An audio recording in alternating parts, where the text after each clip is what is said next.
All right. We are live. Mm-hmm. AJ, how are you doing?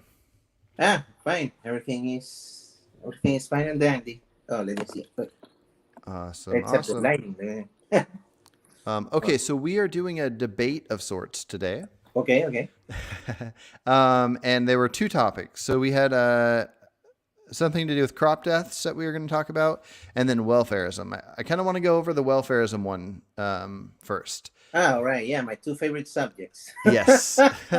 So there was a in the comments we kind of had this back and forth, and where you said something to the effect of, if somebody that eats like 5 steaks a week cuts down to 3 steaks a week, that doesn't do anything. That doesn't help. And then I pointed out some ideas of math where if enough people did that, that a farmer that normally would have 100 cows, if enough people did that, then instead of 100 cows, it would be 60 cows because that would be the same math that would equal the steaks, going from 5 to 3.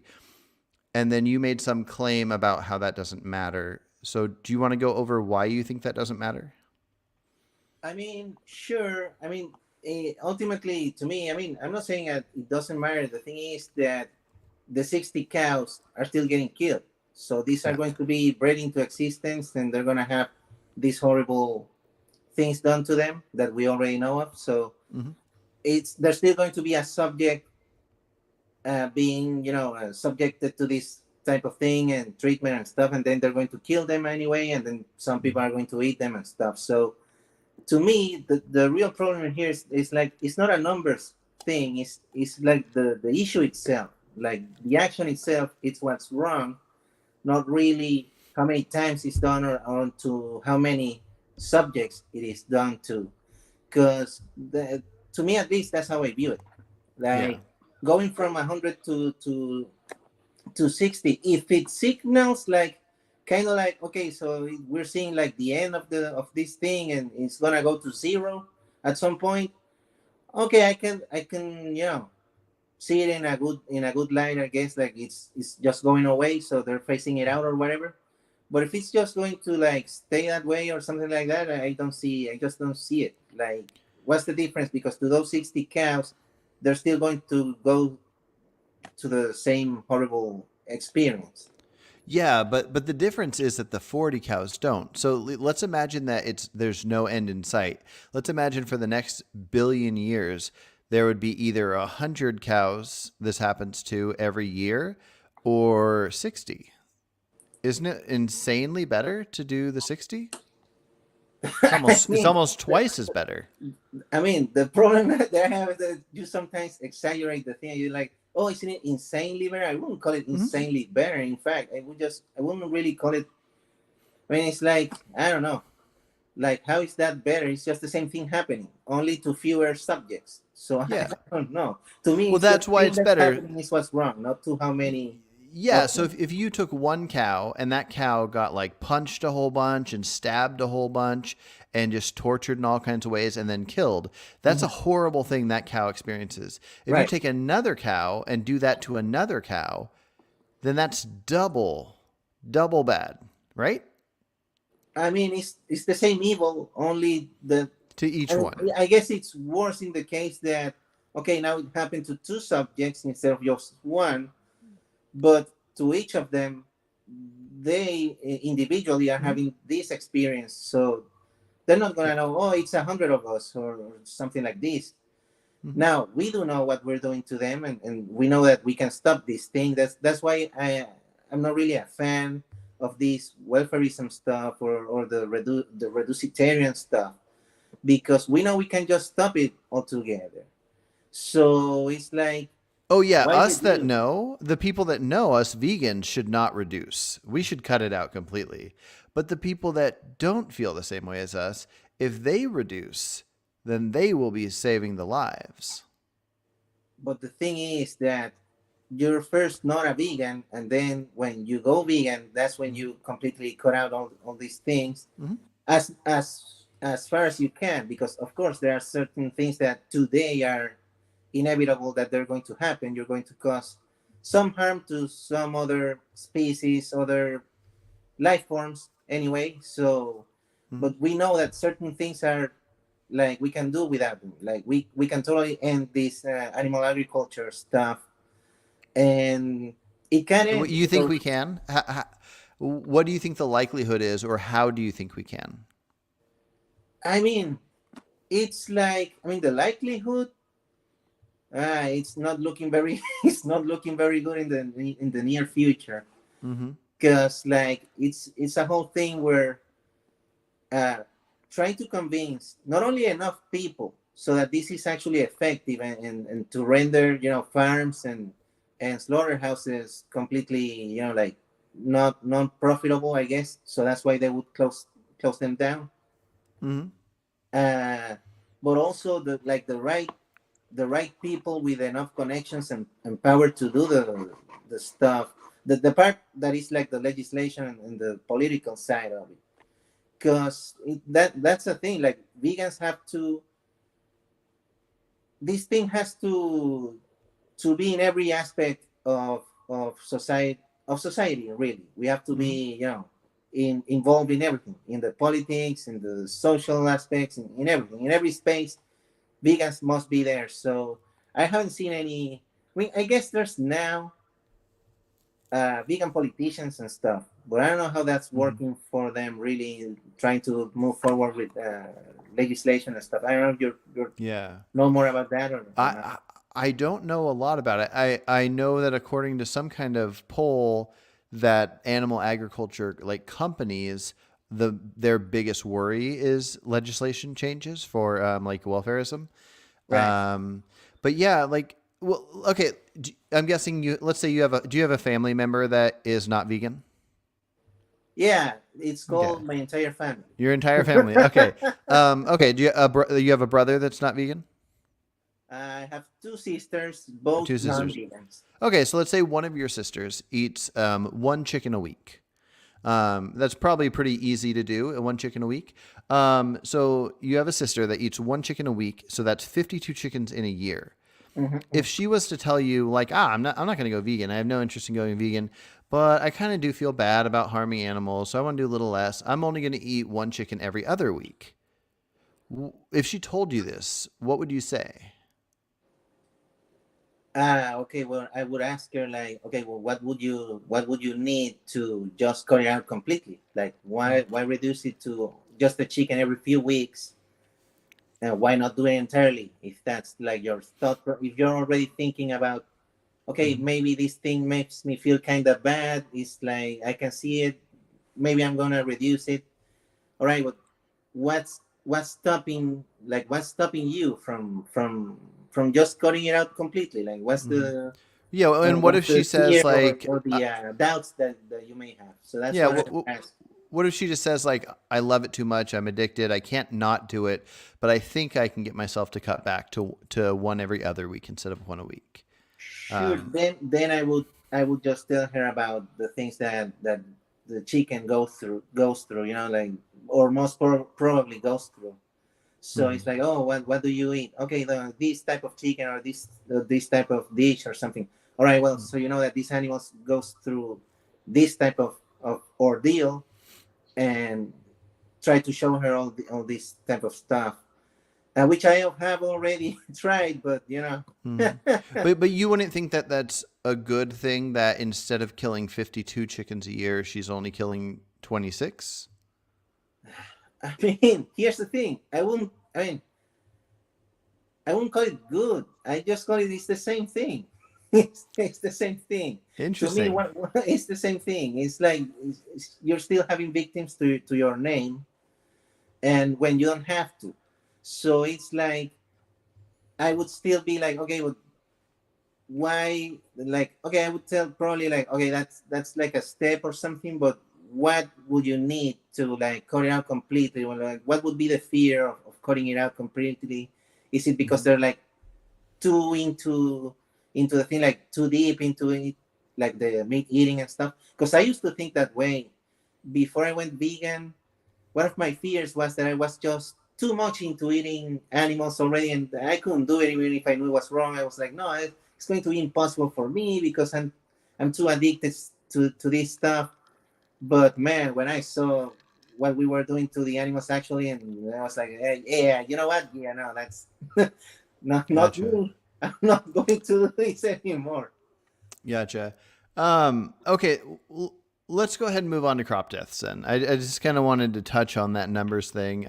So you find it better, it's just not good. It's better to reduce, it's not good.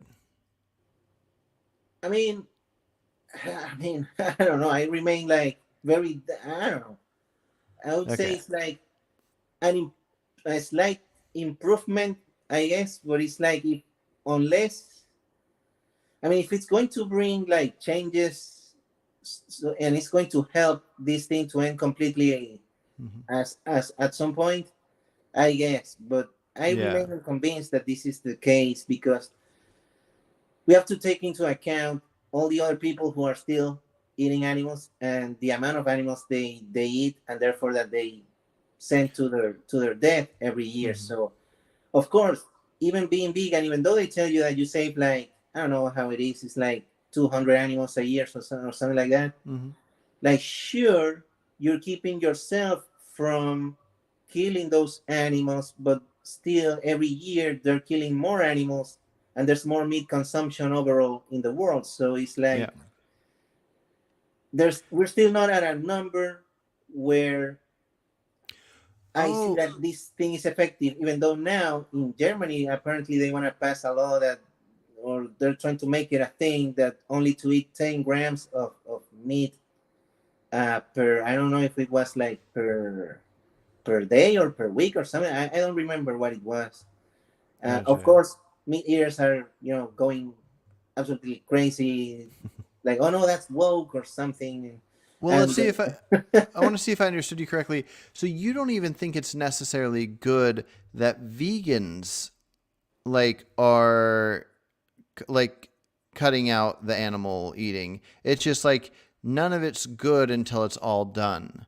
So if a vegan saves 200 animals, or if a non-vegan that reduces saves 100 animals, where somebody that's a non-vegan completely that kills 200, none of those numbers matter to you. Even a vegan, that's just nice that there's one more vegan until they're all vegan.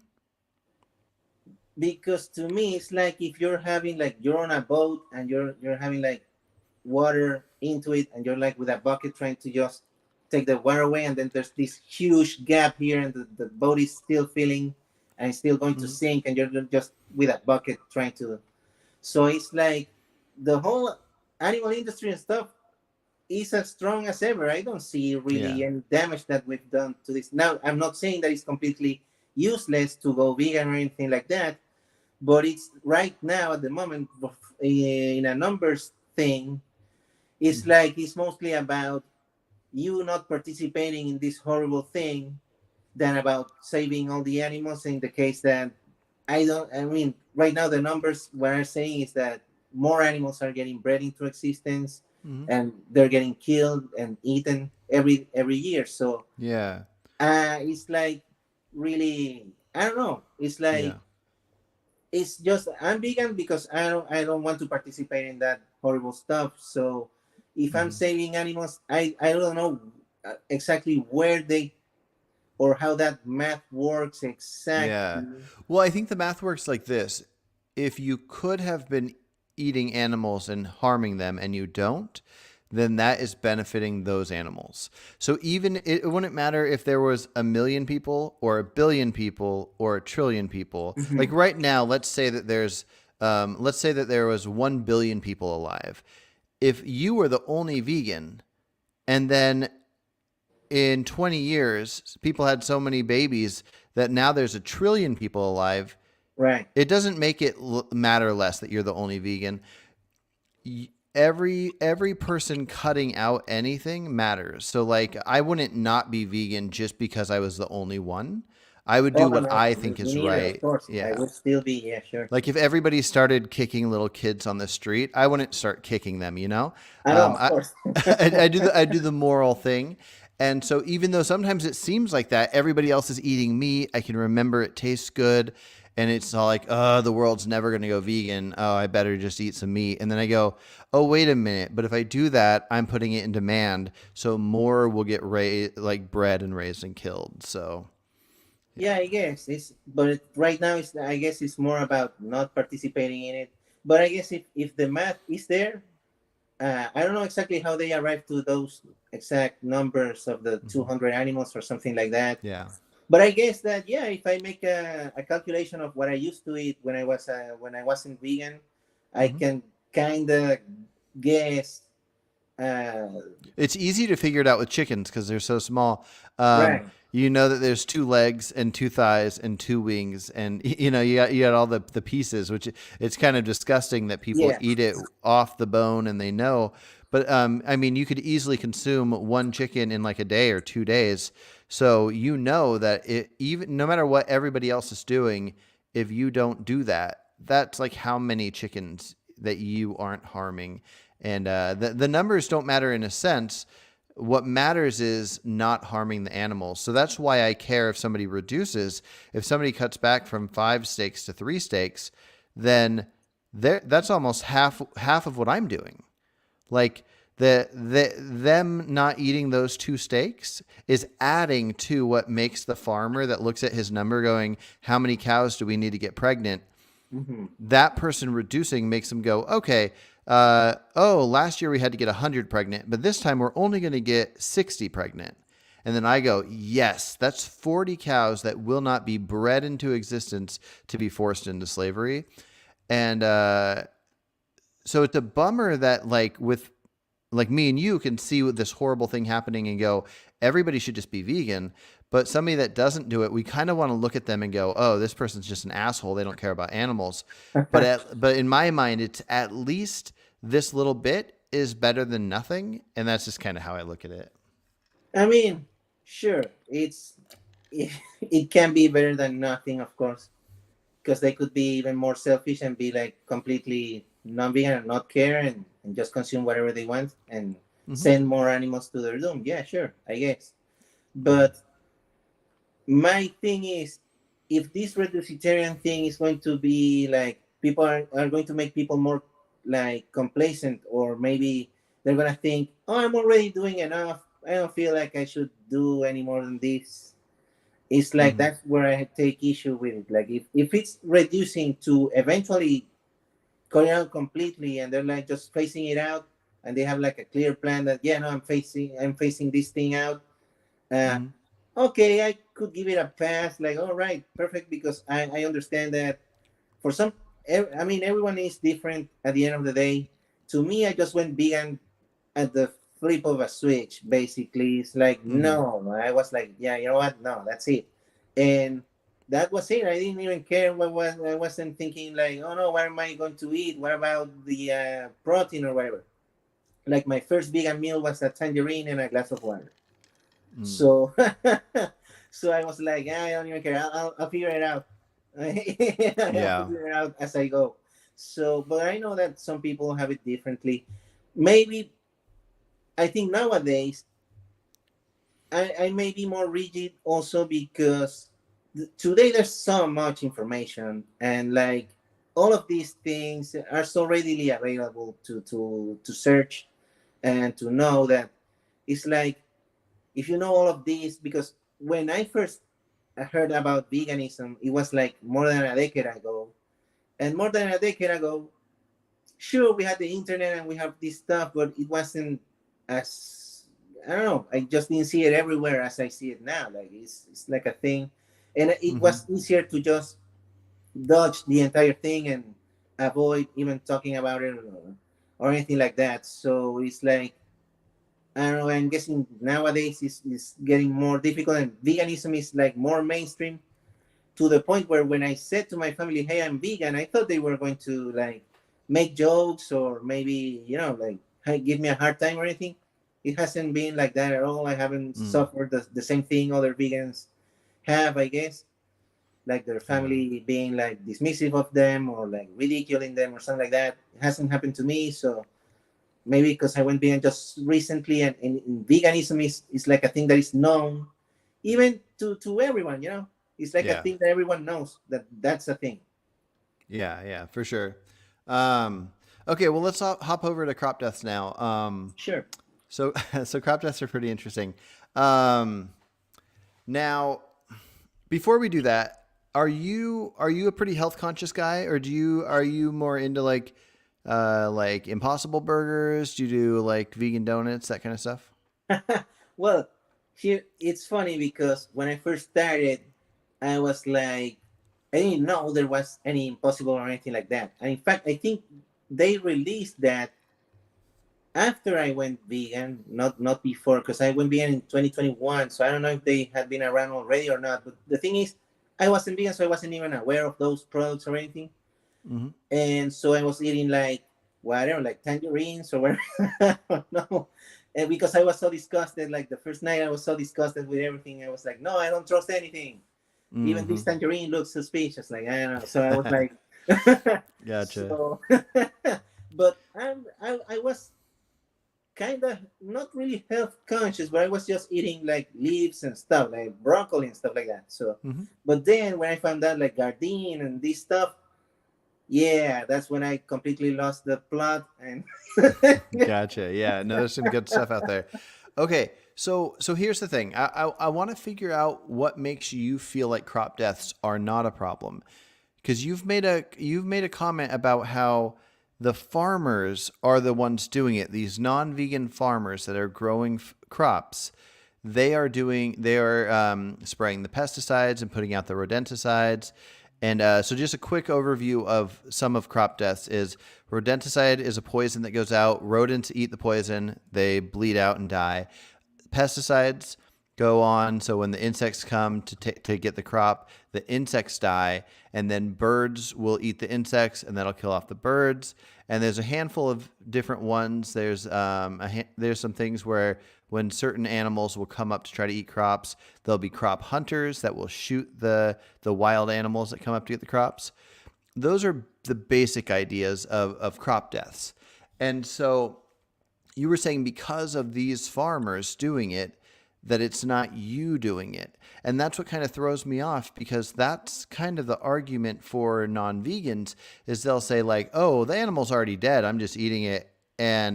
But the problem is they're putting it in demand. They're paying for the meat, and then that's what's making it so that people keep making the meat. sure, sure.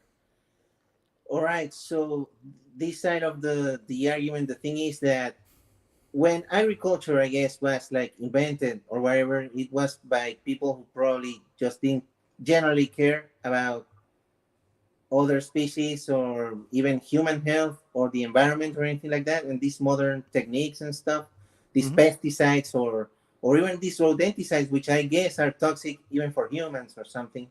They might be. I don't know if they are or not because I really know barely anything about it. So, and in fact, I haven't even heard about the rodenticides or anything until you came along and said something about it. Mm-hmm. Because apparently that was when you talked to Garland. I guess Garland Yeah. was the one who told you all about that stuff. The Garland is where I first learned about most crop death stuff. Right, exactly. So, Mm. I'm not saying it's not a problem, but I'm saying that it's funny that non-vegans would use crop deaths, thinking that they're going to one up vegans, and what they're doing is giving us more stuff to complain about. They're Mm. giving us some more stuff to protest against and to try to change, because obviously the the main mission here is to not really cause any harm to animals, especially what we call unnecessary, which basically just means like there's no need to do it. Then why are we doing this thing? It's not for self-defense or anything, even though some people say, well, we're protecting our food source and stuff. Mm-hmm. In a way it is, and sadly there's no way to communicate with these animals and say, hey, no, that's my tomato or that's my apple or something, just move along or something like that. Mm-hmm. But as far as I know, like if there's no other route or there's no other method of agriculture, no one's tried to look into that and change this method of agriculture, plant agriculture, which I guess we're gonna have to do because we cannot just say that, oh yeah, crop deaths, yeah, who cares about those Okay. insects or birds or something.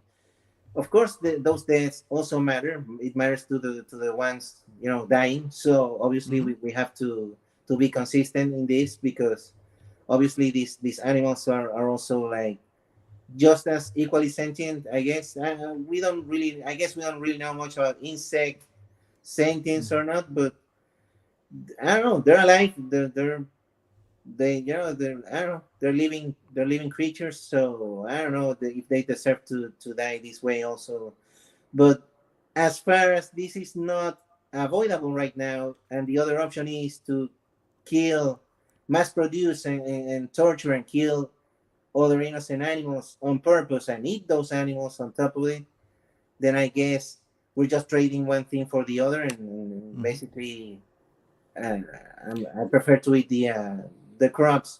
Yeah, we do whatever causes the least harm, and the crops causes the least harm, I'd say. Um. So okay. So what would be the justification? So if you go to the store, you buy your produce, you bring it home, you're going to eat it, and somebody says, "Why is it okay for you to eat this stuff that the insects died for?" Right. Well, first of all, I mean, we at the end of the day we do have to eat something. Like we cannot go on living without eating. As far as Hmm. I know, even though some people say no, you can just go to the sun and the sun will give you energy and you live on that, but that's not scientific. So no, Yeah. we know we have to eat something at the end of the day, and we're going to, either if we want it or not, we're going to cause some harm or some. Well, we're always trading something. If you get a benefit from something, you're going to harm someone else, even if Hmm. you want it or not. It's like a trade-off thing, where if you want to do this thing for you, then someone else is gonna get hurt, whether you want it or Yeah. not. At Well, least okay. that's the system that we have right now. Mhm. In the future, with new technologies, we don't know. Yeah, like if you went to a store and there was two bins of apples and you wanted some apples, and Mhm. one of them said there are no crop deaths for any of these apples, and the other Right. one says a shit ton of crop deaths, then if they were the same price, you would pick the one with no crop deaths, right? Sure, if they were Yeah, the same price and stuff. If it because it wasn't has a, to be a something price that we can differential that is achieve. way too extreme. Yeah.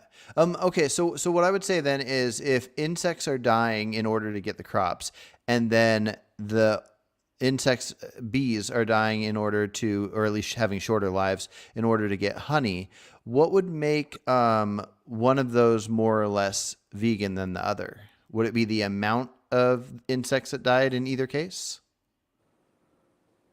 Well, I wouldn't necessarily say the amount. The thing with honey is that bees make honey for themselves. That's their nourishment and stuff. That's what they make for themselves. Mm-hmm. So if we take it from them, and that's what happens, like they take the honey from the bees, and then they like smoke them, or something like that, or they give them like some weird water sugar substitute or something, and it's kind of weird. But even if we just took the honey and didn't do anything else to the bees or anything, like, I'm one of the ones who thinks that we just shouldn't take anything from an animal, Yeah. even if they just left it there or whatever. That's not, to me, that's not an excuse. Yeah. No, I get that, but like, so if we take honey and then this bee is like, "Oh, I want some honey, but I don't have it. They stole it from me." And then if we spray pesticides on this oat field to get oatmeal or something, and then a bee comes along and the pesticides kills it, in both cases a bee's dying, and in this case we got oats, and in this case we got honey. Um, why would one be worse than the other if both cases are humans trying to get food to consume that causes death to an insect? Right. But I'm guessing in the oat field, I'm guessing that the bee just happened to be in the area, flew by there, and sadly, well, it died. I don't know, like, sadly, it was a, like a Well, but the pesticide unwilling was put victim there to. to the pesticide was put there to kill the bee. And so no matter if the bee is just hanging out, the bee that can't find its honey is also just in an area hanging out and it can't find its honey. And in both cases, so a human removes the honey and a human puts the pesticides. So in both cases, I think you have an insect just hanging out, not being able to do what it wants to do. This bee wants to do something on this crop that the pesticide's going to get in the way of, and this bee wants to consume its own honey, which the honey's gone. Right. Yeah. I mean, I still think that transgression is worse for the honey thing, because like you're taking something that they made for themselves, and the oat thing is like they don't make oats that I know of, even, or I don't know. I don't know if bees go into oat production or not, because I know Gotcha. they pollinate several crops, not just like they don't just make honey. They use bees to like grow avocados and other stuff, and Mm-hmm. other plants and stuff.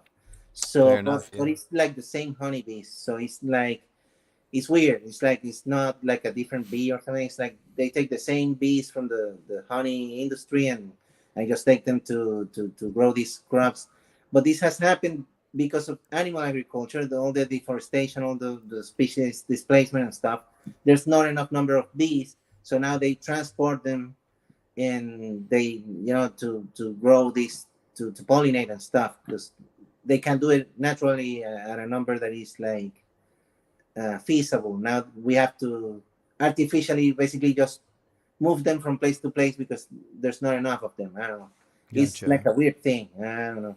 Okay. Well, so would you say that the reason it's okay to eat crops, food from crops, even though there's all the insect and bird and rodent death, is because we need it to survive and be healthy? Does the health matter? Is it the survival?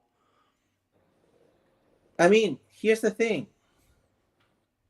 If you want to live, obviously, you're gonna have to eat something, Hmm. and you're gonna have several options, and you're gonna have to pick which one is like the least, the one that causes, I guess, the least harm, Hmm. or at least for me, it's more about the intention of the thing. So if you're eating a steak, you sent a cow to the slaughterhouse, on purpose. Like I said the other day, I think I said it to you, and like when I buy a tomato, I'm not trying to kill anyone with that. I'm just trying to eat a Yeah. tomato. So, but when you buy a steak, you know that it's a chunk of someone's flesh Yeah. that had to die for you to get that. So, and then there's the whole thing about animal agriculture. Of course, it's in basically in cahoots with plant agriculture to grow feed for animals, Hmm. in spite of what Garland says. So, Yeah. Okay. So I agree with you. The steak's worse than the tomato. But what about this? Let's look at a hypothetical real quick. If it turned out that humans don't need tomatoes, tomatoes won't be beneficial to humans in any way. It's a hypothetical because tomatoes are actually good for us. But let's say they weren't. They're not bad for us. Let's say they're not bad for us and they're not good for us. They just exist and we can consume them. But mhm, if we consume them to grow them, we have to kill all these insects, tons of crop deaths. mhm. And let's say that all the other food we eat is good for us, but tomatoes are not. Would you say that it's pretty much not vegan to grow and eat these tomatoes that we have? Let's say the whole world, every human has agreed that scientifically we now understand that even though they're not unhealthy for us, they just are not necessary in any way and they cause all these deaths. Is the moral choice to not consume them? All right. So if we go by the unnecessary thing, then I'm guessing the necessary unnecessary thing. I'm guessing it would not be under that definition. It would not be vegan to consume this specific crop if it Mhm. causes death. But then that would only be if the other crops didn't also cause the same deaths. Because if you're gonna, instead of growing a field of tomatoes, you're gonna grow something else, and it's Mhm. just going to cause the same death in the same area or stuff. There's really not much difference, I guess. It won't matter if it's not necessary or not, because you're going to kill the same amount of victims for something else. So it's the same. Interesting. Interesting. Well, I guess, oh, well, so what if we don't need to grow more though? So let's say that the rest of the food is what we need to be healthy and to thrive and survive. And then we can either have these added tomatoes that would just be us enjoying it. We'd get taste pleasure, but it Right. wouldn't be beneficial and we could just not consume it at all. Like that's past our need to consume. So if somebody were to cut it out, let's say they wouldn't have to add anything in. Would it be bad to consume it at that point? I mean, yeah, if we look at it that way, like the tomato doesn't have any nutritional value to us and it causes these deaths, and not growing it would make that for the other crops we won't need as much space, so there would be like we would reduce the space for crops and stuff, Mm-hmm. and those areas could be like would be up for rewilding or something like that.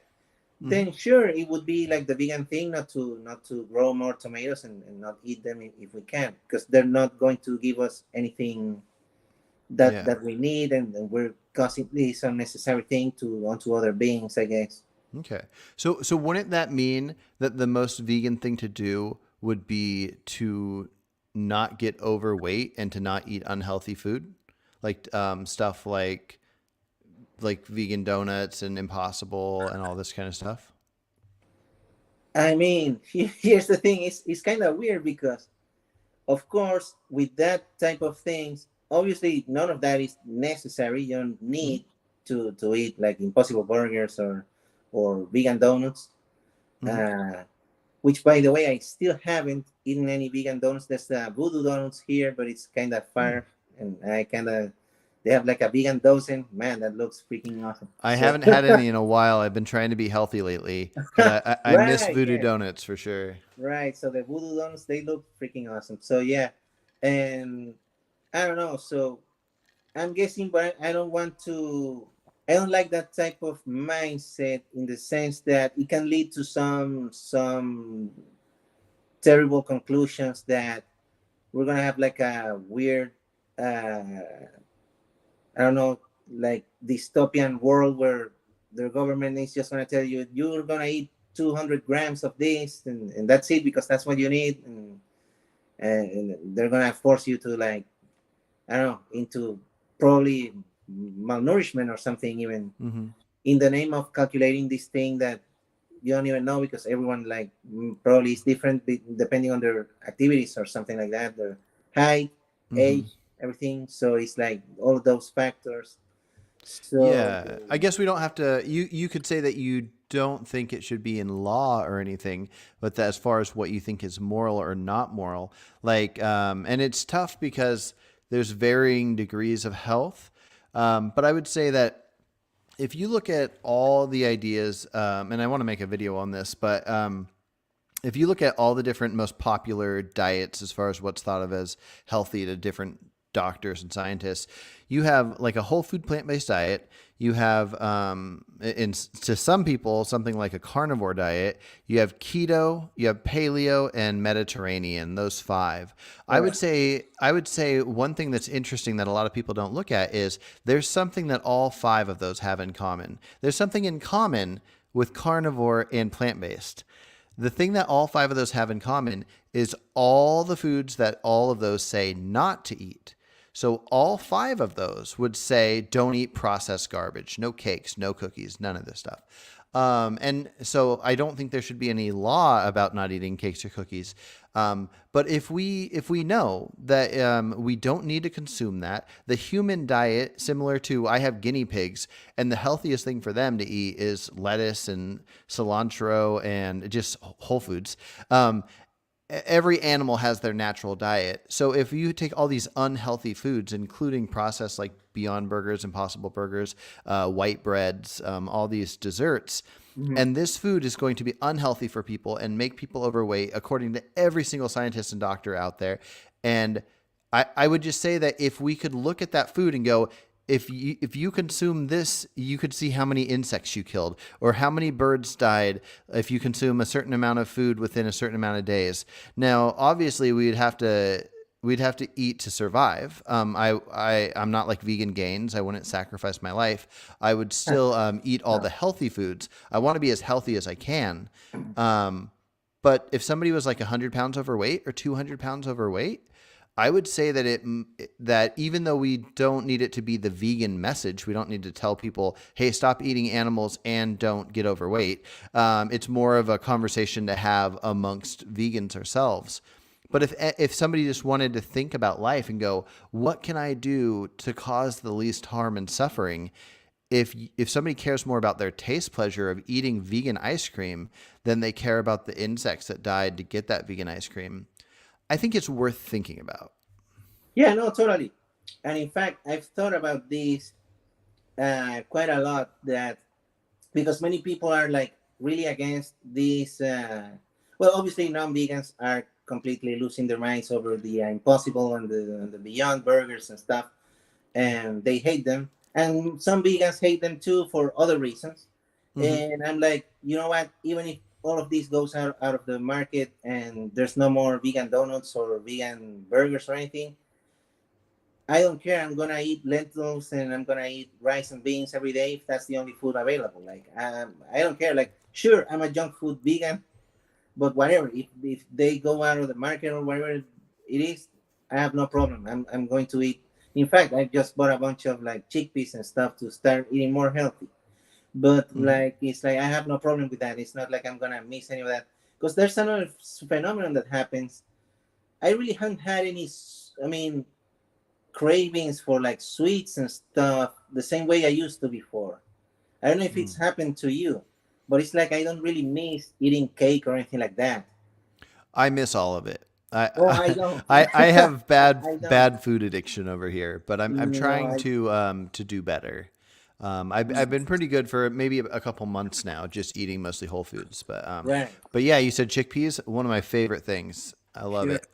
And but I don't know. I haven't really had those cravings the same way I used to before. It's like I haven't really. I never even think about certain things. And people ask me sometimes, like, "Hey, do you eat like any vegan cheese or something?" I'm like, "Not even that." I'm like, "No, like not regularly. At least it's like I don't even doesn't even register with me because I wasn't really Hmm. a.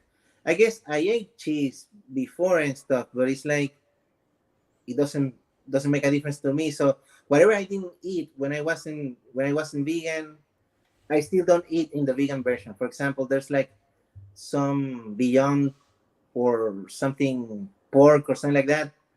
I haven't even tried that because I wasn't into eating pigs and stuff all too much. So I don't know. It's like or like sea animals. Like there's like vegan fish or whatever. I'm like not really interested on that stuff. Yeah, So I guess I've it had the depends Gardein fish on the before, person. and I kind of liked it. But yeah, Gardein's really good. I like their stuff, Ah, but Gardenia. I'm trying to get away from it because I don't know. We just, we only live once. Our bodies want us to put the most healthy thing in there. And Right. I don't know exactly what the most healthy thing is, but I know it's not processed garbage. Oh And no, so, definitely. yeah. Um, Right, right. so yeah, I think it's interesting. I think it's worth talking about. I hope there's more studies that come out because it's kind of a scary thought that we're trying to save these animals and that maybe we're accidentally killing a bunch of other animals like insects in crops. But it's just one of those things where we wouldn't want to hide from it. It's like we always talk about how non-vegans, if they saw what happened in the slaughterhouse, they wouldn't eat it. Same thing with vegans. If there is something happening in crops, then we want to know. That way we can work towards a better future. We can work. We want the innovators to make different ways in the future that we can have veganic farming and various different things. So Sure, exactly. That's something I said too. That yeah, I mean, we need to look into this crop production thing, and if it causes all those all those deaths and stuff, we need to look into that and also try to figure out a way to, to come up with better methods of crop harvesting and stuff, or maybe some lab grown tomatoes or something like that. I don't know if that's like a possibility or not, or someone's looking into that, but Mhm. it seems to me like it's mostly just the meat thing. And it's like, I don't know, that's not even like it's not even necessary, that lab grown meat and stuff. It's like it doesn't even Mm. have like a target audience, because who's the customer for that? Well, Because I meat think eaters don't want it because it's fake, and yeah. vegans don't want it because it's like, I don't know, it's capitalism or whatever. I don't The loudest meat eaters don't want it, and they're concerned about it. But I think your average meat eater will eat it. I think everybody I've talked to about it that eats meat says if they can perfect it, and it truly is just meat grown in a lab and it's identical to what would happen if you got animal like meat from an animal. They say they'll eat it. They say, of course, like I wouldn't harm an animal if I didn't need to. All if the subsidies can go towards that versus factory farming and unhealthy garbage food like McDonald's burgers, Burger King, all that, if they use lab meat instead, I think people care way more about being lazy and having inexpensive food than they care about their own health, obviously. I mean, the people eating McDonald's aren't going to care if it's from a lab or from whatever the hell is in McDonald's beef. I know. mean, Right, it's definitely exactly, not yeah. all beef, you know. So yeah. So, Exactly. I think lab meat will change the world. I think it'll make everything just a whole different game. And I'm curious to see how that plays out. I want to read a couple comments real quick. Vegan Dawn says, I'm a bit annoyed being blamed for all the farming as a vegan when we're only 2%. And yeah, that's a good point. When we talk about crop deaths, usually non-vegans bring it up as an argument to debunk veganism, which is Right. stupid. We should just they're dumb and push them aside. But separate from them being dumb and them trying to debunk veganism, we should always try to be as compassionate as possible if we care about animals. So you're not to blame as a vegan. You're doing what you can, and if you constantly learn, you're going to keep doing the best you can. So, Right. No, exactly. That's the other thing that, like I said before, like they're giving us more stuff to complain about instead of debunking us, like, or like mm-hmm. giving us a hard time, like, oh, so this thing is happening. Okay, thank you for the information. Now you're giving me more stuff to complain about and to protest against. But Yeah, the other thing is, like I say, like if the crop deaths they care so much about it, then where's the meat activists trying to yeah, show the horrors of the crop harvesting? Like, where's the right. crop links documentary? Where's crop spiracy? I Yeah, I haven't think seen that I that. think they just hate veganism and they want to try to debunk us. It's really silly. Like, if anything, it's because they recognize there must be something wrong they're doing, and they want, as long as everybody's doing the wrong thing, nobody has to think about it. So when vegans exist and we're saying like, why harm these animals, they might feel sad, like, wait a minute, am I doing this bad thing? That it must be something like that where they feel like they have to defend themselves. I'm guessing. I mean, I'm trying to to reminisce what was my thought process when I was a huge meat eater and I was like Mm. really anti-vegan, because I was one of those. Like I was like just terrible, just all around terrible. I can tell Mm. you. But I have no idea why I was so defensive and stuff. I guess like It's hard to remember. Yeah. I'm guessing it's several things at the same time, because we have to remember that humans, we don't want to look stupid first and foremost. We never Yeah. want to look stupid against other people. So Yeah. if they tell you, no, this thing that you're doing is wrong, you're doing it, and you're like, you don't want to seem like an idiot or something, or ignorant or something like that. So you Mm-hmm. don't want to look like you don't know. So it's like you're trying to defend your thing even if it's wrong, because Yeah. you're trying to, no, no, this has to be right because I can't be wrong. That's horrible. How you're telling me that my beliefs are wrong? So Yeah. it's like most people don't like to have their core beliefs challenged or something like that. And Mm. then there's the fact that, yeah, I mean, it's like it's difficult because there's this thing about the appeal to popularity and the appeals to, like tradition and all those logical fallacies that we know of. that is very easy to cling to that. Like, oh no, but most people eat meat, so why would that be wrong if most people do it, Yeah. perform certain action? Why would that be wrong if it's accepted by society? But I don't care if.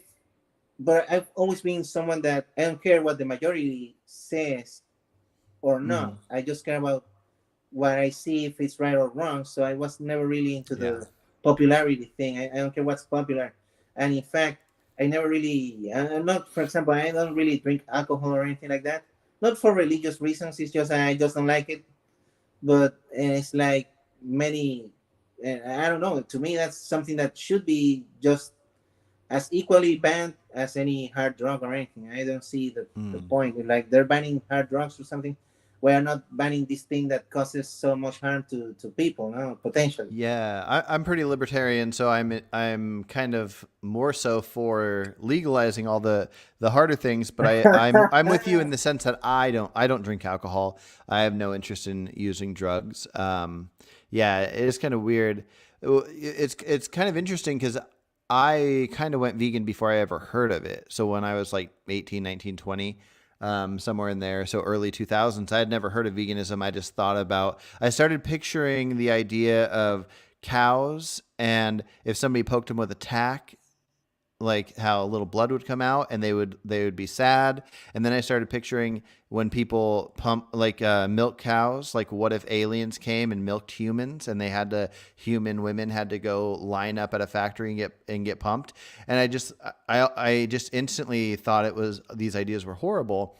So I kind of went vegan before I knew what veganism was, but I was so addicted to it that so I'm 37 now, and this was like almost 20 years ago. I went vegan for like a year and a half, but then I missed so many different meat products that I went back and forth. But I've never had that mindset of I need to defend meat eating, because I always thought it was wrong even when I did it. I felt like ashamed of it, but I was so addicted to it. Right, I So see. yeah.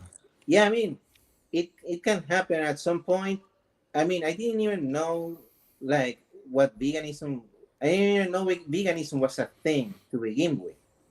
But obviously, because I'm from Venezuela, which is a very underdeveloped, it's an underdeveloped country. So it's like we get everything like years after the thing is like. So it's like Mm. I don't know. There's vegans in Venezuela, of course, and but the thing is that I only knew like in my childhood or adolescence, I only knew like one vegetarian guy. That's it. Oh, And the gotcha. guy was like the typical thing that you picture, like the typical like extremely skinny, pale vegetarian guy. I was like, no, hell no. Gotcha. I'm gonna stick here with my ribs and stuff. You eat your lettuce, guy. Yeah. Well, and You that's weirdo. another reason. Not only do I think vegans should be healthy because not eating healthy is causing more crop deaths, but also I think the main thing holding veganism back is that a lot of people aren't convinced that it's a healthy way to be. They're not convinced that they don't need meat. So if all vegans were really healthy, and I don't mean like if vegans all look like vegan gains or anything. I just mean if we were all like fit, like not super muscly necessarily, but just all healthy and like not looking like skinny, emaciated, and not looking a couple 100 pounds overweight, then people would go, oh, like when people are vegan and they eat only healthy vegan food because they don't want to harm crops either, look how healthy they are. These are the healthiest humans on the planet. And then when people do studies, I don't know how scientists choose who they do food studies on, but when Mhm. they study these groups of people eating whole foods, then if enough people are doing it, they'll go, oh, wow, these people live the longest, they're the healthiest. And so really, I think all vegans, anybody listening that is vegan, start eating healthy, get as healthy as you can, fight those urges, and make veganism like if veganism is the healthiest way, let's make it look like that. Sure, but also another mindset that we could adopt could be like it's good to have like different types of vegan body types, I guess, because then it looks like more relatable too, like for people that because maybe someone could say like, oh well, all kinds of people are vegan, not just these ultra fit people, because then it's gonna be like many. I mean, the majority of people are just lazy. Well, I So they think don't want to most go to people, the when they gym or see, something. if they saw vegans all being fit, they'd go, "Oh, I want to be vegan because that'll make me go fit." I don't think they'll think, "Oh, only fit Uh, people can be vegan." I think it would be the other way around. I don't know Um, because I don't know because the thing is it could cause like certain I don't know it could be that it has the effect that you're saying, but it's like then it would be like a standard like they're gonna think, oh no, to be vegan I'm gonna have to be like this. Maybe it could have the effect that you're saying, like maybe they're thinking, oh, I go vegan and I'm gonna look like that. mhm. Well, like Or maybe imagine, they'll think you're imagine gonna have to look a like that meat. while being vegan. I don't know. Well, imagine like an overweight vegan out doing street outreach, and um, and a healthy, fit meat eater comes up to them, and then the overweight person's all like, "Oh, you should go vegan." They'll be like, "I already got my shit figured out." And so I feel like when people are trying to talk people into being vegan, if they're saying like, and then somebody says, "Oh, you need meat to be healthy," and they go, "No, you don't. There's all these studies that say you don't." But the person saying that you don't need meat to be healthy is very unhealthy themselves. I feel like it's just, it doesn't mean it's inaccurate. It just means the message might be coming from the wrong person. It It, I mean, I yeah. don't know. I mean, it is a perception thing because of course we are very visual. So Hmm. obviously if like Lizzo comes on to you and says that veganism is healthy, you're Hmm. maybe not going to believe that too much. Yeah, yeah, yeah, Which yeah. apparently she is vegan. Yeah, So I don't know. I yeah. mean, And or I don't maybe care if that, people are unhealthy, by the way. Anybody listening, or you could if just we say, hey, could, I started today. So well, it's my if first we day. could if we could make Impossible Burgers and all these unhealthy like vegan donuts without causing any crop deaths, if we could just like figure out a way to grow things without crop deaths, then people should be able to choose to be as unhealthy as they want for themselves. I'm only referring to the idea that, as far as I know, there is no way to, for the most part, to grow any food without causing some harm. Now, I have a garden in my backyard and I grow some food. I have way too much lettuce right now. I will Right. not run out of lettuce until the summer's over. And I'm not causing any deaths to animals for that lettuce because I'm not spraying any pesticides or anything like that. But for your average human that can't have their own garden, almost all food is causing some deaths. Sure. So to be overweight, you're causing a wild amounts of death. And until we can figure out, similar to lab grown meat won't cause any harm to anything. If you can have lab grown veggies, which there might be downsides because you probably want the nutritious soil and the sun, but vertical farming will probably be a good approach. Having things to make the pests stay away that isn't pesticides, like certain smells or things. There probably will be a way, but yeah. Oh, here I did want to read one more thing. Some contrarian 420 said, same argument for to have a backyard garden, shortest supply chain travel. Yeah, that if you can have a backyard garden, that would be great. If we're ever in a world where people don't have to work nonstop, then people should grow their own food. I think prisoners should grow their own food. I think instead of getting whatever crappy food prisoners get, they should have like areas of land that they can grow their own food. But I think if we ever get to the point where innovation has gotten us to where most jobs are done by robots, and therefore everybody gets like a universal basic income, and people don't have to work, and they can just go hiking and enjoy art. They should grow their own food if they can. But as of right now, not everybody has time to grow their own food, and survival is more important than insect death. So, Yeah, I'm guessing. So yeah, like right now, that's just the options that we have. So we have to yeah. best make the best of it with the options that are available at the moment, but always taking into account that we need to make a better situation for everyone. Obviously, like the animals who are suffering, the I'm guessing the environment too, and ourselves. I usually don't put too much thing into the environment and the human health aspects because what's important here is to free these animals from our oppression. That's like the main mission thing. So that's my main angle when I'm talking about veganism. So if someone, I've had the people have asked me like, okay, but if you're vegan, why are you like a fatty? And I'm like, yeah, man, because I enjoy food. What can I tell you? It's not my fault that every time I try to go on a healthy thing, they release a new vegan thing that is like all the rage or something. And I'm like, I have to try it. So Hmm. it's like, Yeah. yeah, I don't know. Yeah, it's tricky, and I don't know the right answer, which is kind of why, as you've seen with my definition of veganism and everything being on a spectrum, I like to not judge too much. So even though I can know that if you try the next vegan product, that if I know that's causing more crop deaths than you need to cause, I'm not thinking like, oh, AJ is not a vegan anymore. I'm just thinking this world's complicated. There's But different areas that we can focus on. But yeah. right, but then I mean, well, how would we calculate that? Mhm. Because what if I buy, for example, like Beyond Burgers, and maybe I just eat exclusively that, which of course I wouldn't because that would be, I don't know, suicide or something, I guess. Right. Yeah. So and I stopped eating like the chickpeas and stuff themselves.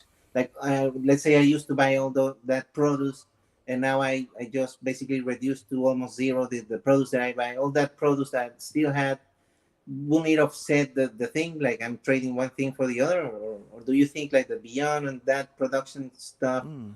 Yeah. still it's going to make more? It's going to have more deaths to them still. Yeah. I would say the beyond, whatever is in the beyond, causes crop deaths as well. I mean, Um, yeah, because it's like the pea protein or something like that. So I'm guessing they had to grow those things to process it into to the thing.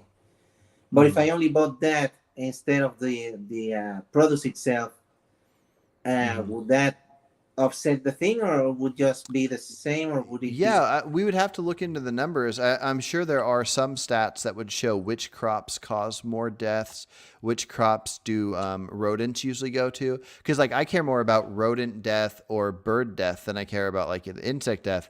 So if we found out which crops led to more different types of deaths, like rodent death, right? then we could like figure out which one to judge in that way. Yeah, I really don't know the answer, and I don't think it's something we have to dwell on. I don't think we have to think constantly because, like, as it is, like whenever a commercial comes on and you see some sad, starving child in Africa or something, like we might have an extra $5 that we can send to that.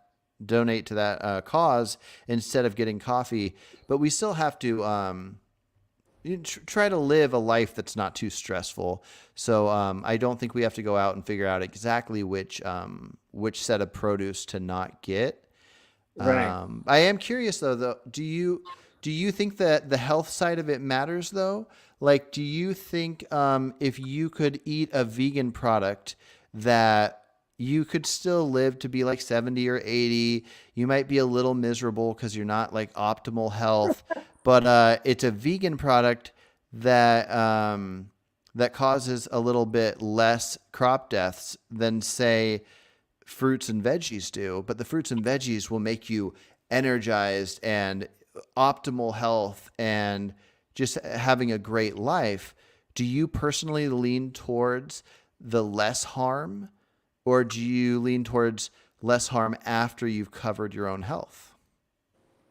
So okay, so in this scenario, the healthier option for you causes a little bit more harm than the non. Yeah, maybe a few more rats and birds and insects die. In both cases, it's only Mm. crop deaths, but in this case, you're just like I don't know, 25% healthier. Do you sacrifice the health for every little bit you can to help the animals? I mean, it would have to be like I would have to know what would be the health issue, or how would I be feeling exactly. Because you see, Yeah. if it's a thing that I get more tired or something, I guess energy levels don't really matter all that much to me. But if it's going to be a thing that I'm gonna have like chronic pain or something like that, Hmm. or some other issue that might be that may cause you to have to go to the doctor and then get medicine that also comes with like animal testing and stuff like that.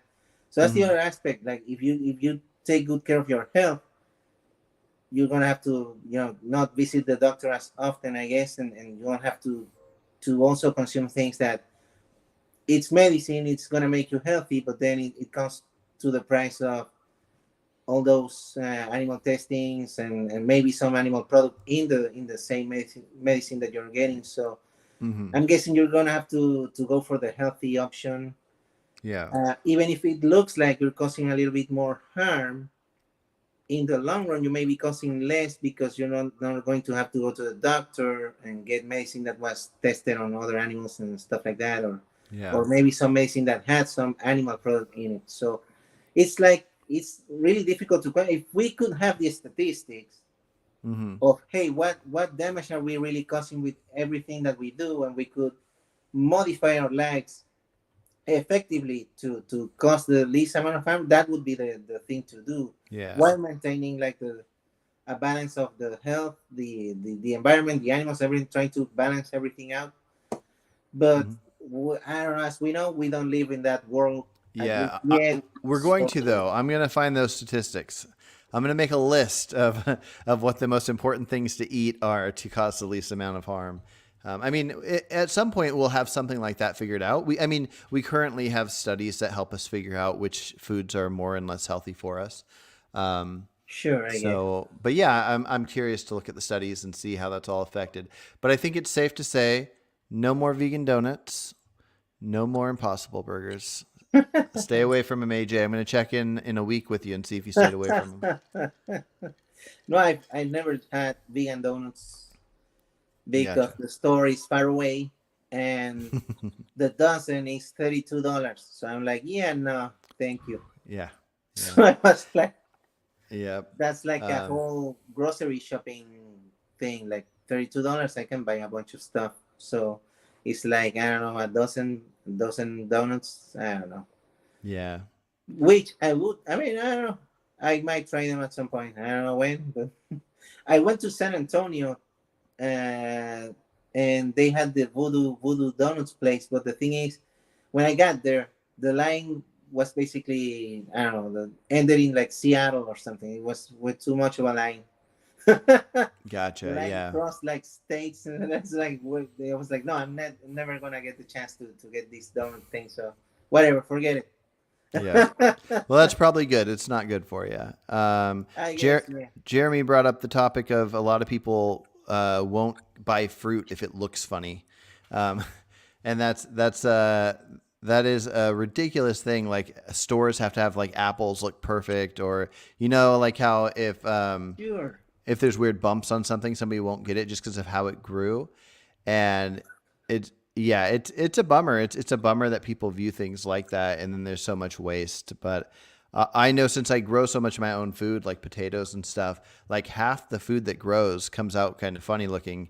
But the farmers that grow it, they send only the best of the best to the stores, and Yeah, we have a yeah, tendency to do that, which is harmful, I guess, yeah, because then you only want like the best thing, and it's like, and then we do it for everything.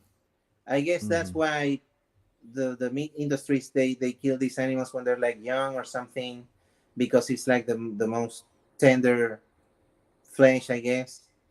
And like yeah, if they kill them when they were old or something, it would not first it would not be as profitable, I guess, and then it would be like, I don't know, maybe people would not like an all cow steak.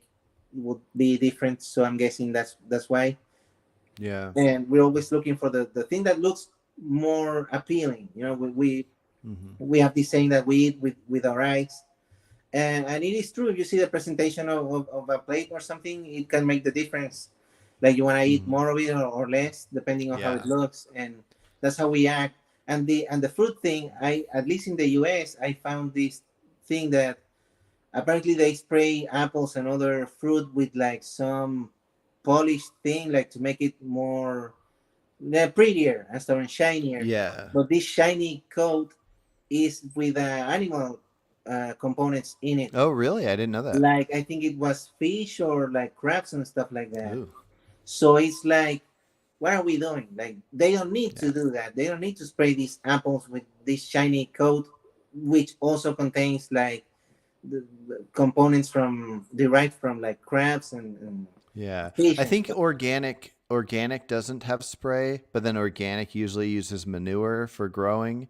So It's complicated. It's going to take a lot of trial and error figuring out what works and what doesn't work. Right. And something that I want to tell you this because it's like fruits, at least, well, I haven't, I guess organic would be different, but I just don't generally buy organic because I don't know, like, it's like, I don't know. If I see like an organic something, I'll try to see if there's a difference in taste and stuff. Mm. But like the ones that you usually see at the supermarket and stuff, like the strawberries, they Mm-hmm. taste horrible here. Like they taste like they don't taste like fruit. The organic ones? No, no, not the organic ones. Oh, okay, yeah. The regular ones, I guess. They Berries taste. are the main one I stay away from. Look up a thing called the Dirty Dozen when it comes. Type in like Dirty Dozen organic fruit and or produce because when they do studies to see how many pesticides are inside of the food, the ones that are not organic, the ones that go inside the most are berries. And I've heard it said that it would be better to just not eat berries at all unless they're organic. Right. So So yeah, yeah. I guess that includes bananas then, because bananas are berries. So I'm guessing I in think since they banana. have the covering, I think the pesticides don't get inside the fruit itself. Ah, oh, all right. I'm Oh, not sure though. I like to look into that kind of stuff. But sure. yeah, I want to say real quick to Mike Newman, if you're still in the audience, if you want to debate, he's been talking about wanting to debate. Send me an email in the next few minutes after I get off of here, and we could set that up if you really want to. I don't know if you're just talking trash in the comments, but if you want to, he also said he wanted to specifically debate you. So if that's Oh, something really? you're interested in, if he emails me, I can also get his contact info to you. So Sure. Sure thing. Let's set it up. Yeah. it's always good to talk to people. If people are willing to get on and talk, I notice that when it comes to typing in comments, some people are willing to just talk as much shit as they want, but voice to voice, they don't usually. Oh, he says right now. So, yeah. So I guess maybe if you want to hop on and see what happens when I chat with this guy, or actually, should I just add him to this stream right here? I don't Okay, know if that's Mike. the thing. Maybe I don't know. I mean, if you're free, let me just put this here. All right, Mike, all you got to do is copy and paste that, and then you will appear here in the land of me and AJ. Right. Um, all right, we'll see if he shows up. This will be fun. But yeah, I mean, writing is different than talking to people. Because when Yeah. you write something, maybe you don't get the context, Mm-hmm. and maybe sometimes it can lead to more, misunderstandings and stuff, and you don't get a chance to really explain yourself as much. Like it to me, I sometimes don't even like to write too much because it's like I have to explain too much. And I'm like, no, in writing it's like annoying. So I rather just talk because, and then it's easier to just say whatever because you're just writing Mm-hmm. there and you don't have to face any consequence. Yeah, right. Yeah, when you talk, it's easier to yeah, it's easier to explain yourself. I definitely agree. And yeah, I think the one of the biggest problems with the internet and typing is like when you're face to face, voice to voice, or actually like in person with somebody, you humans, since we're social creatures, we feel this thing where we don't really want to be assholes to each other, even if we think we do. And so we're gonna be somewhat civil with each other, like as you probably see when I talk to like Garland or somebody. Right. But when you're just typing, I think it's kind of like if you're in a car and another car does something that you don't like, you're just yelling and stuff because there's no consequences. And so when you type, there's no Right. consequences of people like judging you for your actions. Where right now, if I was being a complete douchebag to you, anybody seeing it would be all like, Carson's being a douchebag. And Right, so exactly, something like that. yeah. It looks like he said you, but he must have meant I. I don't want to destroy you guys. You guys seem too nice. So I guess he's not hopping on here to talk. I thought he was going to. Oh, right. All right. Well, Jeremy, I'm sorry you got in here late. You should watch this from the beginning if you get a chance. And I'm an hour into Jerem's 5-hour drunk stream that you show up in. I'm excited to finish that one. Contrarian 420 is saying to Mike, you said right now, are you seriously not going to jump on? And it looks like he's not. But yeah, do you have any last thoughts, AJ? What are you up to? You got any videos you're working on soon? Yeah, I'm going to do the. I mean, the Dear Oh, AJ segment is for hold on. Tuesday. He's here. I'm gonna throw him on here. It Oh, says Carlson, which some people seem to oh, think my name's Carlson when it's really Carson. So Mike Newman is Carlson 2.0. Carlson 2.0. How you doing, Mike? Hello, you guys. Hey, hello. You guys are. Hello. What? Yeah, I hear you. How you guys doing, huh? Good. How are you? Yeah. I was eating some food, and I was just thinking about you guys. Really? What was vegan donuts or what? Impossible? Or Well, I like eating vegans. I Oh. like eating vegans. Oh, so you can finally answer my question. If a cannibal eats vegans, is he on a vegan diet? Wait, what? What's that? If a cannibal eats vegans, is he on a vegan diet? I mean, all I know is that I eat vegans. Is that a problem to you?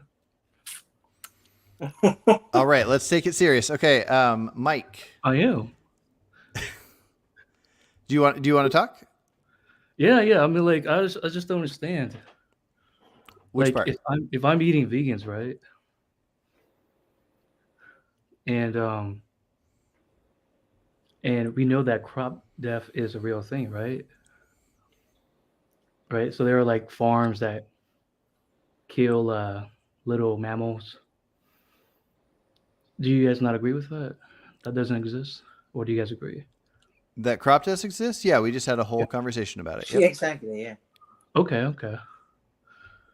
I'm just trying to establish some agreement here. And how do you justify that? Like, there's a massive scale, right, of like your vegan operations feeding like 7 billion people, Yep. and it is projected to be in 2050, humans are projected to grow into 50 billion, and so there's going to be more patch of land to increase the capacity of food. How do you justify crop deaths? Well, I don't have any stance on what the numbers bear out as far as I haven't researched how to feed billions of whatever. There's arguments on both sides. It seems like there's plenty of information that even non-vegans agree that the information shows that it takes less land to feed people a vegan way than not. But I don't have any interest getting into global warming or getting into any of the details of how. Let's put it this way. What do you mean? Well, hold on. Let's put it this way. If everybody started going vegan, and let's say there's 1 billion people, if everybody started going vegan, and then once you got halfway through the people, and then we go, this isn't sustainable. We have 500 million people are vegan now, and any more than this wouldn't be sustainable. Then that would be the amount of vegans we should have. Anything that we can achieve, and achieve it well. But then that would be So the there's amount of colon. humans we should have. Yeah, that's the problem. So you're pro China one kid policy kind of thing there? I'm not. AJ, are you? Or are you saying No, that? Are you saying that humans? It should be put into law how many humans can exist at that point. No, I don't think so, because I'm really anti-authoritarian or something like that. I don't like anything that looks like Exactly. communist dystopias or So something like that. morally, you think people should stop having too many children at that point, but not legally. I don't even think it's immoral to have kids. I don't know. Like, some people are like anti-natalists or something like that. I'm not. Like, do whatever you want. The problem is that Yeah. So we same. would need to be certain that this thing is like the math adds up, that hey, if we go over this population of humans, it's going to be basically impossible to feed everyone. But I don't see it, because right now, like the land for agriculture, the crops for that we eat from is like 23% of the arable land, whatever. It's not even yet to any other amount. Well, my So, question was to and then we Carl. have the 77% for animals. So if we stop the animal thing, it's been the math has been done that demonstrates that we're going to reduce the amount of land actually that we're going to need to feed humans. Now, if we grew exponentially to a point where our growth as a species is way too much too fast, we will have to look into that. But I don't know. I'm not sure if those projections are actually right or what's going to have to happen. But I'm guessing technologies are going to come up with that are going to solve that type of thing. So my question is to Carson: is that I think humans shouldn't keep on growing only to a certain extent, or should Uh, humans have the right to keep on growing out of their own selfish desires to have kids? Yeah, well, as far as a right goes, I guess it might come down to outcome. If you can fit, if you took an area of land and you could fit, say, 100 people in that area of land, then you can't Uh huh. have 101 in there. So, and then comfortably, you wouldn't be able to have more than probably more than one in there. So yeah, it would depend on what's capable to be done. So Right. I don't know exactly how it would play out, but in general, I don't think people should be stopped from having children. No. Okay. Okay. I was just thrown back there because you said the whole thing about like human population and stuff. But okay. Oh, I was just pointing out that we should do whatever's best unless like well not unless we should just do whatever's best, and if whatever's best involves harming animals, then that will be whatever that is.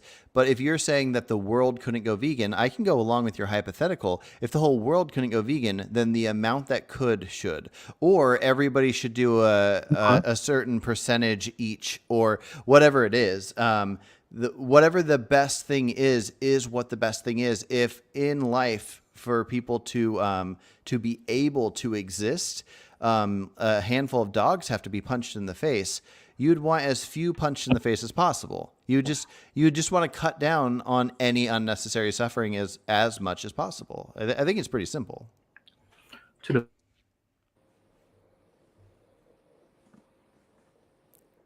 Yeah, and apart from that, I mean, if we have this thing with the overgrowth of population, then how can we justify them eating animals when they take up so much more land and more resources than any crop production? So it's like, what are we going to eat?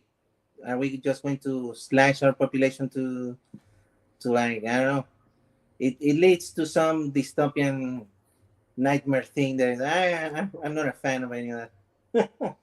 hello, you guys hear me? Yep. God damn the fucking internet. I'm sorry What? about that. Oh. Huh? I got to run and pee real quick. You and AJ talk. I'll Oh. be right back. Oh yeah, yeah. I was just saying that your internet cut out. But All right, so you were talking. yeah, yeah. We So just didn't hear you. Yeah. yeah, yeah. It's so how knowing that you exist, right? Knowing that you have to eat food, right?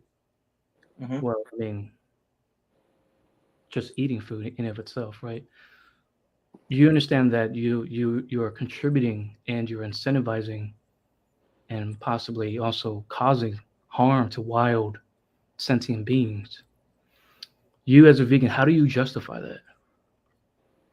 Yeah, like I said, I mean, we can't just go over the an appeal to futility fallacy and say, oh, because we're causing this amount of harm, then let's just cause all the harm that we can. We know that where we can Hmm? just.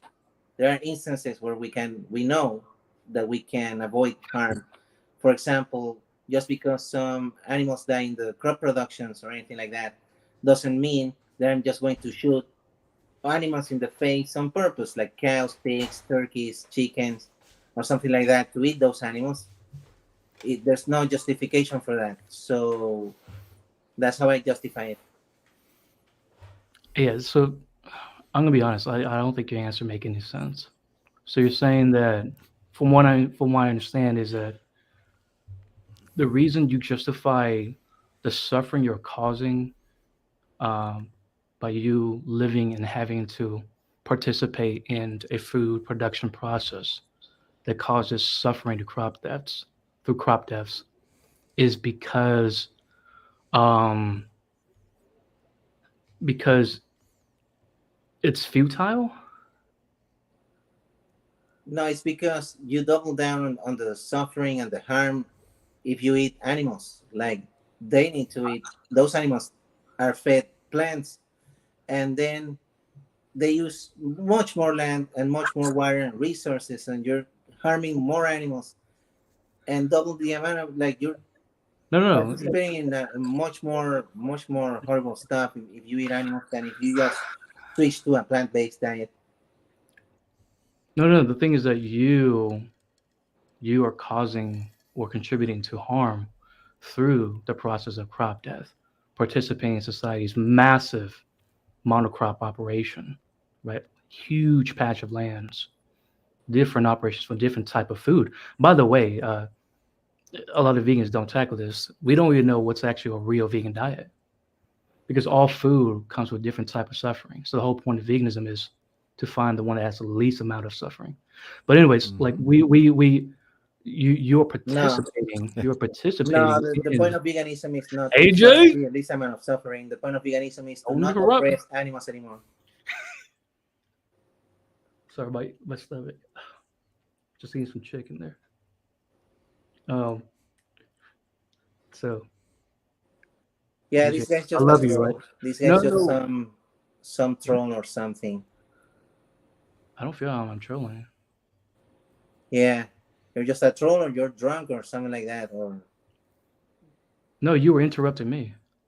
I was getting to the point where like yeah, you're a troll. I see. Well, hold on. Yeah. I think, Mike, I think cars. you accidentally Yeah. walked into a weird place where I agree with the stance of veganism you just said, but then that just makes you wrong. So you said that the point of veganism is to cause the least amount of suffering possible, and that would mean that even though there are deaths with crop deaths, if that's less suffering in death than animal agriculture, then that's the route you go. So what could the point possibly be?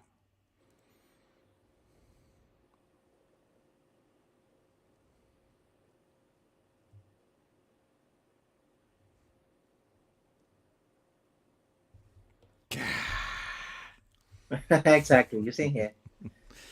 Oh man, AJ. Okay, well, oh, is he still here? I thought I heard something of him. Maybe I didn't. I guess. Um, okay, well, anyways, I'll let you get going. It was a good talk, AJ. And yeah, but yeah, Okay, I so might.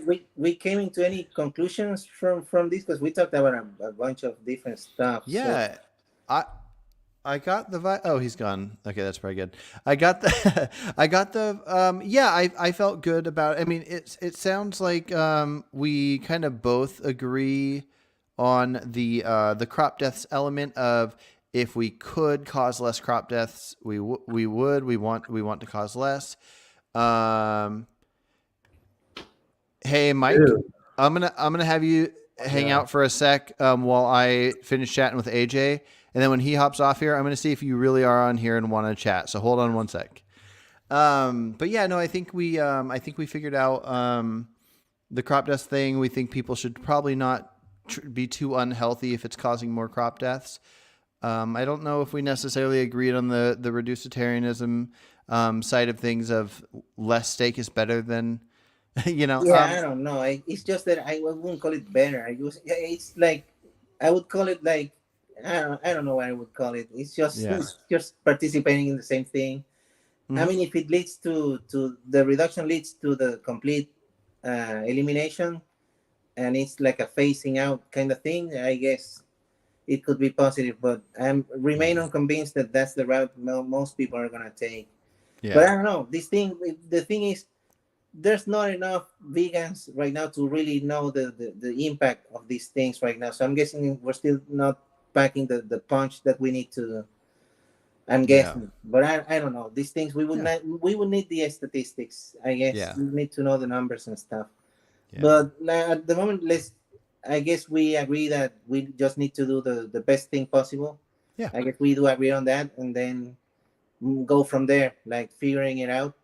And at least Hmm. we know that there are things that we can certainly do, which is like we can stop these farms, these animal farms and stuff.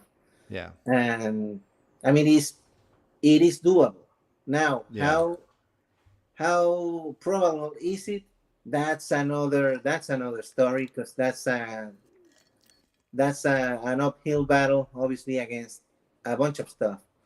Yeah. So yeah, Yeah. It might just be we're part of fighting the a future. giant monster of marketing and stuff like that. It's like we're fighting a very different. It's many fights, because we're fighting against people who we know they need to go up to our side, and they don't want to, and they're helping these industries to still be in place. So it's like Yeah.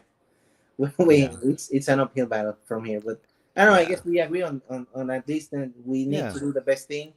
Yeah. No, And I thought we were gonna be battling it out, but I think we came up with good ideas, and I think we both, yeah, I we thought see so the good too. I side of thought we it. were So going yeah. to be like more confrontational or something, but I guess Yeah. like we just had a real conversation about the issue itself, and not try to be like unnecessarily confrontational, because the thing Yeah. is that is solving these issues. So Hmm. yeah, so I'm guessing. So well, it was a good talk overall. Yeah.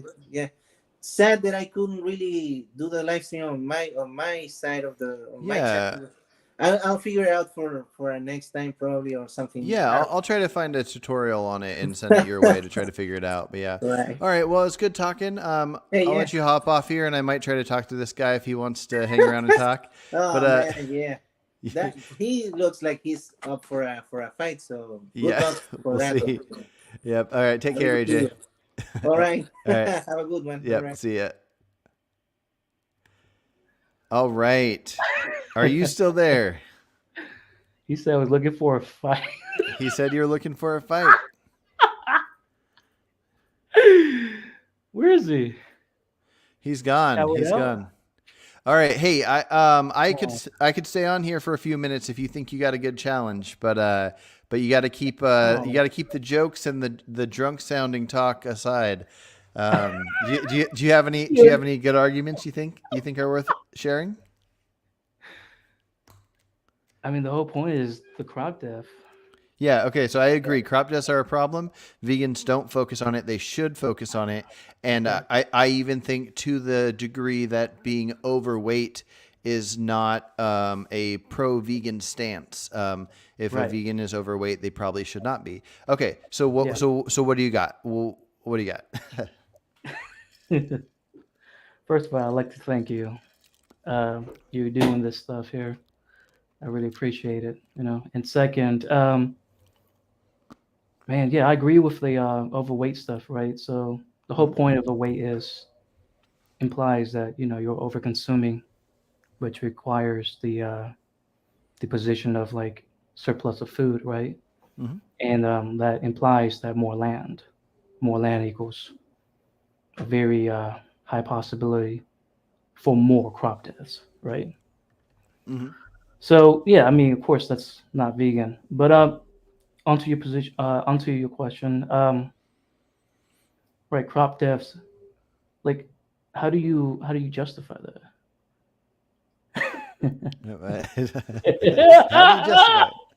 it? Right. Yeah. So as you've heard, I want to survive. I care about myself. Most living things do. Not that I care what most living things do. I want to survive. I want to be as healthy as possible. So my justification for doing anything that will get me as healthy as possible is that there are probably some things that I wouldn't do to better my health, but pretty much anything I would do.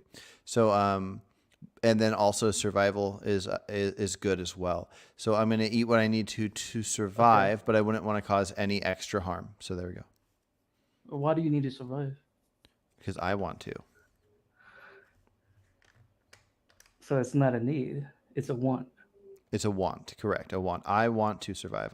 I need to survive?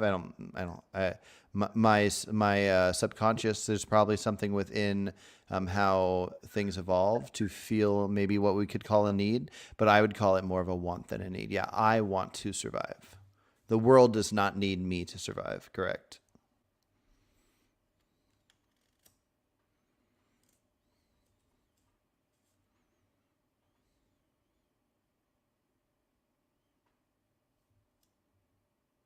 You don't have a faster comeback? Mike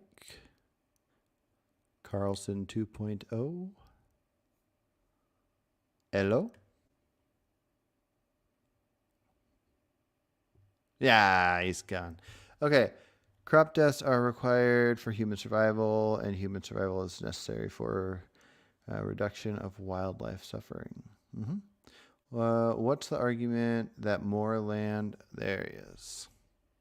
Oh man, I'm Oh, so man. sorry, dude. It's all good. I think yeah, we need to probably do this real quick. I don't want to Okay, get yeah. this again. Let's do it. I'm ready. Yeah, I mean, like, I didn't know what you said, but all I remember was that you were talking about how it's not a need, but it is a desire. Yeah, it's So my desire, my yeah, want. Yep. yeah. So to justify the suffering that you're actually participating in, desires are one of the answers Desires to are justify one. the suffering of these animals, right? Even though you don't Mhm. need to. Yes, it is directly. It is possibly the only answer. So yes, go on. Okay, so I mean, what's wrong with me also using the principles of desire hmm to kill these cows for my own food Then consumption?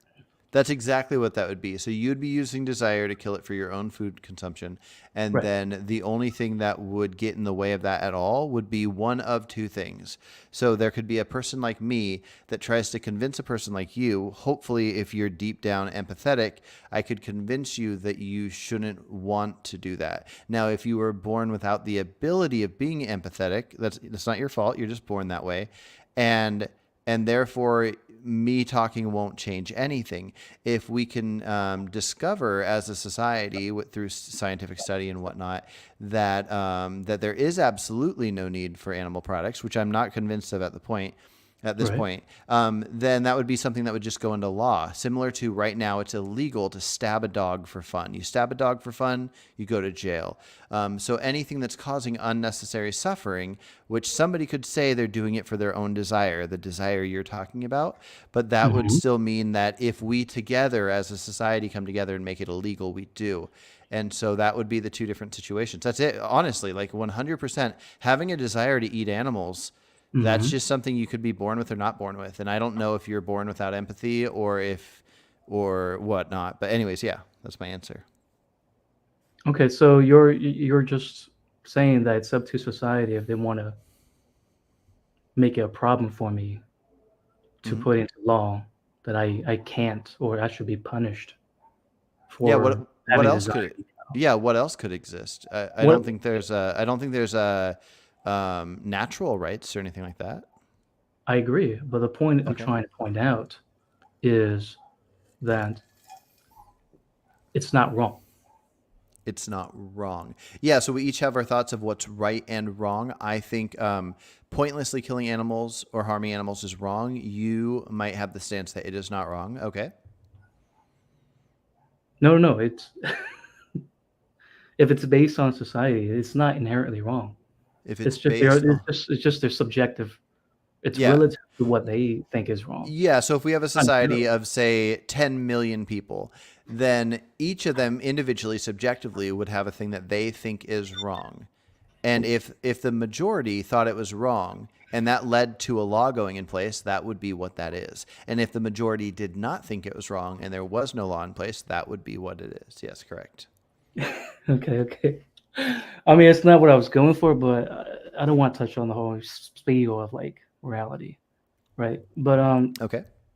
the thing is that like I'm just using the exact underpinning principle that you use to cause suffering. And that is desires are okay. Desires Right? are You desires are you definitely even okay. even though you don't need to, Hmm. but you have a selfish desire to embody something, knowing that you cause suffering, right? So Hmm. you don't care. It's just I'm selfish like that. Is what Yeah, it's I don't care more about causing suffering and death to something than I do about my own existence. That is correct. okay. Okay. So it's still a desire, right? Yes, it's a desire. Yeah. So for my happiness, right, Hmm. and my own existence, Yeah, I'm using desire to cause harm to cows in correct. order to live that living and existing fruitful life. Yeah, and so if you were out in nature and you were doing this act would be happening. Nature would not stop you. But a person that witnessed it, that thought that it was wrong, might try to stop you. But maybe they wouldn't. I have no idea. In a society, you would either be stopped or not stopped by your society. And by society, I mean the government putting it into law. If they don't put it into law, then you might have people trying to convince you to not do it I don't as it care about that. is. I'm not Uh, saying you do care about that. no, no, I'm saying what would you want to happen? Because it seems like there's a conflict with the What would I want to happen with what? I might have missed that. people like me. What should happen with people like you? Yeah. If our society could discover 100% that there is no need for humans to consume any animal products, then consuming them would become illegal. I would think. And then people like you, if by people like you mean somebody that harms animals, Based on those desires. you would get whatever the jail time is. Like if the Jail. desire hold on, if the desire that you have for eating animals, if you had that same desire for stabbing dogs, then if you did that right now, even though it's your desire, you would go to jail. Now you might think you shouldn't go to jail because it's just a desire and whatever other reasons you have, Mhm. but you would. And I'm not saying that needs to be right or wrong. My personal opinion is that's wrong. I have a lot of opinions on things that are not illegal that I think should be illegal. And I have a lot of opinions on things that are illegal that I think should not be. I think drugs should be legal in a lot of cases. I think circumcision should be illegal. These things aren't in place right now. It takes a society's shift based on conversations to figure these things out. So yeah, I don't necessarily think anything should happen to you in the moment. These ideas of talking about veganism are to get ideas out for people to think about, because usually most people are somewhat empathetic. It sounds like you're talking in a way where you don't care if legally somebody that stabs a dog would get like jail time or something or a fine. But maybe I'm wrong, and then I'd be curious to hear No, I'm just how I using am. your underlying principle that desires Okay. are okay to cause suffering. Desires are okay to cause suffering. Um, yeah, if the desire to survive causes suffering, then Uh-huh. to the individual that wants to survive, Even though you don't desire need to. is okay. What's that? Even though you don't need to exist. Even though you don't correct, even though you don't need to Right. exist, and not existing So is how is fine that too. vegan? What's that? How is that vegan? How is that vegan? Yeah. What- I need a lot more than that. What? All right. How is Oh, that okay. vegan? Okay. Okay. What are you so flabbergasted by? What's going through your mind? What are you referring to? When I ask you how is that vegan, you're like, what? How? What do you mean? What do you mean by that? Yeah, I don't know what you could possibly mean by that. Well, I mean, you're causing suffering, right? Hmm. So the whole shtick with veganism is that if you're causing suffering, you need to justify it. No, Otherwise, no. no, Okay, now I'm flabbergasted. no. I mean, most vegans would kill a Wow. chicken on an island to survive. I, Uh, w- I don't know. oh, Yeah.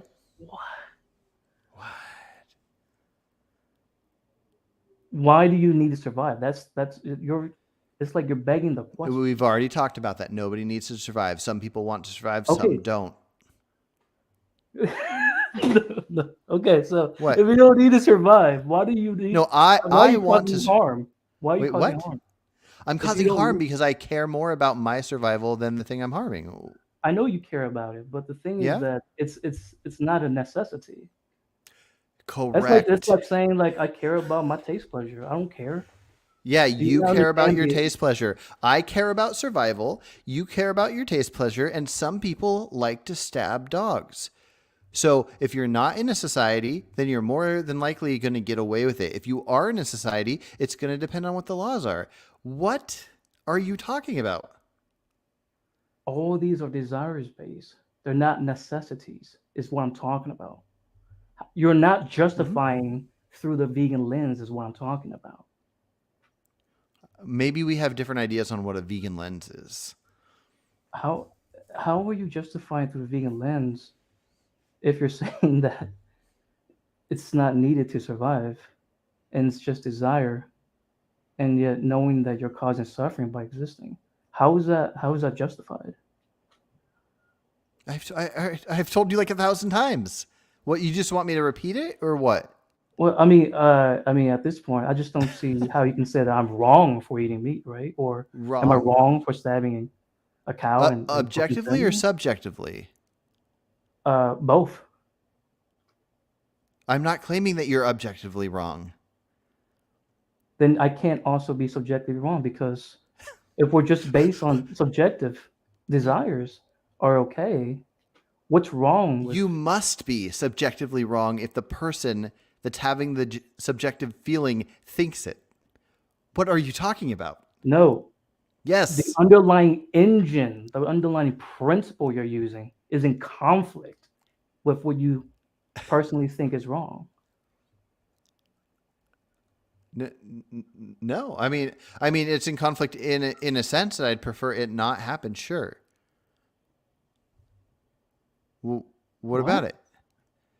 Yeah, like if the most minimal amount of suffering that needs to happen is what I cause to have you can go even optimal health further. and survive, then whatever that minimal amount is, I might prefer that not to happen, but it doesn't mean that I would choose that over surviving, and I do not. But you're choosing that surviving is not necessary. For what?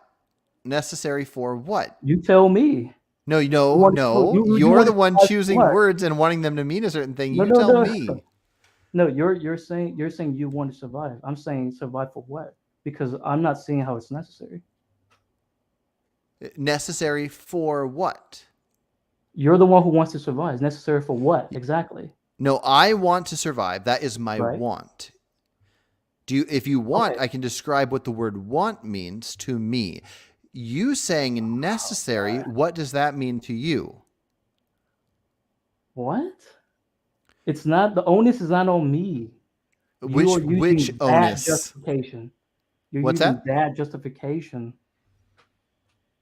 I mean, well, you're using the What? justification of desire, not necessity. Yes, correct. I just don't see what how I'm what wrong about eating a it? cow. It's what I'm talking about. Say it again. I just don't see how I'm wrong eating a cow. Do you see how you'd be wrong stabbing a dog? If it's based on desire, then it's Then what? unnecessary. Then I mean, is it wrong to you? I'm asking if it's wrong for you. Well, why me? Why not go to you? Because I know you're scared to answer this question, and I'm What do you curious to mean? hear what happens if you do. Well, it's actually based on your principle, right? I'm just No. trying to see if you're consistent. I'm curious if you personally think it's wrong.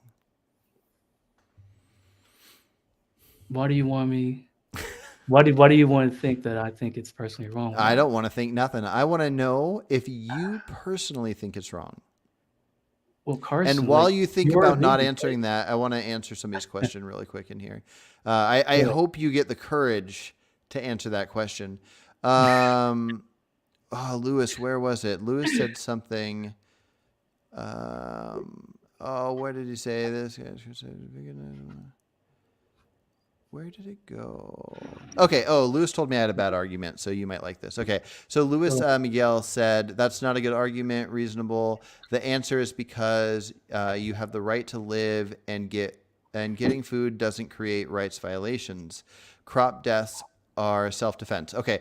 I used to think that too, and here's where I feel that you're wrong. So with crop deaths, if you spray pesticides, you're spraying this thing with the knowledge of what it's going to cause. You have it there so these insects will come and die from it. This happens because we're putting it in demand. So it's similar to a person that eats a dead animal. They didn't kill that animal. That animal's already dead, but then purchasing it puts the next dead animal in demand. So you essentially have the same thing where if you knowing what is going to happen, you are contributing to what puts something in demand that causes death. Now, I think unless it can be proven that there's more harm from the crop deaths, that it's better to continue eating that food. I'm not saying you shouldn't eat it, but it is definitely a rights violation. It must be. So anyways, Mike, did you decide if you're going to answer that question? I was just eating some chicken, but Is it good? what is yeah, it was some what do they call this, wild buffalo sauce? It's pretty fucking tasty. All right. Even though I don't need to eat it, but do you think encourage it's it, you know? do you think it is morally acceptable, in your opinion, to stab a dog for fun? I mean, do you? I will not answer that question until you Why tell not? me, because Why I want not? to know if you think it's morally acceptable to stab a dog for fun. Well, I need to know whether or not you think it's moral or not. Because I'm just I challenging you. I'm just Mhm. challenging your underlying Yeah, principle. yeah, you already have done that, and now I'm curious about yours. I just Well, I want you mean, to I haven't really gotten a straight answer. All I and got you was will just get one once you answer that nervous question for chuckles me. and dodging. Do you think it's morally acceptable to stab a dog for fun? Come on, Carson. It's just this funny thing that it's so weird Come that on, Carson. there's this subset of anti-vegans that they don't care about any of the things they're saying, or at least it seems clear that that's the case. Really? But yes, I and care what I'm I saying. think you fit into that category right now because you're trying to prove a point where your point falls apart unless you're one of the few, and I've met some of these that actually do not think dogs can feel pain, and what seems like pain Okay. isn't really pain, and that it shouldn't be illegal to stab them. But at least if you say it out loud, then I can hear it out loud.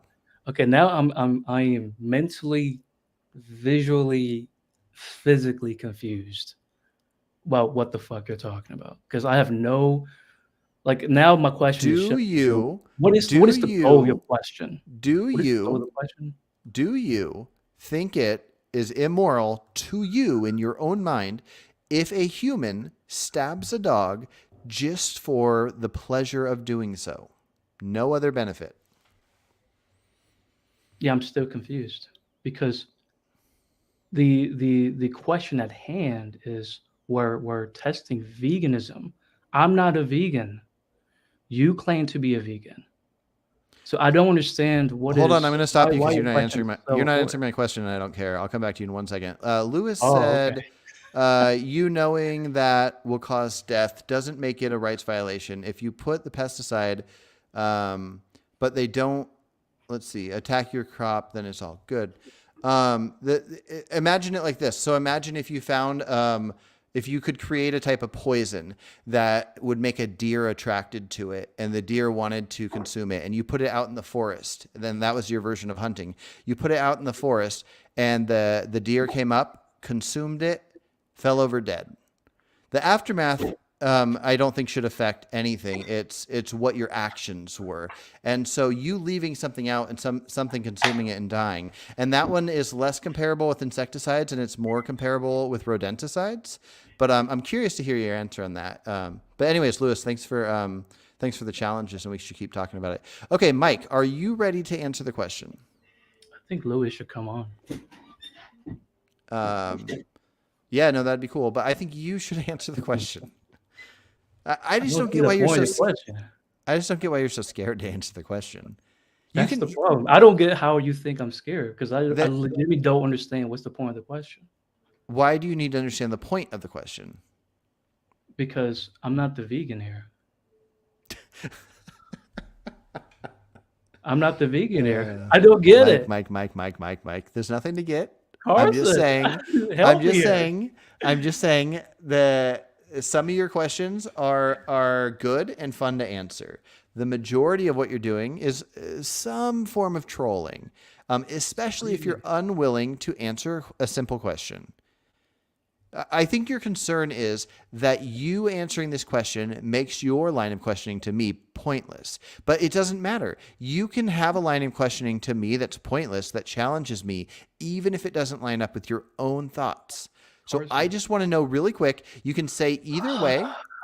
I just want to know if you think it is immoral to stab a dog just for fun. And you can say, yeah, that's immoral to do. And then we can all know that that makes your questioning pointless, but it doesn't matter. You can still challenge me, and that's fine. There's nothing wrong with challenging me, even against your own ideas. The thing is that I don't see how I'm wrong eating a cow for food if we're actually just using the underlying principle of desires. You have a different threshold, and that's entirely subjective. But I'm trying to look whether or not I am truly in the wrong. Do you think every desire should... Okay, I will answer that. Do you think every desire should be acted upon? No, you as a vegan, do you think every desire should be acted upon? No, I don't. Okay, so knowing that you have a desire that causes suffering, a desire to exist, even though you don't need to, yep. How is that a good justification? Because it's mine. It's my justification. Right. Do you it's think your desire, right? It's not Correct. needed.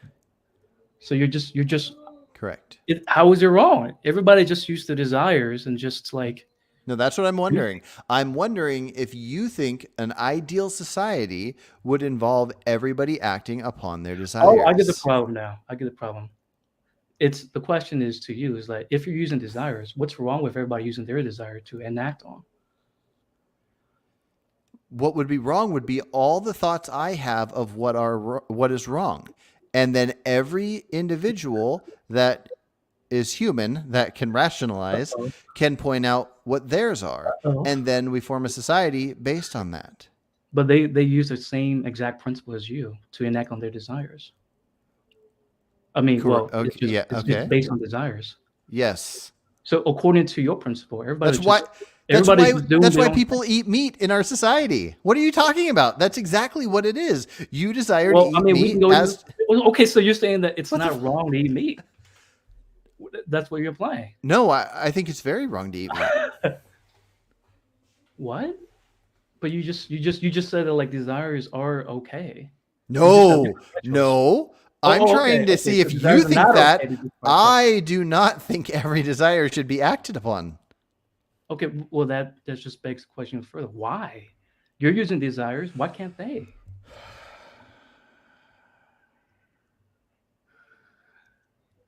You're not gonna pass this. Why don't you answer your own question?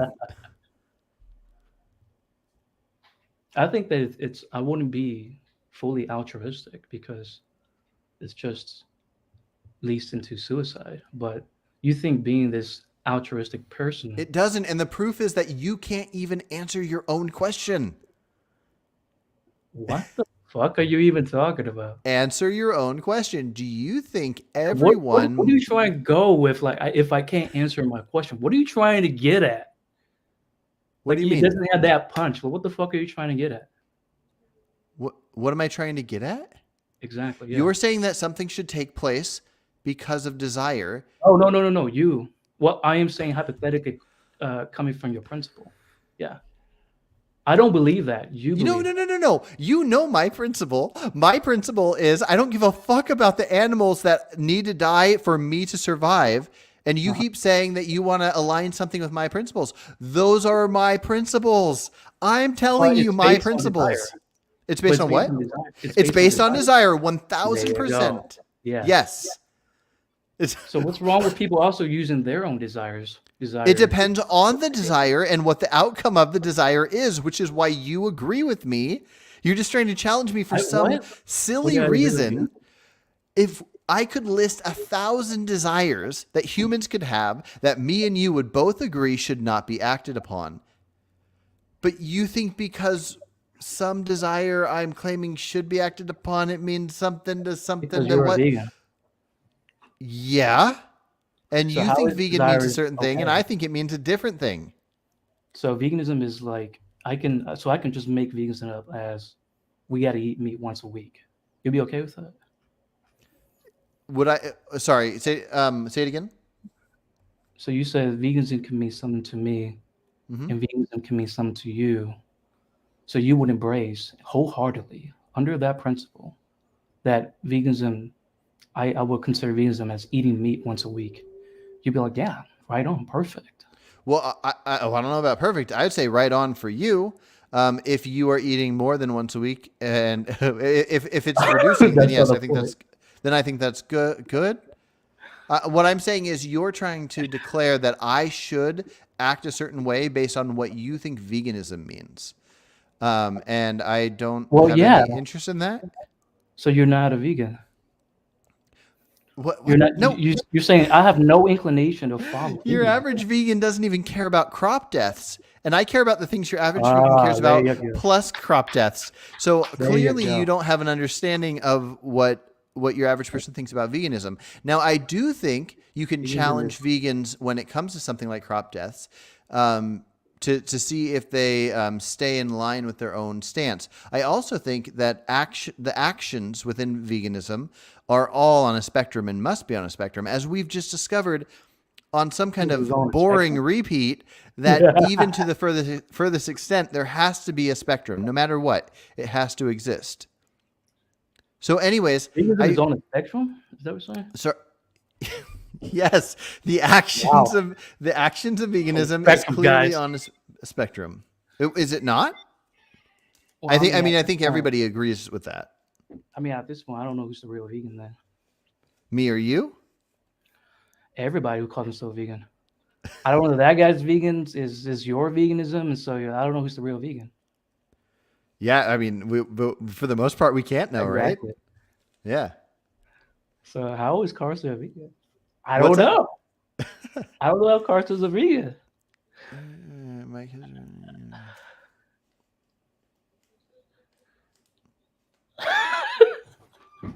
what's that? Was there a question in there?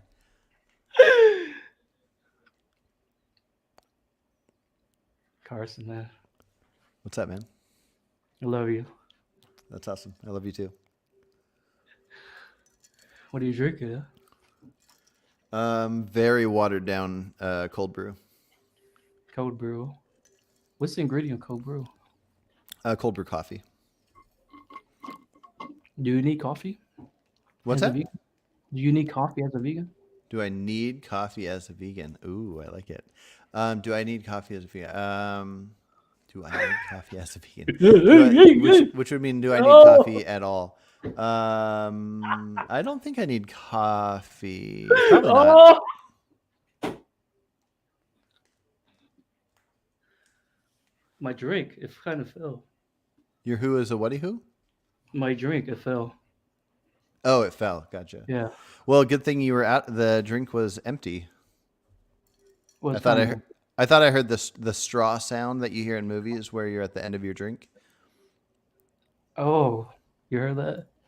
I thought I did. Okay. Anyways, I probably do got to hop off here soon. Do you have a good argument? Man, what do you mean by that?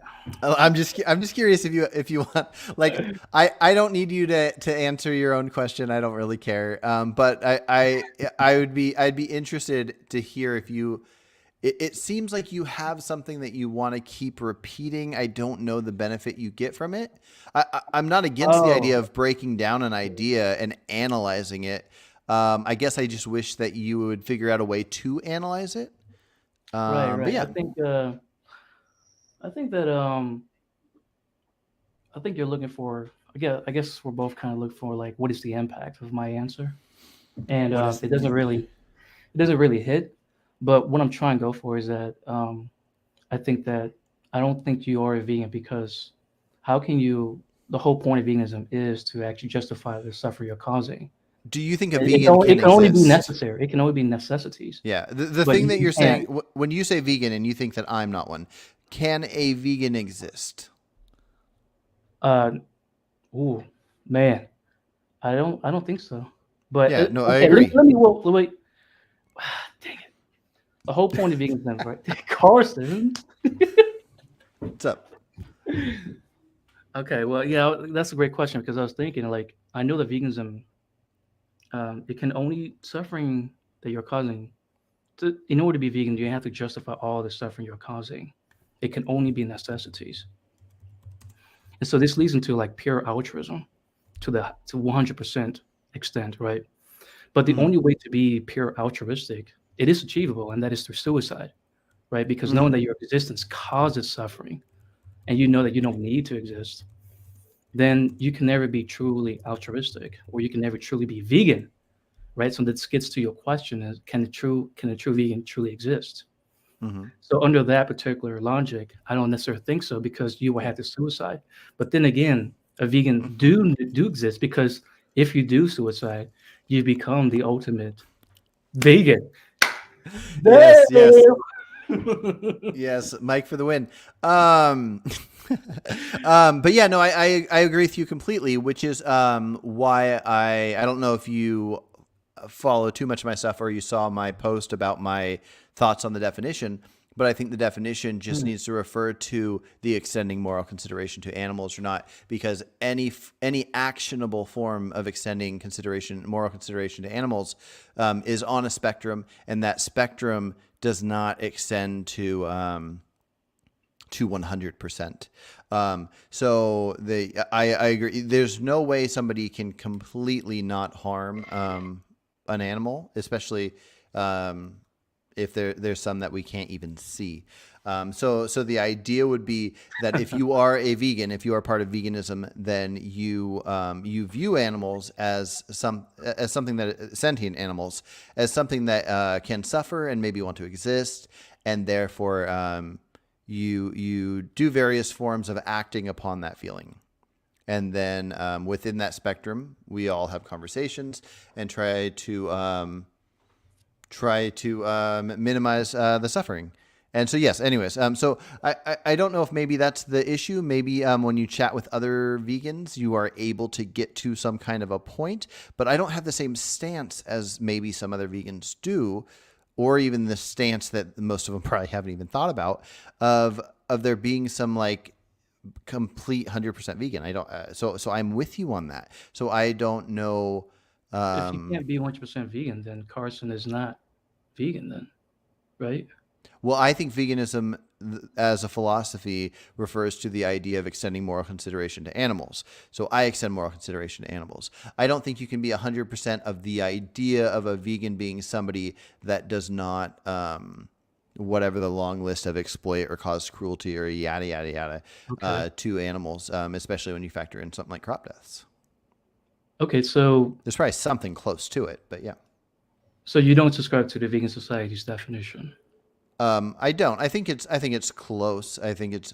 I think maybe one of the biggest issues is the people that do subscribe to it don't understand why they don't fit it. If somebody would have to claim that it's not practicable to not be overweight if they acknowledge that crop deaths exist. If somebody is overweight, they would have to call it not practicable, and that obviously is silly. So yes, the definition's pretty good. It definitely points us in the right direction. It points out what most of us vegans view as what matters the most and how to look at things. But it's not like an extreme perfect set of words for sure. So your whole spiel, right? Your whole shtick with veganism is we should only reduce suffering, and that's it. even though if we can eradicate it, we shouldn't do that. No, we should do well. It depends on if you're going to get into predator culling, but yes, I think we should do the best we can, and depending on our needs, I think that a lot of that should be put into law. Right. So you don't want to eradicate it, even though you can. No, you would have to explain to me what you're talking about, like which form Right. of Right. eradicating Right. it. So like If you're talking about the suicide thing, no, I don't want to make people. I don't want to kill people, and I don't want to kill myself. So yeah, well, that's exactly where I was going to get to. yeah, So, well, stop getting to that. You've already gone over that part. Find a new part. I mean, we can break this down. We can analyze it, but if you keep repeating yourself, you would have to have another good reason to, like, maybe I'm dumb and I'm not getting this, and therefore you got to word it a different way. But go for it. actually Try you're to word it smart. a different I way. think Carson's smart. All right, you guys are listening. This Carson is very intelligent. Look at all the book stacks behind him. This man is big brains. All right.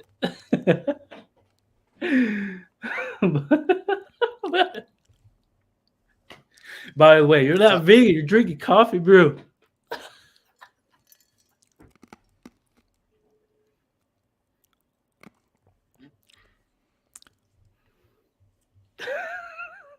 What's up, Mike?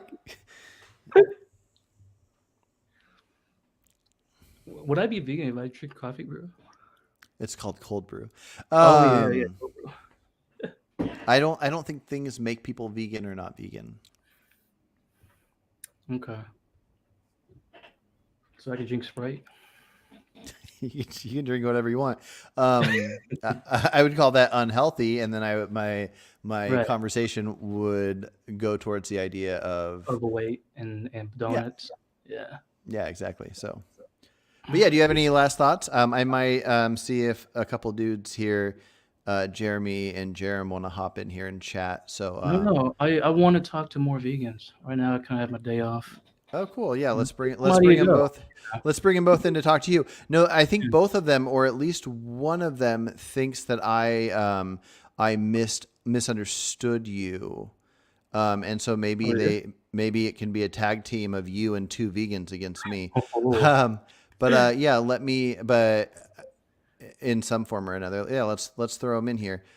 Jeremy, Yeah. Jeremy, if you guys want to hop in here, I don't know if four is a crowd, but I'll save out most of it, but unless like something requires me to jump in, I'll do it. But go ahead. yeah. I think they thought I was missing some kind of a element of a reductio. Maybe, I don't know, but yeah, maybe they will explain your thoughts better than you could. That'd be kind of fun. That is a All good way. right, Jeremy. I know. Jerem made a comment about the reductio thing. I don't know if you started that or if it was him. But what do you think I missed something that Mike here? Well, I mean, trying to get at? yeah. I mean, that is the reductio. I was trying to get at a reductio position. Yeah. But yeah, go ahead. But what It seemed part did I pretty clear miss? to both me and Jerome that Mike's your name, yeah. But he wasn't really trying to advance his own position. He was just trying to trying to ask you to logically distinguish between a position that says that that you can deliberately cause harm or death to sentient creatures just because you have a desire, not a behavioral obligation. Even if it brings about your own death, it's still a choice that's open to you. And so if the fact that you desire A more than B is enough of a moral justification, I can't imagine another one. Do either of you have well, a sure, different moral justification? yeah, absolutely. Oh, interesting. Okay. It's called consequentialism. Mm. the net, you know, the net sum total, it can almost never be very precisely calculated. You mean the numerically, benefits but that it will can come definitely from be your approximated. existence? Yeah, the net benefits minus harms to all the sentient beings that are involved in the action, is what determines whether something's morally better or morally worse than a different course of action. And but I'm also a scalar consequentialist. Do I understand that correctly? That what you mean is the pleasure that you receive, or do you also mean the pleasure that you will bring to others by you existing? Oh, no. Because we're talking about the idea of if it's better to take your own life or not, right? Yeah, I don't see any justification for the egoist reweighting of the consequentialist calculus. I don't think there's any reason to put greater weight on myself in the calculation of what I call more moral or less moral actions. I put that, Jerome and I, we actually kind of talked about that a lot, talking about heroism and stuff, right? I put that in a separate category of psychological motivation. So when something, if an action would save two people who are objectively equal to you, there's no other difference in like whether they have a family or how many years of life they have, expected life they have left, or whether they have jobs that save more people than you do, or whether they're criminals or nothing else. Just two people that are basically objectively in the same category, as you. It's obviously morally better to sacrifice your own life to save those two lives. But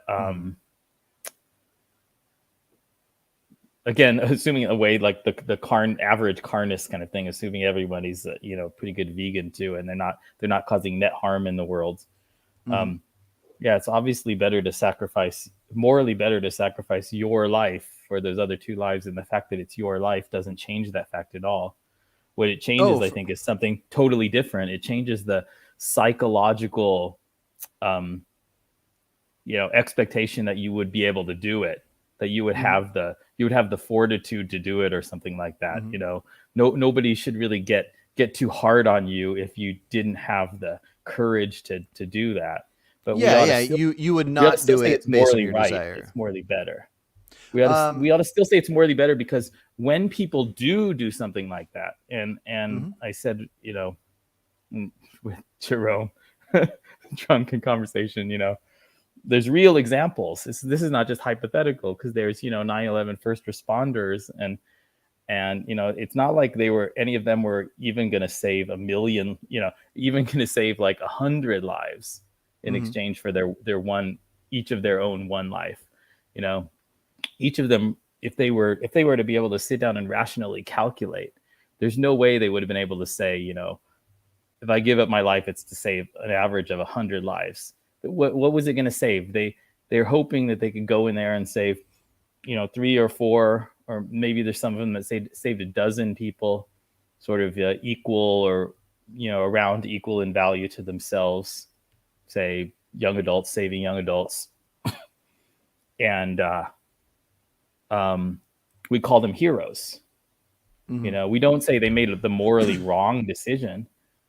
Yeah, I guess because their own lives should have been more valuable to them than other people's lives. So they made a stupid and wrong. No, they made the morally right decision that was hard to make, and that's exactly what it means when we call someone a hero, right? Yeah, I might be able to be talked out of this, but I don't know if I view morals the same way. I definitely I don't view myself as a utilitarian, but I'm hoping one of you two can talk me into it if it's the right way to be. But I don't think it's morally right to sacrifice one person for 1 billion people. I just don't view things. I don't view it in that way, especially if it's my own life. Yeah, Jerem, what's up? What's up? Yeah, we were actually talking about this on my drunk stream. We were kind of dogging on you for that claim. You wouldn't sacrifice yourself to save 1 billion people. That seems a little bit crazy. But I can't view a way to care about anything if I do not exist.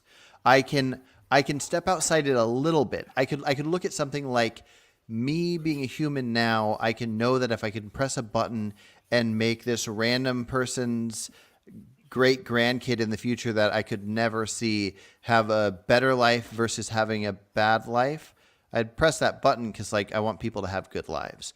But and maybe this is just a human error, but I can't fathom the idea of not existing. And therefore I can't fathom the idea of making somebody not exist when that is the planned action. So which is it's why I wouldn't sacrifice one to save a billion, even if it wasn't me or for myself. So Carson, do you see this? Because you mentioned desire when you were talking with Mike here. Mm-hmm. Do you see this egoism that you're adding into your ethics as about desire or about a sort of objective list about, let's say, so people who don't strongly desire to keep themselves alive, do they still have some kind of like objective obligation, like they ought to value keeping themselves alive? Is your egoism sort of like it's not, so it's about what a person happens to particularly desire?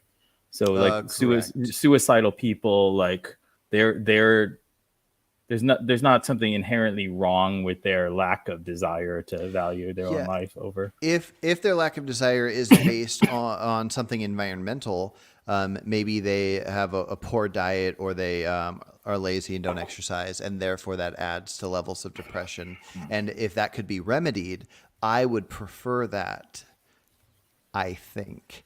But yes, I don't. If somebody truly did not want to exist and they were going to remove themselves, outside of the idea of if there was some like, anyways. But you kind of sound in your general conversation and the way that you think about health and lifestyle, you seem to come across as if you think that there's something proper or right about an individual highly valuing their own survival and thriving. It's not arbitrary. It's not like you don't see your desire to keep your own self alive and in good health as just what happens to be your desire. And if your desire was something completely different, like your desire to play, a certain video game more than anyone else on earth, and everything was around that, centered around that would be an equally valid core desire. Oh no, I mean I could recognize something as having more value to it. For example, elements that would keep you alive, your survival, shelter, food, water, whatever. I would obviously rank above anything that would just bring personal pleasure. But yeah, I don't think I think I do view it as I have my desire to survive, so I can place that potential idea on others. So I can imagine that they have that same desire, therefore I recognize that in others.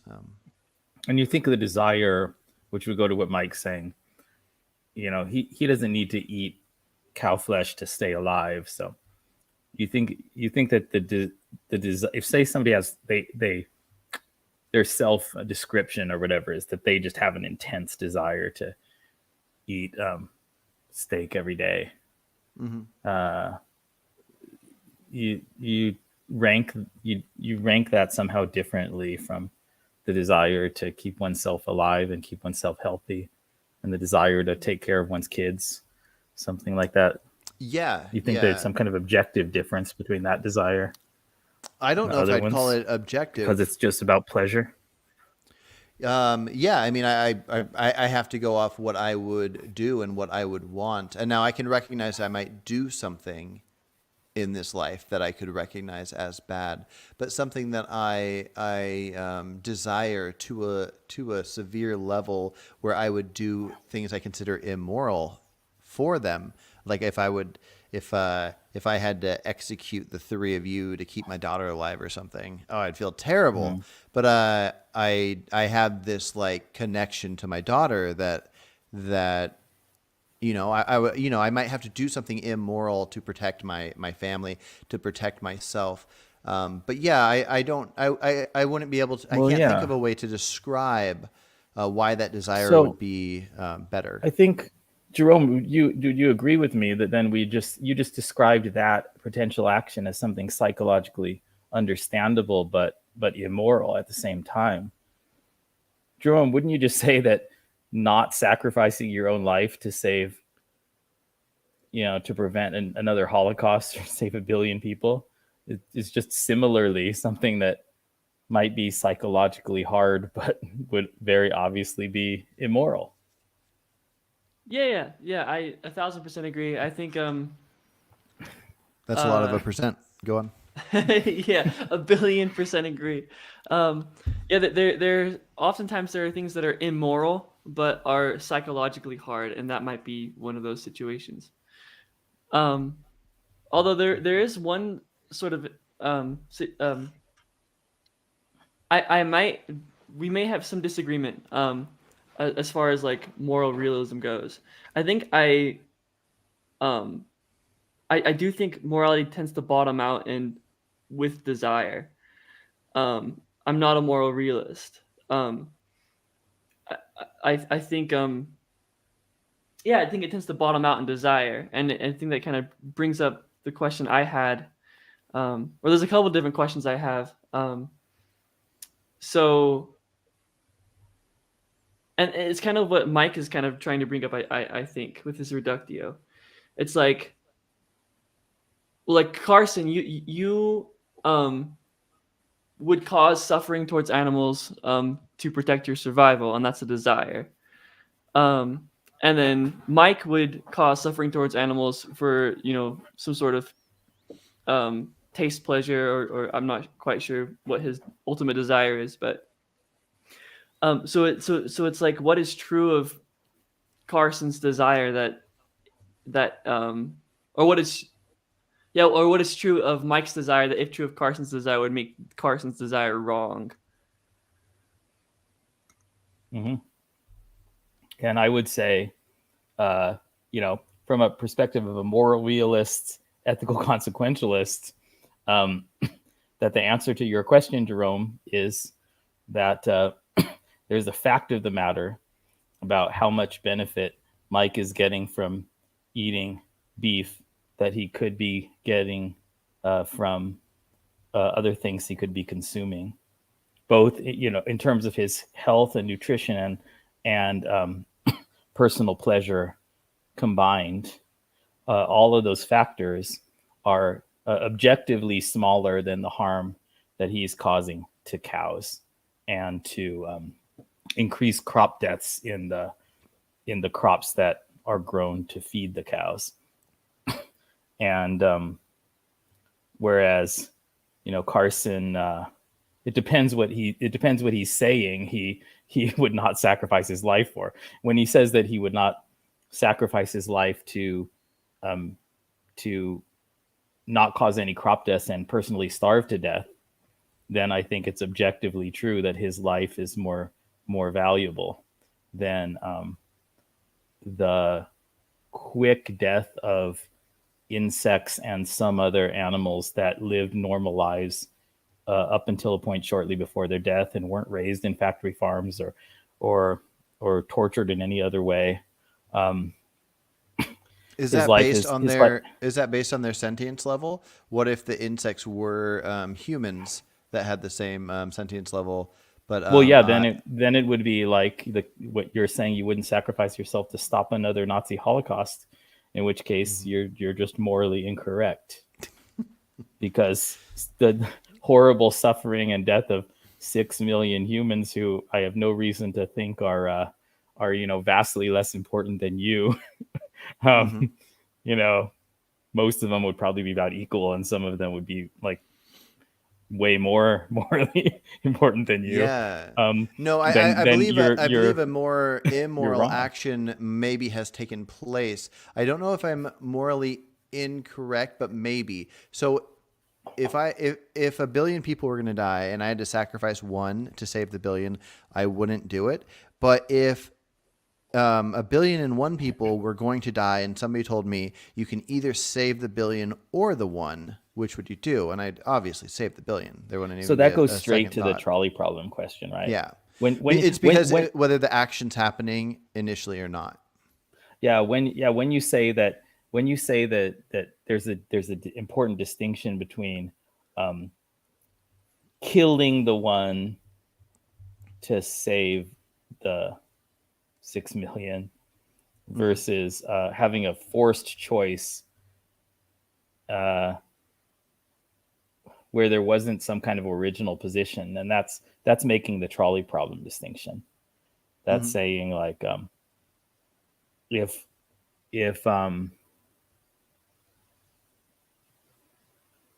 well, what's the neutral version of the trolley problem? It's like if What is the neutral? It would be if two trolleys are coming down two separate tracks. Yeah. One towards one person and one towards 5 people, and you only had enough time to. Jerome, just make sure Jerome hears this. So the neutral equivalent of the trolley problem that doesn't invoke an active passive distinction is like two trolleys are going on two separate tracks. One's going to kill one person, one's going to kill 5 people, and you only have enough time to get to one of the tracks. You only have enough time to pull the lever and stop one of those two trolleys. So then I guess, Carson, you would say, well, you would choose to stop the one that will kill 5 people. Yeah. Right. And but if you have the original trolley problem and the trolley is already on a track continuing towards the 5 people, then you would not pull the lever to divert it onto the track with the one person who otherwise wouldn't have been in any harm. Correct. Yeah. Due to the negative rights factor. Mm-hmm. So and it perfectly links in with the idea that I wouldn't sacrifice myself for a large number of people. I wouldn't sacrifice somebody else for a large number of people because this might seem like a silly reason because I don't know the best way to word it, but I can put myself in the shoes of somebody else and go, I wouldn't do it, so I don't want them to, which is why I switched over on my predator culling stance, which is if I were a carnivore lion, I wouldn't want to be stopped from eating gazelles and zebras. So yeah. So I get that you can psychologically have the expectation or imagination that you wouldn't be able to do it. That it would feel really hard to look at that video if you're looking at a screen from the train station booth or whatever, or physically seeing the person standing there. It'd be hard to look at the details of this person and then pull the lever knowing that you're deliberately causing their death. But what I don't get is the sort of equivocation between thinking that it might be psychologically hard for you if it really happened and thinking that would be therefore the correct moral conclusion rather than just a psychological weakness, and that the morally correct choice would be to pull the lever and save 4 net lives, and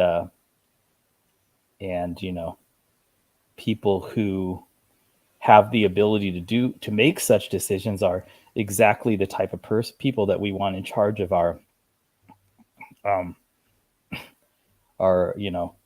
highway safety policy and our drug testing laws and all the other things where trade-offs involving deaths on either side have to be made all the time. We want people who are crunching the numbers, not people who are getting psychologically afraid of sure. the smaller Crunching harm the numbers that they might might be have to do. Crunching the numbers might be what we each want and therefore should get. I don't know if I view the morals the same way. I don't know if there was a tornado that was just going to wipe out a city and get, I don't know, like 100 people were going to die from it. And then there's also a case where I could go and just personally kill somebody for no reason. Which thing would be more immoral, me killing an innocent person or me not stopping this tornado somehow if I could stop it and saving the 100?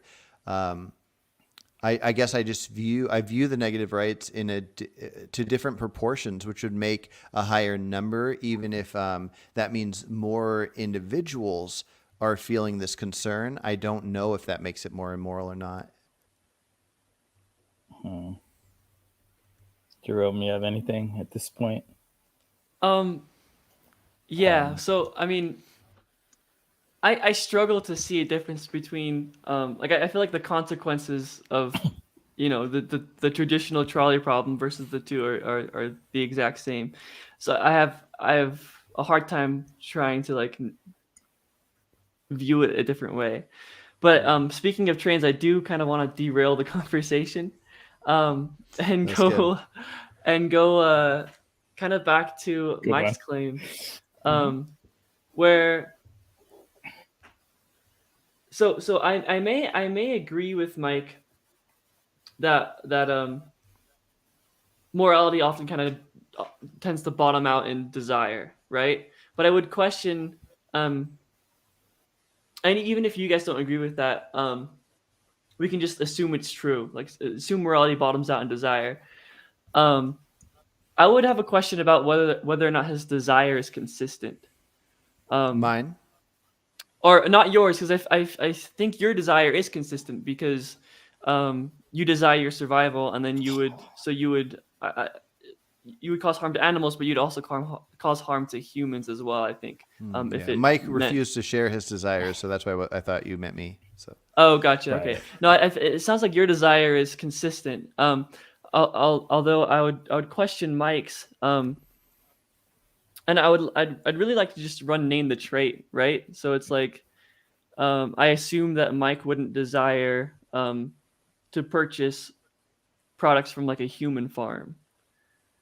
So then it's like, what is true of an animal farm that if true of a human farm would justify buying products from the human farm? Hello?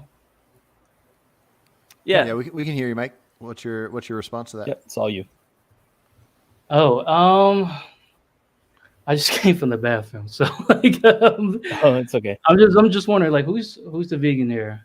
Jerome, you're a vegan or not? Yes. I think three we all of call us. ourselves vegan, you know. Oh, I yeah, think there are right, all yeah. people out there that would call us non-vegan. I think Jerome, Right.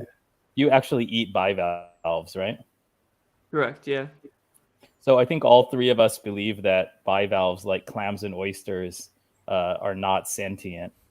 They don't have any sort of internal experience, thoughts or feelings, and so there's nothing morally wrong with eating them unless it affects some other kind of animal that does have sentience.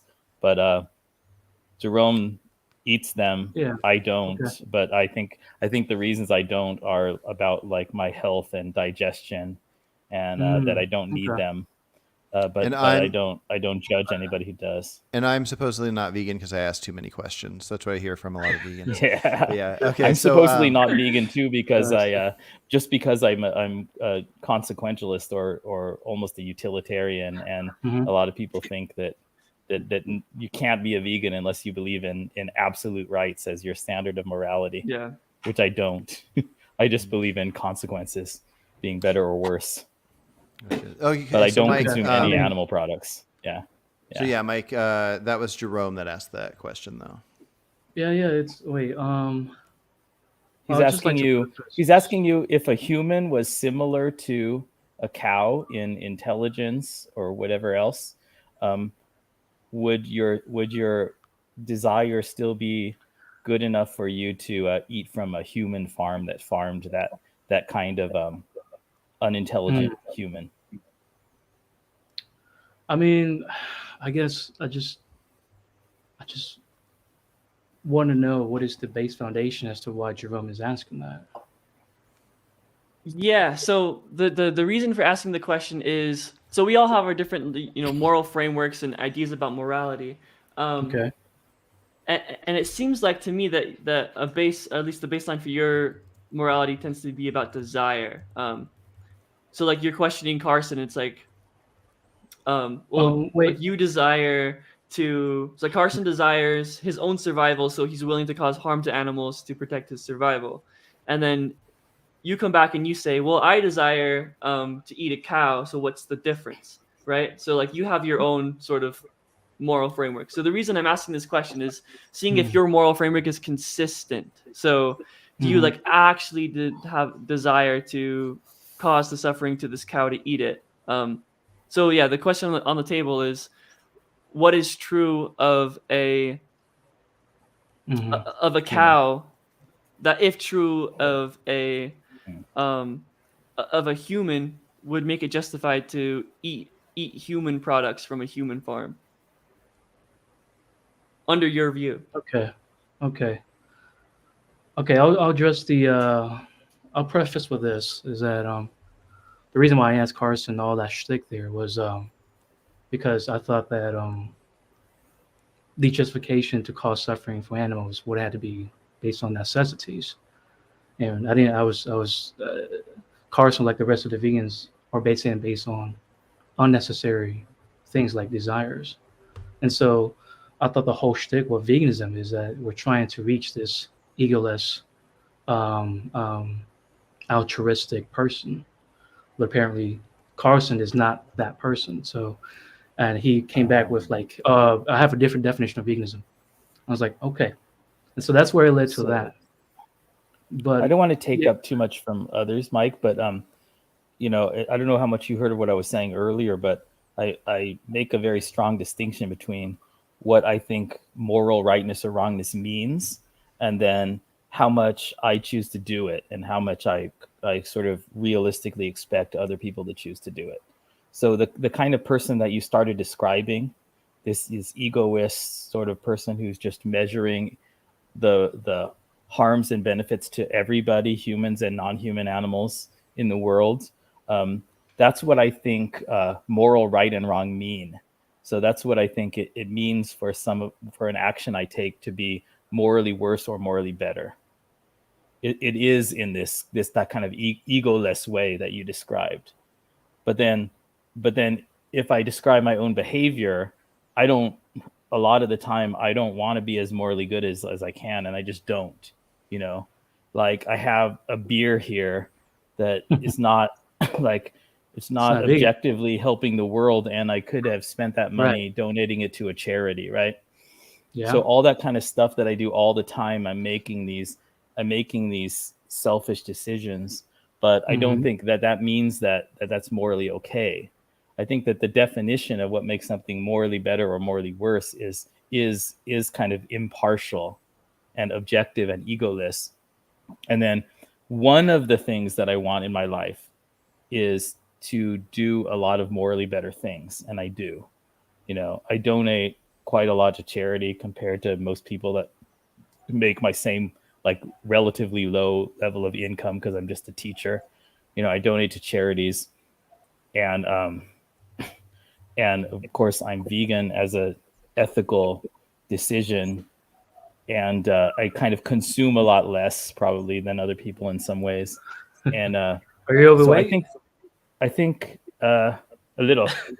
I don't think as much as AJ. I'm not going to pull up my shirt right now, but you know, I'm overweight entirely because of beer, actually. Okay. But also, not to cut you off, Jeremy, but all this ties into the idea of nobody can be whatever this ideal vegan thing. Veganism has to be on a spectrum. We three happen to be near that 90 to 100% part of the spectrum, where others are way further down. But veganism must be on a spectrum due to us not being capable of not causing harm. Well, I think all moral rightness and wrongness is a spectrum. Right? I think exactly. I think I don't understand things like concepts like moral obligation. Or you know, Mike, you were saying earlier, how do you justify doing this? Well, you know, it depends what you mean by justify. You know, are you asking me how do I decide whether it would be morally better for me to, you know, donate $100 to a effective charity, or buy you know, $100 gift for my friend? Then I would say I do it by calculating, you know, by kind of measuring all of the effects that it has on all of the beings involved. And I would say donating to charity is obviously a better use of that $100, morally better. But then if you're asking me, you know, how do you justify buying the gift for your friend? It's just like, I just did something that was morally worse because I wanted to. And I know it sounds kind of crazy to say it like that, but it's Right. it's just being honest, man. It's just being honest. Okay. It's exactly the same thing as saying like if you ask me about what the definition of being healthy or like physically fit is, and you ask me like, hey, somebody with this like the hugest BMI, is that person more physically fit? I would say no, obviously not, you know. And then I'm not a hypocrite just because I don't prioritize my fitness over everything else in the world, you know.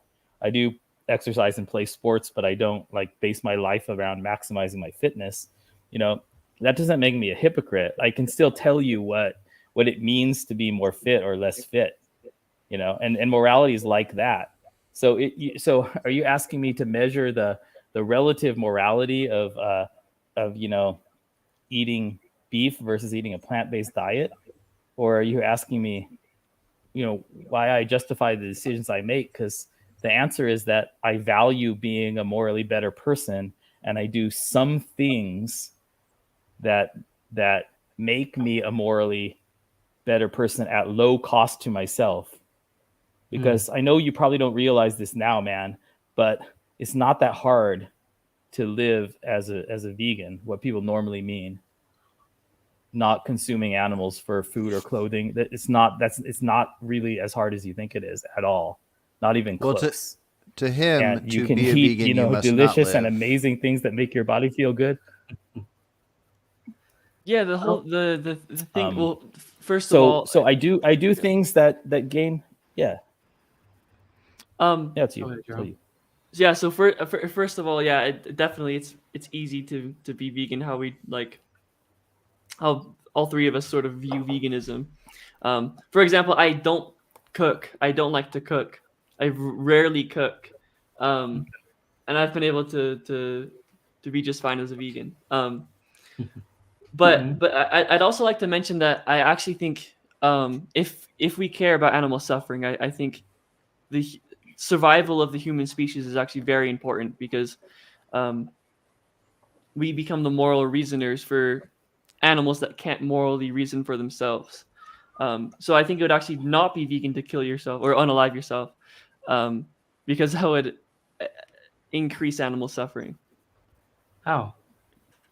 That If makes you sense pass because we're away, advocates, because we're trying to change other people. That's what he's saying. The indirect effects of our speaking out and trying to spread the message, he thinks is greater you than, have to exist in order to convert everyone to become vegan, and then you Yeah. could unalive or yourself. convert a lot of people. Well, or, so you not know, even then. Not Well, even then. let's wrap So that up. Actually, Jerem, what if you could press a button and just wipe all humans out? oh, very bad. That would be very bad. Why? Yeah. So there's the whole thing of humans. Yeah, there's the thing of humans convincing other humans to become vegan, right? And you would get rid of that if you just push the button and got rid of all humans, which seems like a good thing. The issue is that humans, the human mind has the ability to morally reason, where like wild animal life doesn't. So humans are kind of required to exist to reduce the suffering of wild animals. eventually, in the far future, you know, we talked about this in the drunk stream, didn't we? Kind of moving towards history, heading towards a kind of Star Trek sort of future. It requires something like current humans to be a step in that process, you know, because nature is incredibly cruel. It involves incredible amounts of suffering, and Okay, well, we're the only hope we have towards a bridge for life to get beyond that. all right. So, Jerem and Jeremy, I'm curious. Would you guys say that if in a hypothetical future humans did basically it became illegal to come in contact with them, so we decided as humans and we could see into the future that humans were going to separate ourselves, no pets, no nothing, they're out in nature, we don't take over their land, we just have the land we currently have, and there would be no protection or any of that, no intervening whatsoever, would you then, whether you would think it should be done or not, call it more moral to press a button and end humans versus the alternative of humans continuing but not intervening?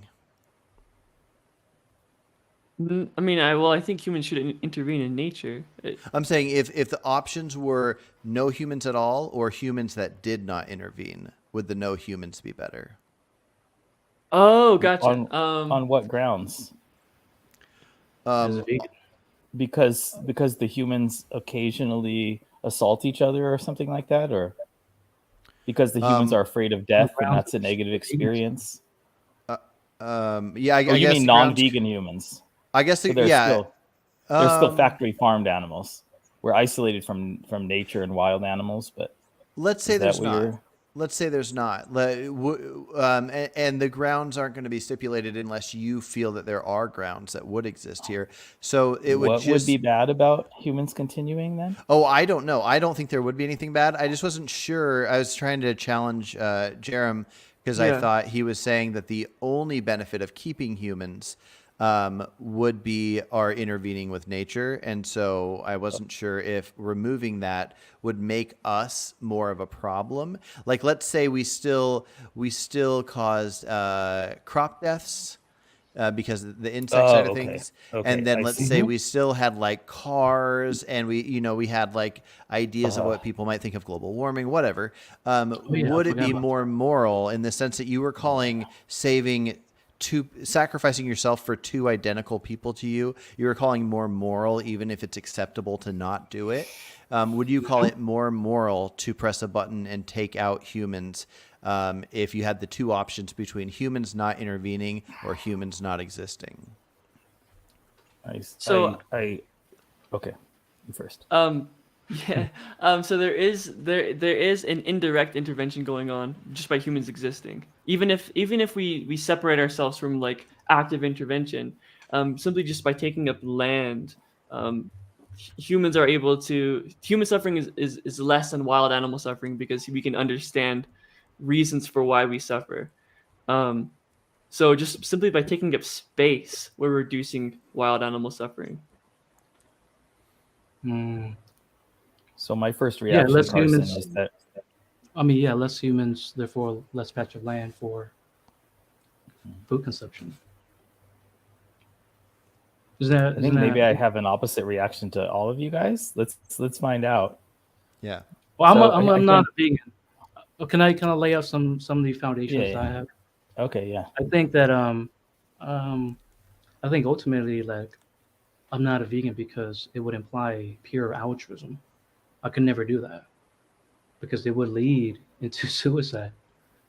I know like Carson doesn't like airing Yeah. that. I mean, Possibly, I don't know. that's what I was saying in the chat. I was saying that the line of thought that you're following is exactly what I think is, or the pitfalls and the wrongness of kind of absolute rights based or rule based deontological ethics. You know, it's called deontology, where you think that morality is a set of rules, and if you say that a rule is right, then you're saying that you ought to follow it absolutely in every circumstance. And I think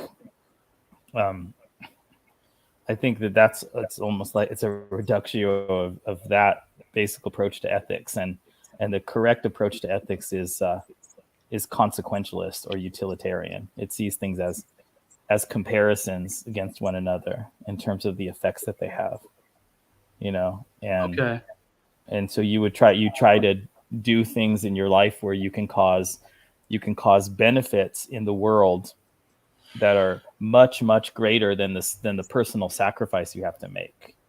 And then nobody's asking you to make every single personal sacrifice, because none of us do, and we don't even think there are some people out there who sort of pretend to follow every rule in exactly, but they can't. And that's what I'm saying. What being a much better person and following the correct morality is about is noticing those times in your life when you can make a very small personal change that causes a benefit that's much larger. And I think that move away from eating factory farmed animals and eggs and dairy products every day to not at all. It's the reason why I'm promoting veganism is that I think that's the biggest positive effect you can have on the world at the smallest and easiest cost to yourself by changing the foods you eat and the clothes you buy. That, because there's so many other things that we could all try to do to make the world a better place, and sometimes we try to do them, but getting rid of nuclear weapons, having nations not, but I don't know how to do that. I don't have the first fucking clue how to make a dent in in the existence of nuclear weapons in yeah, well, I think with the right amount of conversations, anybody that is somewhat empathetic at all would come to that same conclusion. And I don't mean that as an insult. I just think that like to people that haven't, I just think that that's the case. Before you answer the question that Jeremy answered, I kind of want to counter his really quick. You made a comment about if people took over a certain piece of land, that would be better because there would be less suffering. Would you say that since there is suffering throughout all the natural world, like anything that's not, I mean, not that humans don't cause suffering too, but anything that is wild, that more than 95% of all animals don't make it to adulthood. So there would be pretty much suffering in every area. Would you say that wiping out as many species as possible that you could do without harming the ecosystem would be best? Like kind of Thanosing them out? If you had to take the good with the bad? Yeah, good question. Yeah, because again, most of my objections tend to come with like they're practical objections about the ecosystem and how that would cause more suffering. But yeah, if we could, yes is basically the answer. Yeah, yes. Okay, interesting. I strongly disagree, but Jeremy, what about you? I bet I'm going to even more strongly disagree and take a very, very, very pro-natalist and sort of positive consequences sort of approach. Well, so there's the thing. I'm a pro-natalist as well. I just think the consequences of wild animal suffering, like having, I'm pro-natalist in that existence is net well-being, and if existence is not net well-being for wild animals, then yeah. I think this might be a tangent onto. I mean, I think something like a zebra probably has net positive well-being, even if it ends its life as it gets old and weak, getting torn apart by lions. It probably has overall net well-being. I don't know if all of the mice that are born and then starve to death in their first week because they overpopulate.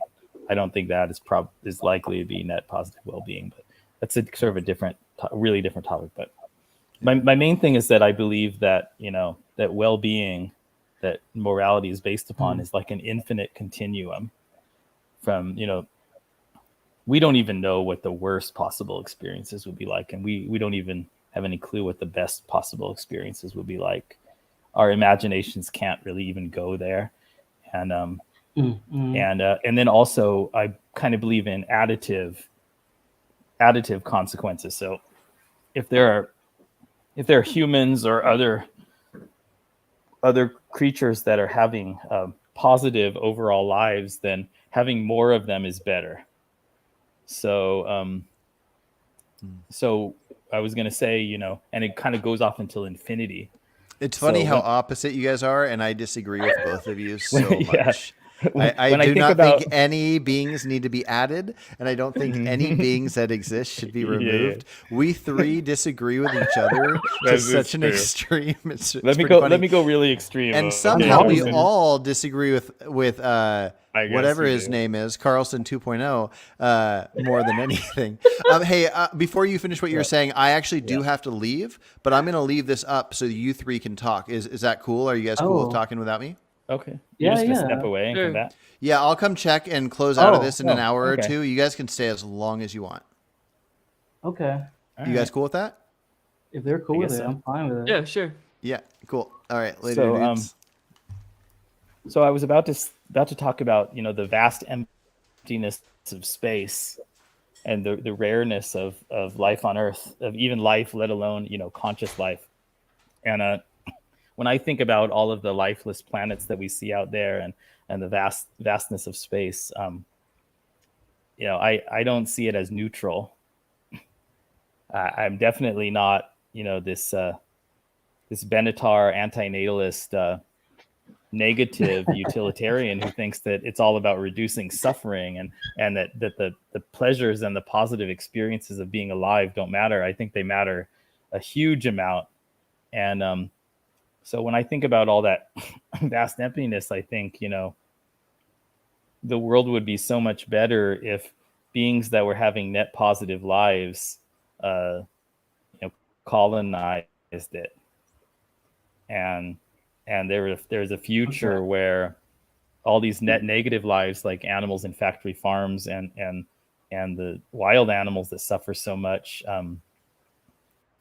we're not there, but all kind of creatures that were having the chance to be alive, experience existence in their own way, and have net positive lives, were just expanding in the quintillions or whatever. And so when I think about that, anything that makes that, sort of that positive future possibility completely go away, there's something really bad about that. Of course, if we destroy ourselves, destroy all the life on our planet in a nuclear war, or through some kind of runaway climate change or whatever else it is, then that would be an example of that. But the only hope that life originating on Earth has right now to get off this planet and get to that sort of future where there could be, many orders of magnitude more net positive experience, and beings that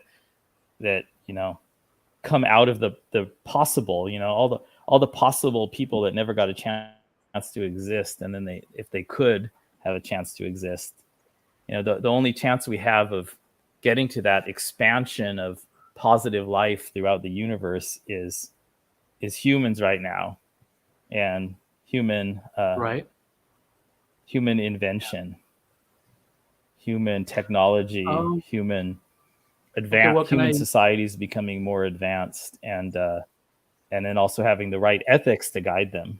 Yeah. Okay.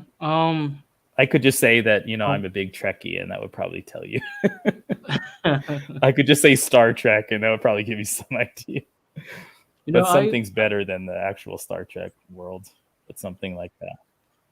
I wouldn't call myself a big nerd, but like I'm more of a Lord of the Rings fan. So, but I don't know anything about Star Trek. So, but yeah, I think Elon Musk.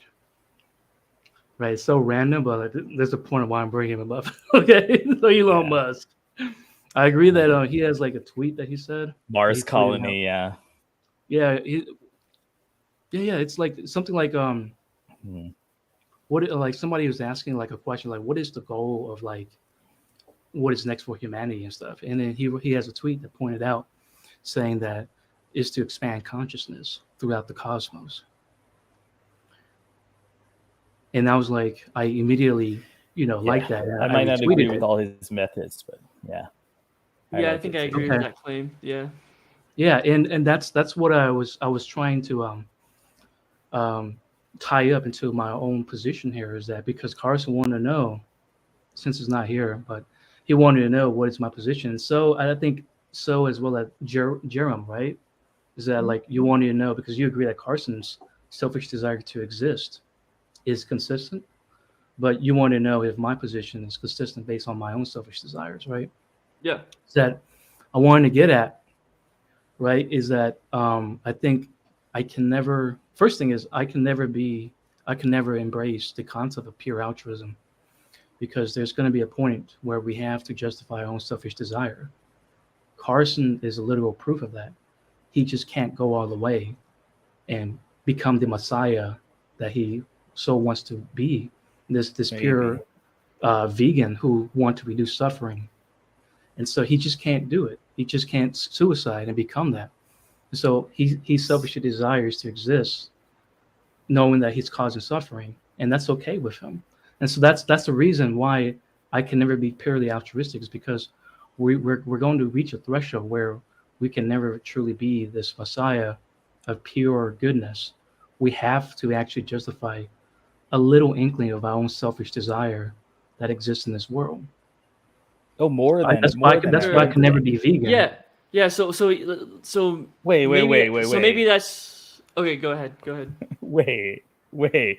I just said, you heard what I said before, right? I'm not asking What? you to. I'm confused by you using these words like embrace and justify. You could never embrace pure altruism. Does that mean you could never live in accordance with pure altruism? Because then I agree, neither could I, and I don't know any single person who even comes close. Or do you mean, or does embrace mean you could never decide that the definition of morally better or morally worse is egoless? Because what does one have to do with the other? Why can't you just acknowledge that that your egoist aspect doesn't have moral justification at all? It's not part of what makes things morally better or morally worse, but it's still something you do. Just like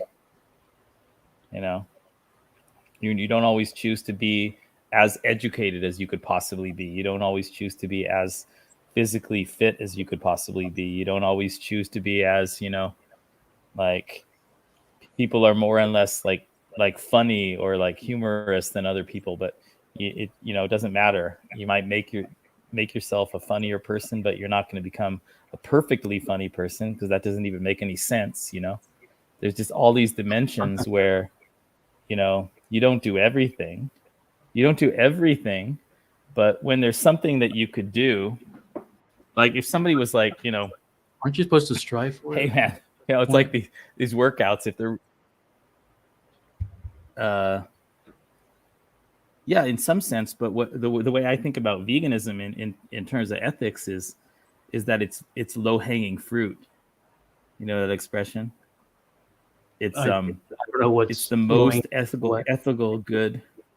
Yeah, it's just like getting the best deal. It's getting the most ethical good that you could possibly do for the smallest personal change. There's almost nothing like it, unless you're currently some kind of criminal. If you're like out molesting children or something, and then stopping would be a really easy way for you to cause a lot more benefit to the world, right? But if you're not doing that, if you're like most normal people, then the best positive change that you could make in the most easy way is to switch from having factory farmed animal products, in your diet and your clothing, to all the delicious and easy plant-based alternatives that are out there. It's not about perfection at all, not at all. Because So if it were, then it wouldn't just be about veganism. Because then it would be like there's starving people in the world. Why don't I donate 90% of my income and get rid of all of my hobbies? So if you have a choice, if you can eradicate suffering, you wouldn't do it because you just want to reduce it. That's all. It depends what the cost is. Yeah, Because everything in life is a trade-off. So if I could eradicate suffering, if somebody said, Jeremy, you can eradicate all suffering in the world by not drinking beer anymore, and then I said, no, you know what, I really like beer, so fuck that. Let all the suffering in the world continue. Then I would be like the most monstrous person. I would be worse than Hitler. I would be the worst person that ever lived, but not making that very amazing trade-off. But if you're like, Jeremy, you can eliminate. You can eradicate suffering by suiciding. How about that one? Not all suffering in the universe. Well, so I've already said on YouTube, you can go and watch me say Okay. You can watch me with Jerome All right. in the drunk stream say that if I could kill myself to stop another Holocaust, like the Nazi Holocaust from happening, then of course I would do it. I would, take whatever drug I needed to get me like in the gung ho mindset, and then I would just do it. But and obviously all the suffering in the world is What about prop more than jets? just the Holocaust. So if I could eliminate all the suffering in the world by killing myself, then it would be morally right to do it. But I can't. Why I not? can. Why not? Why would killing myself not stop all the suffering in the world? Because it factually would not. I No. mean, Well, I mean, if you can, but you wouldn't, is what I mean. If you can't I said- eradicate all suffering in the world, but you wouldn't If want it- to suicide if for it- it. if it was Why the not? case that just by killing myself, no Mhm. other creatures in all the world would ever suffer, Sure, then hypothetical.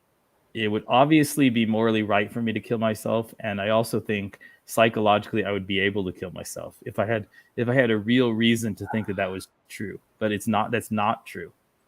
So Yeah, in your I even hold hypothetical, the I agree with it. I even Okay. I even hold the position that unaliving myself would actually increase suffering. So it's like it doesn't seem very clear to me. But again, yeah, if it was the case that unaliving myself would extremely reduce suffering, then sure, yeah, absolutely. Okay, so So I do several big things that have much better benefits than the sacrifice to myself, but then I don't do things where I could sacrifice a huge amount and only do a little bit of good in the world. So Okay, the so only how- case how I'm do you making to you, justify- man, is that veganism it gives much more benefit to the world than the cost to yourself. It's almost like if you could give $1 to some charity, and then it would magically, that $1 that you gave from yourself would magically transform into $1 million for the people who got the charity, then that's just like a miracle, right? That's basically what veganism is. And it doesn't look that way until you have actually tried it and seen how little you're giving up.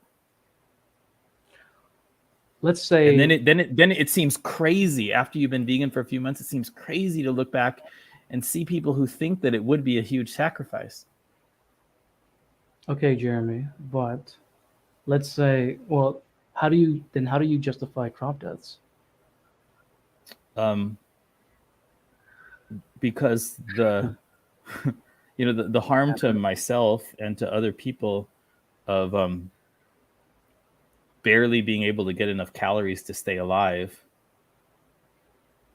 is that's a greater sacrifice than what I think are the mostly insects and some other animals that are dying in the crop deaths.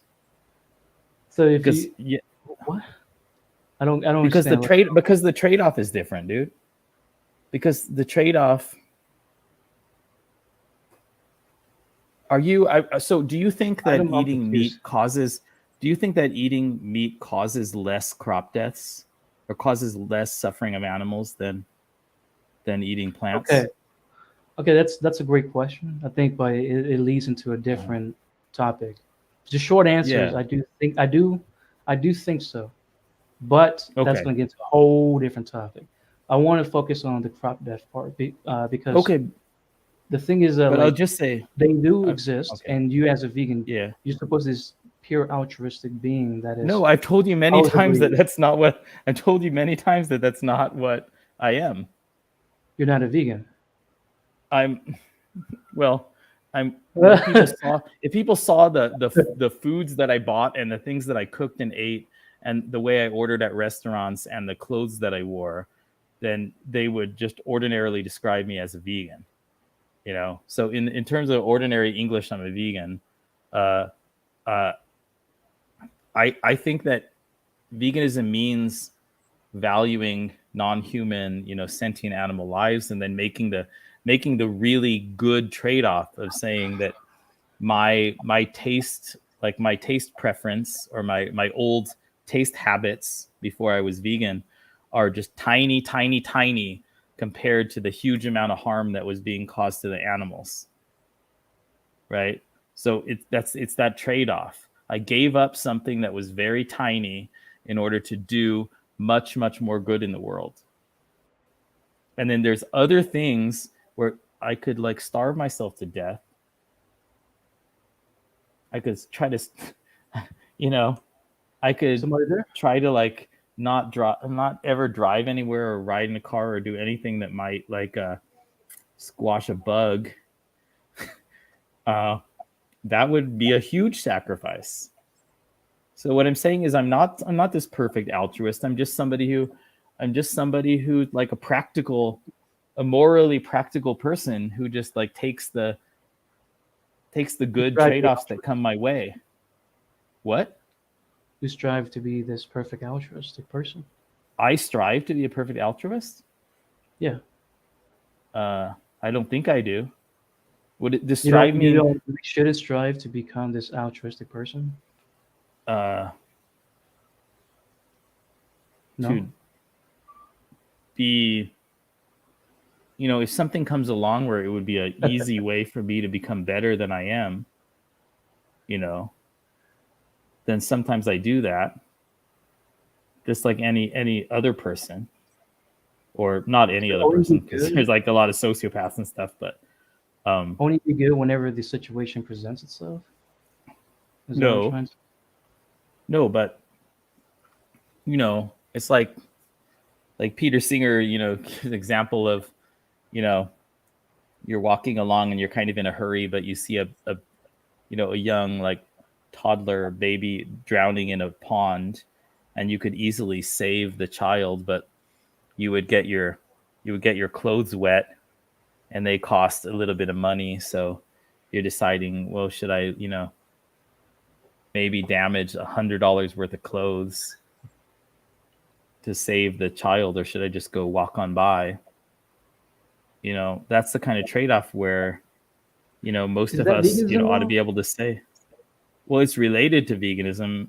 He didn't use it in his vegan paper. He used it in an argument that we should care about charity for like the poorest people in the world.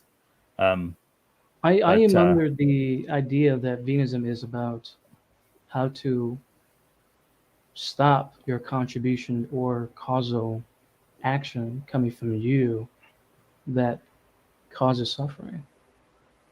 It's not about that's again make you happy. It's about how to stop. A lot of people will tell you that, man. A lot of people will tell you that. Vegans tell you that. A lot of vegans will tell you that's what I mean. A lot of people on the comments right now, if they're still around, a lot of people I know personally, would say that it's about following these absolute rules about never, directly yourself exploiting an animal. And you're saying you disagree with that. I disagree with that. This is the major divide in ethics. Well, no, I don't think so, because one of the major founders, Peter Singer, is a utilitarian philosopher, and there are lots of others. Jerome talked to this guy, this young guy who runs I actually agree with you, but a very amazing blog called Bentham's Bulldog, and this is a big split in ethics between people who think that ethics is based on absolute rules, that you never break. I think ethics is entirely selfish. A deontologist is focused on themselves not contributing. A deontological vegan would say that they're trying not to do any kind of exploitation of animals in any way themselves, and then they don't have as much reason to care about what other people do. But I care about the overall effect on the well-being of animals. That's why Jerome and I both care about it is Jerome, right? Yeah, well, so it's either or. So like Jerome is my given name, but Jerome has kind of been like a nickname throughout my life. So it's whatever you want. Jerome. Yeah, yeah. Like, So yeah, go we ahead, both Jeremy. care about wild animals. You know, a lot of vegans just they don't think about crop dust, but they also don't think about wild animal suffering, and they don't think it's an ethical Right. problem because it's not something that they themselves are directly causing. But we are But you can see the on problem the with that, right? consequentialist side, so we think about all the like happiness and all the suffering that's happening in the world, and it sort of it doesn't matter if we caused the horrible suffering of animals in nature. If there's something we could do about it that would work, then we should do it. The same way that even though I didn't cause the baby to be drowning in the pond, it's not my fault. It's still like Right. way better to save the baby Right. than to save my new shoes. And, Exactly. you know, I right? completely agree with that. But I'm just saying that because you're like the freshest of the fresh 1% vegan I'm not that sure takes about this that. position.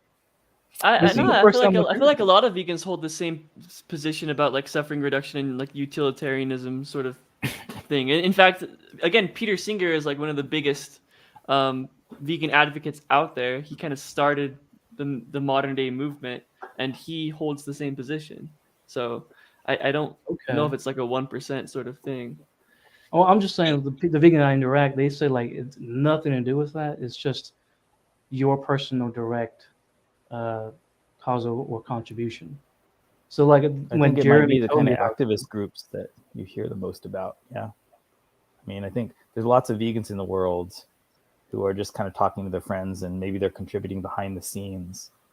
I definitely think if some of the vegans who make the biggest impact are the ones who are creating new products, mm, you know, that's probably the who new are vegans I'm talking to. have these startups.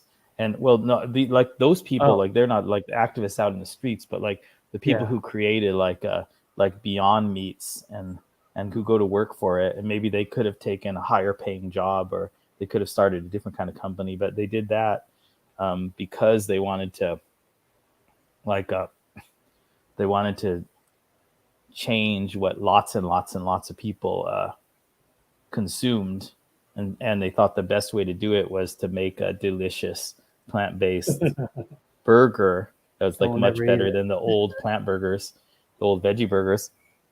And those people I think are much more utilitarian or consequentialist Oh, like I us, see. and they're having this huge impact even with non-vegans, like ordering the Beyond Burgers more and more. I Um, see. Because and the people I talk to is like folks like Vegan Gains and his crowds. They would completely, yeah, they're different from you guys. They're the one but that we I'm talking know with. Yeah. Do you guys like Vegan Gains? sometimes. I have a love hate relationship with vegan gains. Yeah. You guys a moron. The guy's a fucking moron. I'm sorry. Yeah. Have you guys seen the debate he had with Black Lives Matter? You guys never saw the debate that he had on Black With Lives what Matter? lives matter? Black Black Lives Lives Matter. Matter. Oh, just somebody that was associated with Black Lives Matter. Yeah. There was a topic with Vegans was debating this guy named Rob Noor on the topic of Black Lives Matter with this Oh, one dude that has been like killed by a bunch of black cops. And Vegan Gains says, yeah, I mean, if you feel like you're in danger, just immediately resist the cop and do whatever you think is necessary. And we had to like the guy Rob Noor, we had to put out a disclaimer saying, please do not listen to Vegan Gains. You're gonna get yourself killed. okay. Don't listen to that. That's ridiculous. Please. And then they went on the debate, and that was it. The Oh, guy, so he yeah, thinks cops are dangerous enough to any. Was he just talking about black people or any person no, that was that like any black man should feel so endangered by any cop under yeah, any circumstance that they might as well kill the cop first? yeah. Is that the Well, kind of thing he was he didn't saying? say that explicitly, but he implies that Holy shit! if you, yeah, Yeah, he just Yeah. it kind implies, of sounds like him. yeah. Yeah. Yeah, it's that's pretty fucking insane. Yeah. Yeah. You know, if that's actually what he said, yeah. You know, there's things like, you know, I had this whole talk with Carson about what should be illegal, and a lot of it was focused on me saying that giving more power to the cops is really, really dangerous, even when there are things that we really don't like in society. A lot of times it's better to just let those bad things exist instead of giving the cops more and more power, more and more funding to try to be everywhere and try to stop everything, because that has bad consequences. But it's also the same part of the same picture that, like, if some cops are stopping you, even if they're totally 100% wrong, it's a really stupid idea to try to physically fight back against them. exactly. 1000%. Yeah. Instead, if everybody's worried about that, they should kind of read up on the law, but they should also have like a lawyer. They should have some kind of lawyer on speed dial or something like that. Yeah. Get the lawyer there as fast as you can. Oh yeah. I was just thinking about like starting a business on like having having like a bunch of professionals, and you pay like $90 or $50 a month to have like a bunch of professionals online on phone. You can just dial and talk to them, and I think that would increase like people's better making decision skills, you know, in their life, just for $50 a month. But that business idea is on the side. But anyways, That's kind of crazy. Yeah, the idea that like everything. Yeah, he does talk in this sort of like impulsive, emotional way, and I think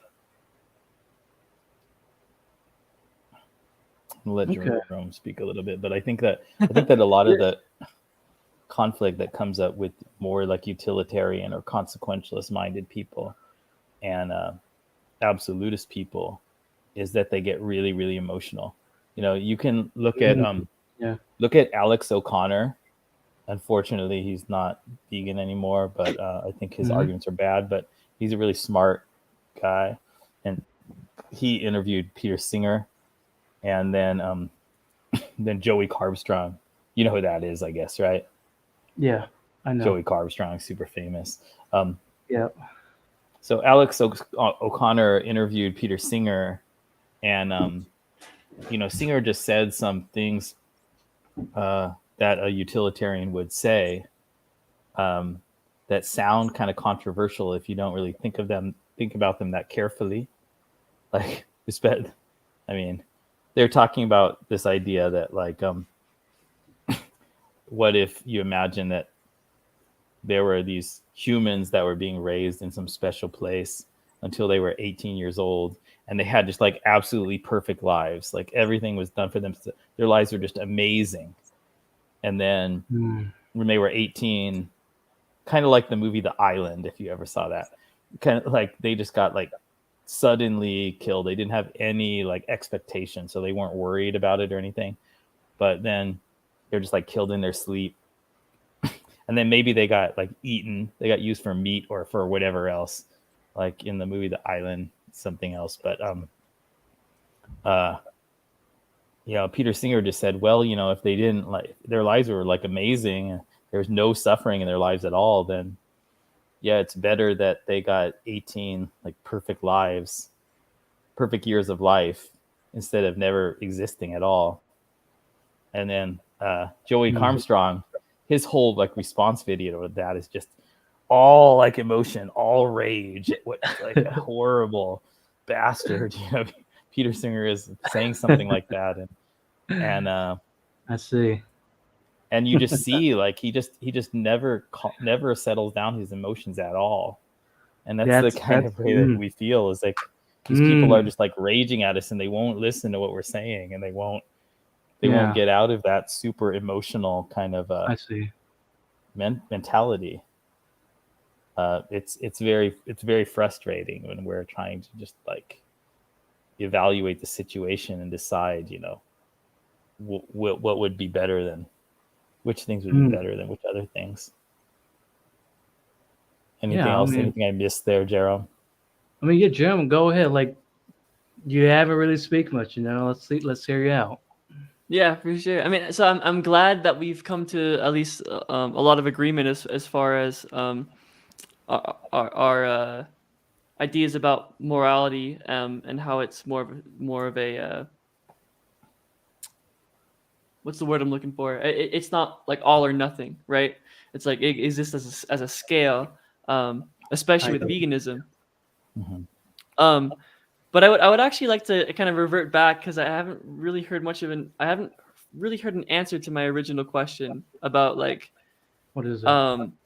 yeah, so about I guess I mean I can maybe rephrase the question a little bit. So what Okay. exactly is it that you desire about eating a cow? What do I desire about eating a cow? Yeah. Well, I think that eating a cow, aside from veganism, right? Completely veganism out of this context. And let me know if you want veganism in this context.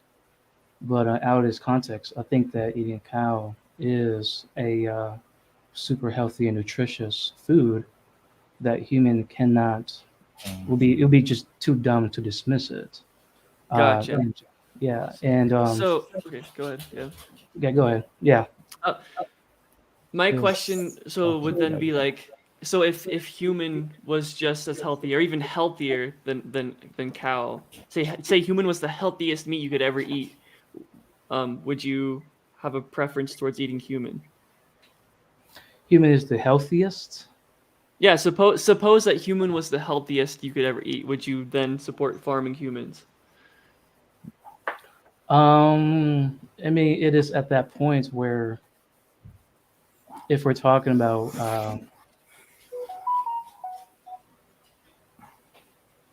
I don't really know. What is the question trying to get at? Yeah, so it's like if I mean, Because I don't If- understand the linkage. Why would I he's start just to asking consume if there's meat? something that would morally block you from eating, factory farmed human meat, even if it gave you the health that you're saying is the reason why you eat cow meat, or more, or even better health. yeah, so we're applying the same reason for eating cow meat to human. If cow meat exists and human meat exists, and human meat would be much more healthier and delicious, or something like that. Yeah, say human meat is the most delicious and healthiest thing you could ever eat. Then I guess we got to bring in. And there's no way you'd go to jail for it.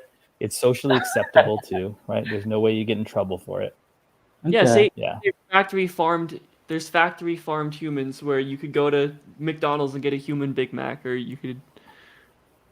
Yeah, so I think this now comes down to what we were talking about before, and we're bringing in morals now, where this is now in a spectrum, right? Where okay, so All we can do morals. that. We can do that with the humans, right? We can eat it because it's much healthier, hypothetically, much tastier, hypothetically. But then the moral frameworks had to come into the fray here. And so, in that society, also adding in Jeremy's added hypothetical of you're not going to go to jail for it, right? But Yeah. so with all that combined together, it's like for me personally, relative to my moral framework, I think I personally would not necessarily want to do that to humans per se. So that's Mike, the we can make this more pointed. What if it was a special race of humans that was specifically bred for human meat, and like you didn't see those humans, walking around doing anything else, being free? oh gosh. Then What do you then mean? that kind of gives you some some framework. And what if people gave you like the defense that like don't worry, these aren't the kind of humans that like you have in your home and call your family members and friends and stuff. These are the only reason these humans ever existed in the first place is to be meat humans. Man, that's kind of aching to And maybe myself. they looked a little bit different from us. Okay, maybe they were like genetically bred to get fatter faster, so that they could be killed at a younger age, and You're they're for inconsistent. their meat to be more marbled or something. But scientists would tell you like they're just as intelligent as you and me. They have the same kind of like feelings in their brain as you or me, but they're a different breed. Okay. They're like Okay. the meat breed of humans. Okay, I like that you added that last part in there because I was thinking about Neanderthals, or maybe like a kind of like a what do they call that in philosophy? Like the hypothetical P zombie or something. The Oh, yeah, the yeah, he's talking about a David Chalmers zombie that yeah. looks just like us, does everything that we do, but it doesn't have any consciousness. Yeah, so that's I presented a very Mhm. similar argument like that to vegans. Like, since like bacteria don't have a brain structure, but yet we all evolve basically from very small microbes like bacteria and stuff. And so, like, what if hypothetically, like, if bacteria can evolve to the point where they don't have a brain structure, but yet they can act very similar like us.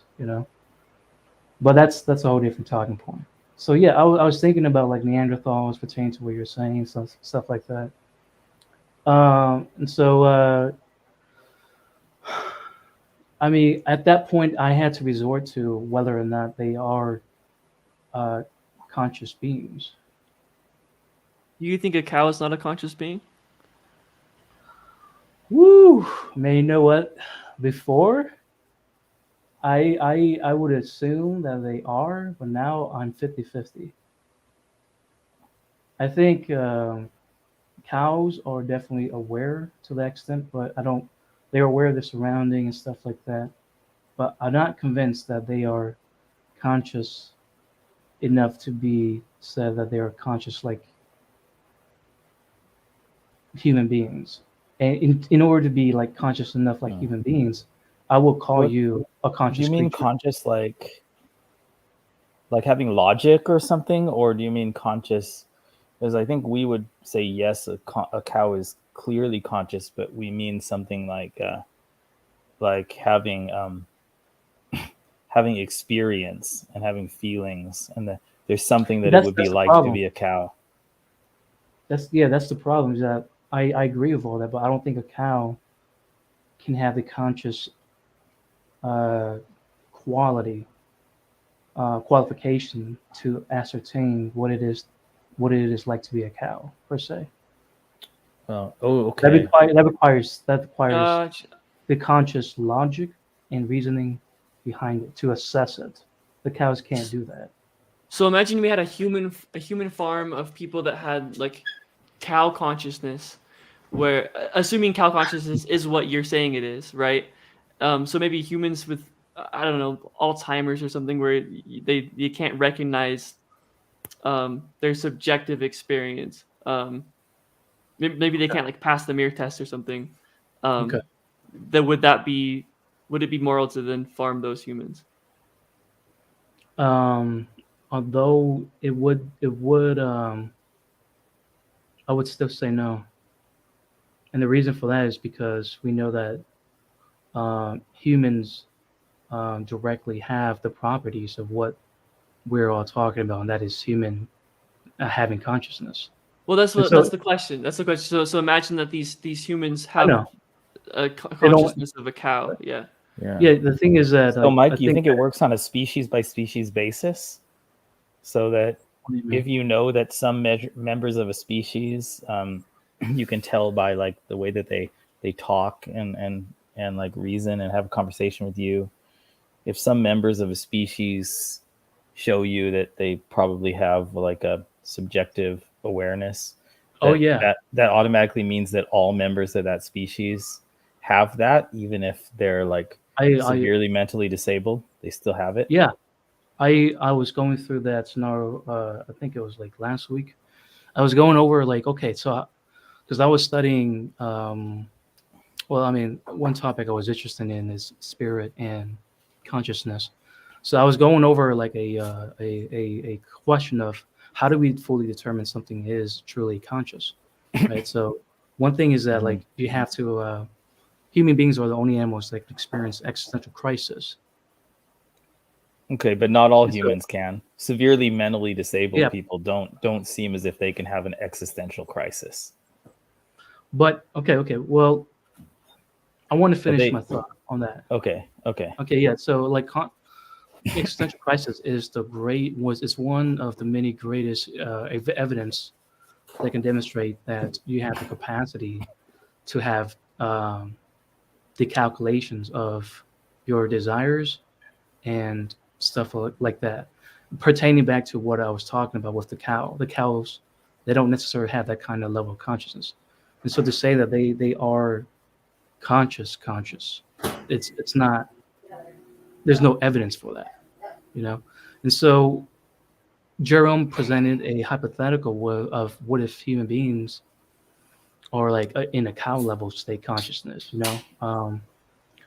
Uh, it will get back to what I just said before, and Jeremy tackled it, and that is, well, I mean, yeah, we did actually have evidence of human experiencing existential crisis, and that is one of the very best evidence that uh, demonstrates that you do have consciousness, where you So can even if the calculate. human, okay, okay, Yeah, I so got you. when you can calculate all that, you can definitively show that you have this consciousness that we're talking about, where you can make these decisions out of your desires and stuff of that level. Okay, But I'm trying to so understand why the calculation would be on a species by species level instead of an individual level. Because we asked you about like severely mentally disabled humans that seem to be able to do about the same level of things that like a cow or pig can do, but not yeah, not the things that you or I can do. And why would you think that like all members of a species automatically would have the same level of subjective experience, or like would have subjective experience as a species, any more than you would think that like all members of a race of humans would automatically be similar? because That's what seemed, because vegans use the word speciesism all the time, and that's what we're implying, is that it's kind of arbitrary to not treat different individuals as individuals. Like if the individual happens to be a human, but everything in their behavior doesn't seem any more complex than a cow, then what is it that makes them more similar to you and me than to a cow? because humans demonstrated that they have existential crisis. So what if we just gathered up the types of humans that Yeah. can't have an existential crisis? Since You human know, has evidence-based a evidence foundation that humans do have existential crisis, we can't just say that those humans that don't have it. How can you be certain that they don't have it? Because by the properties of them being a human, they would assume to have it, because if an evidence-based foundation assumes it, I mean, it demonstrates it. Evident. How are you getting from the? I know you have lots of evidence that many humans have something like an existential crisis, and I don't have any doubt from all the intelligence that you've shown me that you can have one, and you probably have had one, and Jerome has had one, and I've had one. But okay, but like, how do you what's the basis for making species like this category? It sounds like What do you mean? if you just saw like a bunch of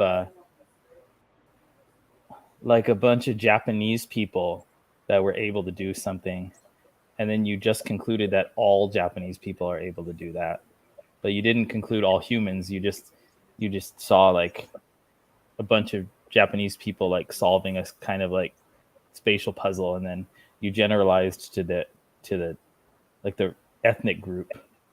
Then that seems pretty weird, right? Instead of treating everybody as an individual and saying probably like people from different groups can also do that, and not all Japanese people might be able to do it. Well, not all humans can have an existential crisis. Some of them are no more complex than cows. And so those humans that are not more complex than cows, should we be able to take a burning hot, brand and sear it into their skin and cause them 3rd-degree burns? Should we be able to just painfully cut parts of their body off with no anesthesia? I would still say, based on the evidence, since humans demonstrate they have existential crisis, that those people that actually, quote unquote, we would like to say have a conscious experience level of a cow, we can't eradicate the notion that they can still have existential crisis, because the evidence, the foundation of the evidence demonstrates that humans do have that. No other animals have that except for humans. Well, so humans are truly conscious. How do you know that? Because they don't have language. What do you mean? Yeah. Language is definitely one of the many variables that demonstrates that you have conscious. Despite you've probably been around enough dogs to see that they have different personalities and like very different behaviors and stuff, right? And then their behaviors and personalities can kind of change over their life to it somewhat. Like the way that you think we don't have any evidence that dogs have complex experiences like that is just because they can't put together sentences in our human language to tell us that way. It is at that point where, do you wish dogs were sentient beings because you saw them change persona, quote unquote, or are you? That's just your projection, or is it or is it real science behind it that the dog does have existential crisis that can calculate its experience and change its persona based on that? Well, I think there's lots of real science behind animals. Like what I'm getting at is, especially mammals. Their pain works the same way that ours does. The kind of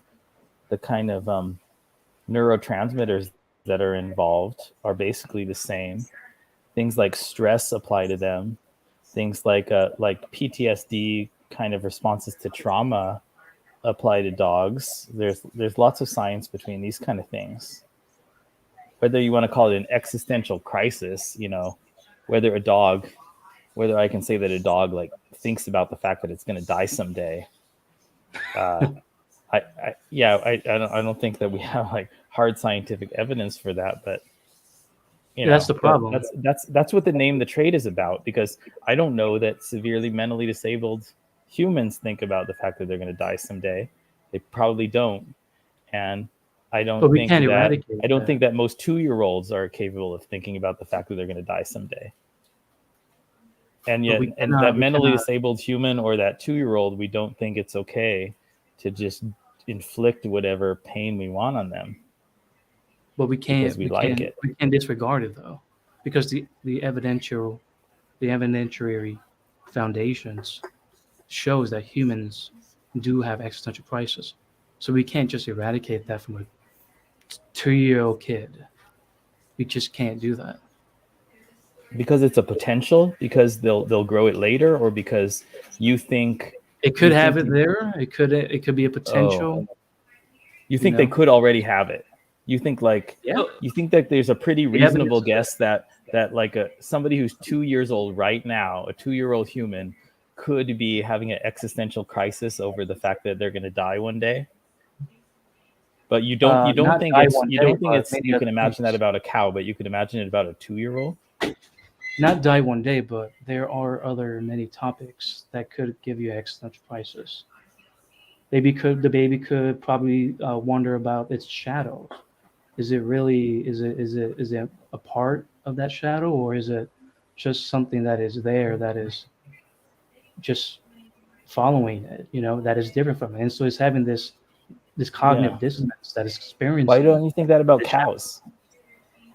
I understand why you wouldn't think that about an earthworm or something. I agree. It's kind of absurd to think an earthworm might be noticing its shadow and thinking about it. But a cow or a pig or a dog or a chicken or parrot or a dolphin. Well, 2-year-old humans haven't demonstrated that either. I just went over the shadow stuff. Yeah, but the shadow example.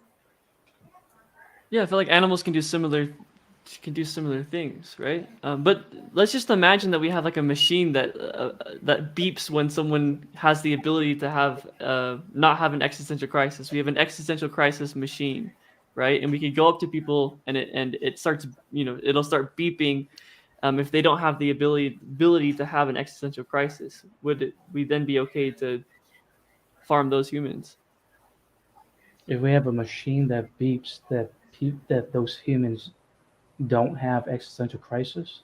Yeah, it's like say we could go to each individual human, and we could go to our little existential crisis machine, and Okay. it'll tell us which humans have the ability to have an existential crisis and which ones don't. Are we then able to farm those that can't? So erasing them having the quality of having existential crisis. Yeah. Yeah, not really erase. Yeah, but yeah, you're making sure. I just don't. Yes, that is what I would call a hypothetical absurdity. It's so absurd, hypothetically, that I can't even conceive of it. How would you erase somebody's having a existential crisis without having to eradicate their consciousness?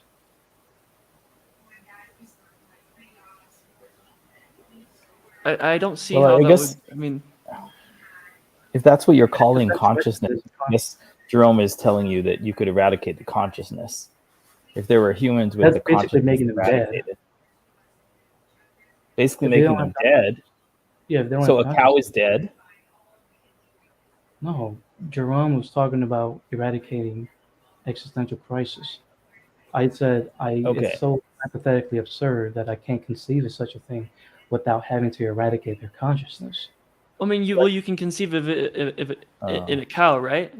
Well, the cow, that's the thing is that like I don't know if the cow is conscious. That's my original position. So It could you just don't be a need reactionary automatons. Okay. So that is what you're saying. So you're not saying that their experience of pain doesn't matter unless they have the higher consciousness that could experience things like existential crises. You're saying No. that you I'm just don't saying they know don't whether have- they can experience pain. You think they might be like robots, like automata, that don't actually experience the pain. They just look like they do.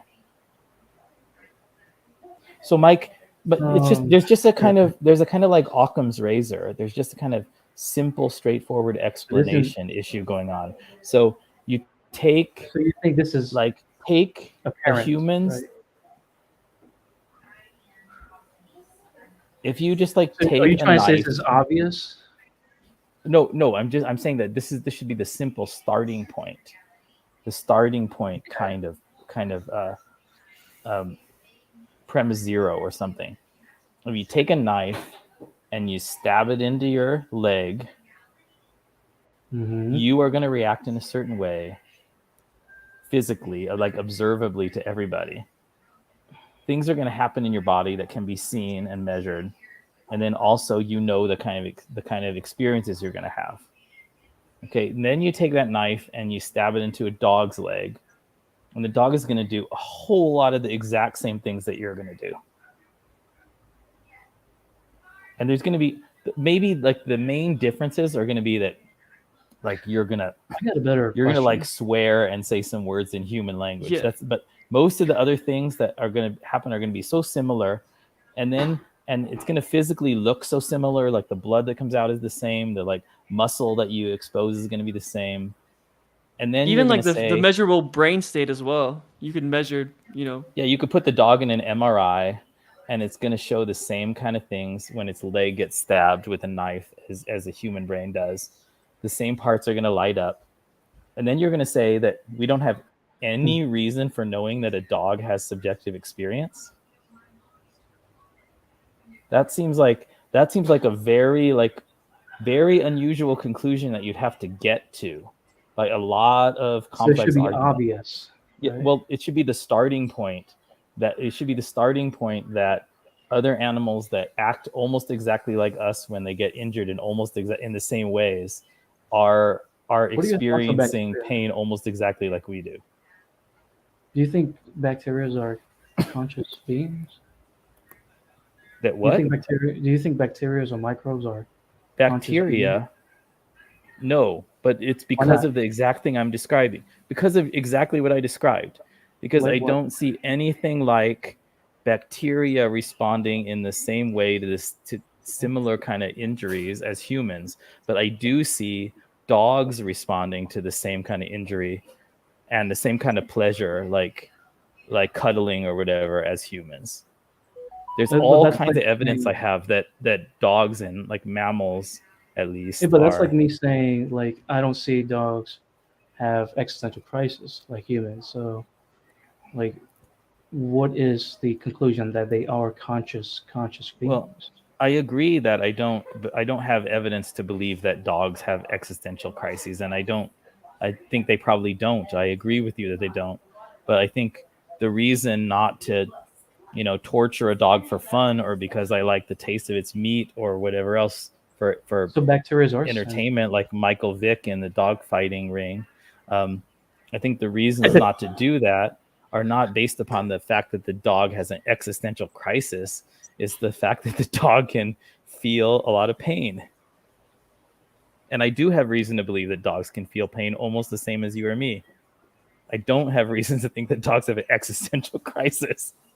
So I Just don't know what you're. relax. All right. I'm relaxed. I'm chill. I'm chill. What we're saying is not that I think you. I can't speak for Jerome, but I would Right. guess. Okay. I don't think that non-human animals have something like an existential crisis. Maybe some do, but I don't have evidence for that. I have evidence that they experience happiness, like physical pleasure, and definitely physical pain in very, very similar ways to humans. You can And just say those that's are what I believe is the natural. basis for not treating them in certain horrible ways. Okay. Okay, that's so there The same as human are 2-year-olds. evidence. Okay, but like there are evidence of bacteria running away from predatory bacteria. There are evidence of that existing. So it shows that the bacteria, just like animals, they are afraid to not exist. This is well established within microbiology, et cetera, in that field. So the thing is that that's why I ask you, what do you think about bacteria? Just I don't think a because, response of moving away shows that something has a right, subjective experience of being afraid. right. Yeah, So my if my, I my slap you, Roomba will move away from my dog when it chases it. So Yeah, Roombas. Yeah, that's a good right, example. so if let's say if I slap a dog on its leg and it just moved, what is the odd in which I will give the same answer like you gave to the bacteria?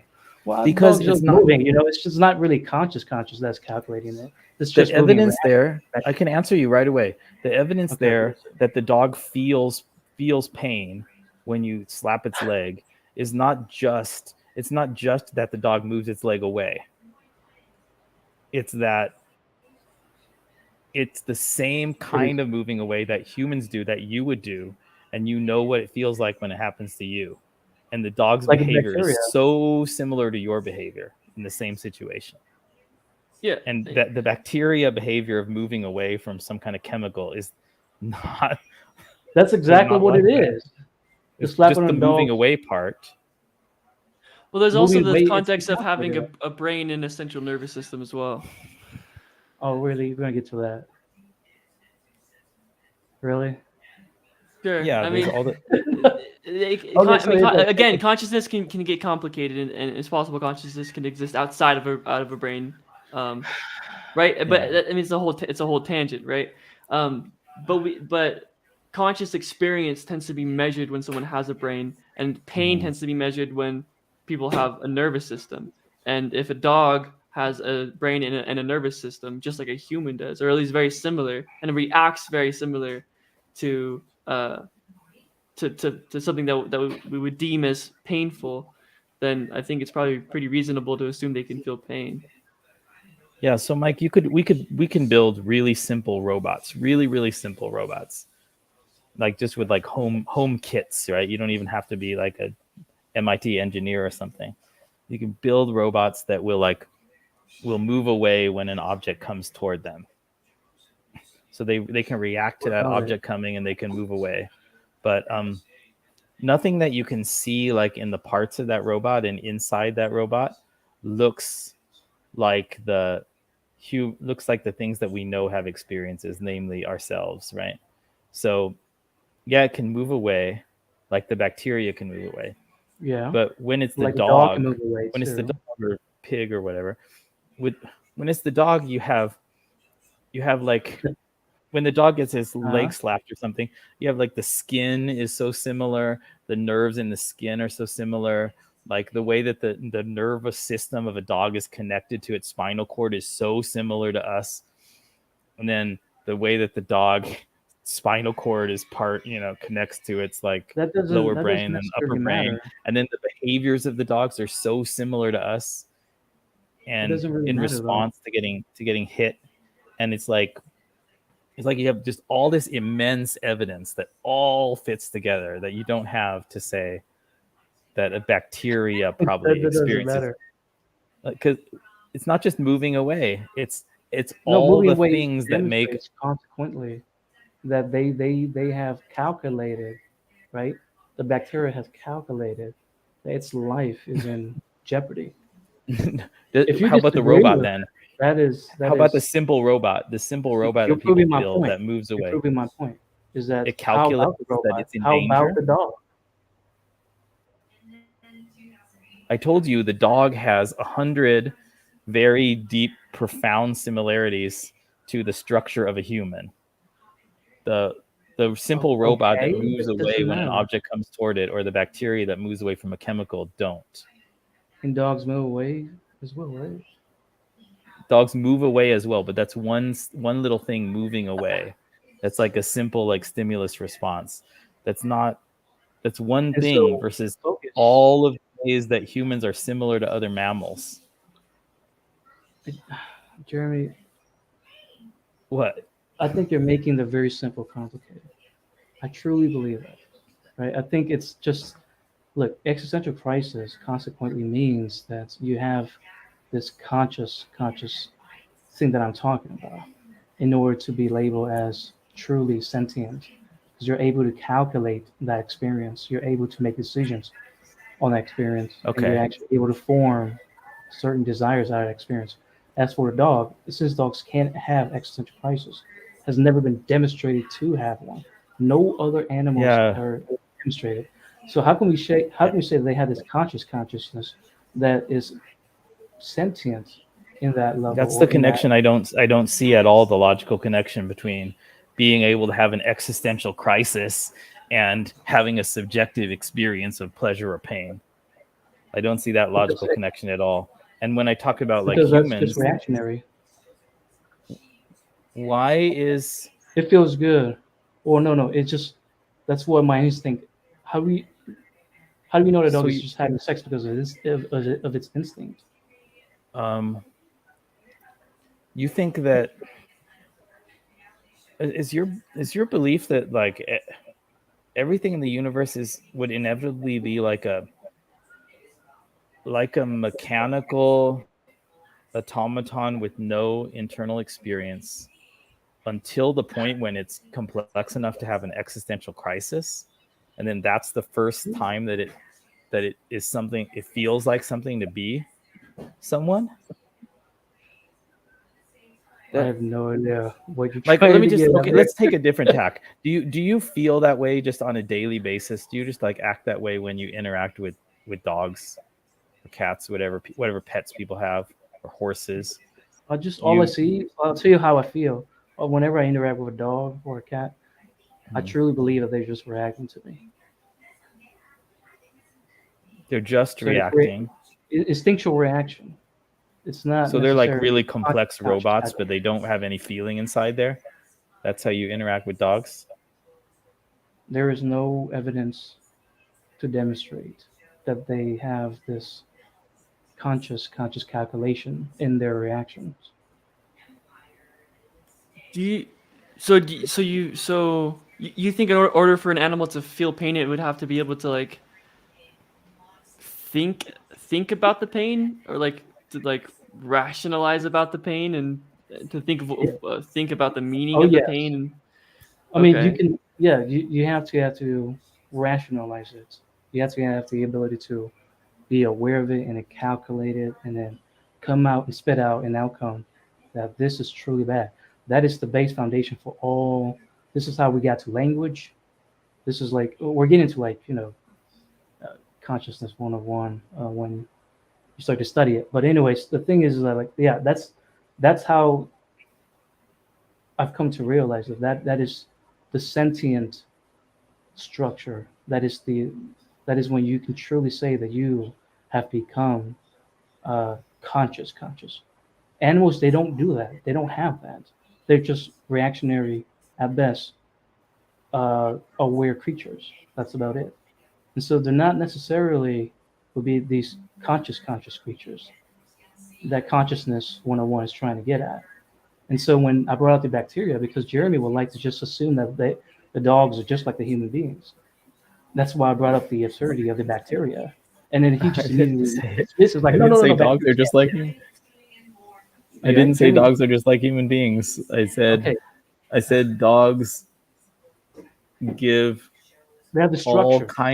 all kinds of self, mutually supporting evidence that they experience many kinds of like physical and emotional pleasures and pains to us, because the ways in which they react to the same kind of things are so similar to us, and the structures involved are so similar, and those can be measured scientifically. If they're measured scientifically, they would have been demonstrated to be They able are to show demonstrated. existential crisis. No, I keep They would have a telling mind, you. right? They I'm would telling literally you, have I a don't mind. believe dogs can have an existential crisis. I don't think the basis for moral consideration is whether something can have an existential crisis. And Well, Jerome has that's not my started with position. trying to do what we call the name the trade argument by talking about severely mentally disabled Oh, humans who also can't have an existential crisis, and 2-year-old humans who also can't have an oh, existential crisis. They can still feel pleasures and pains.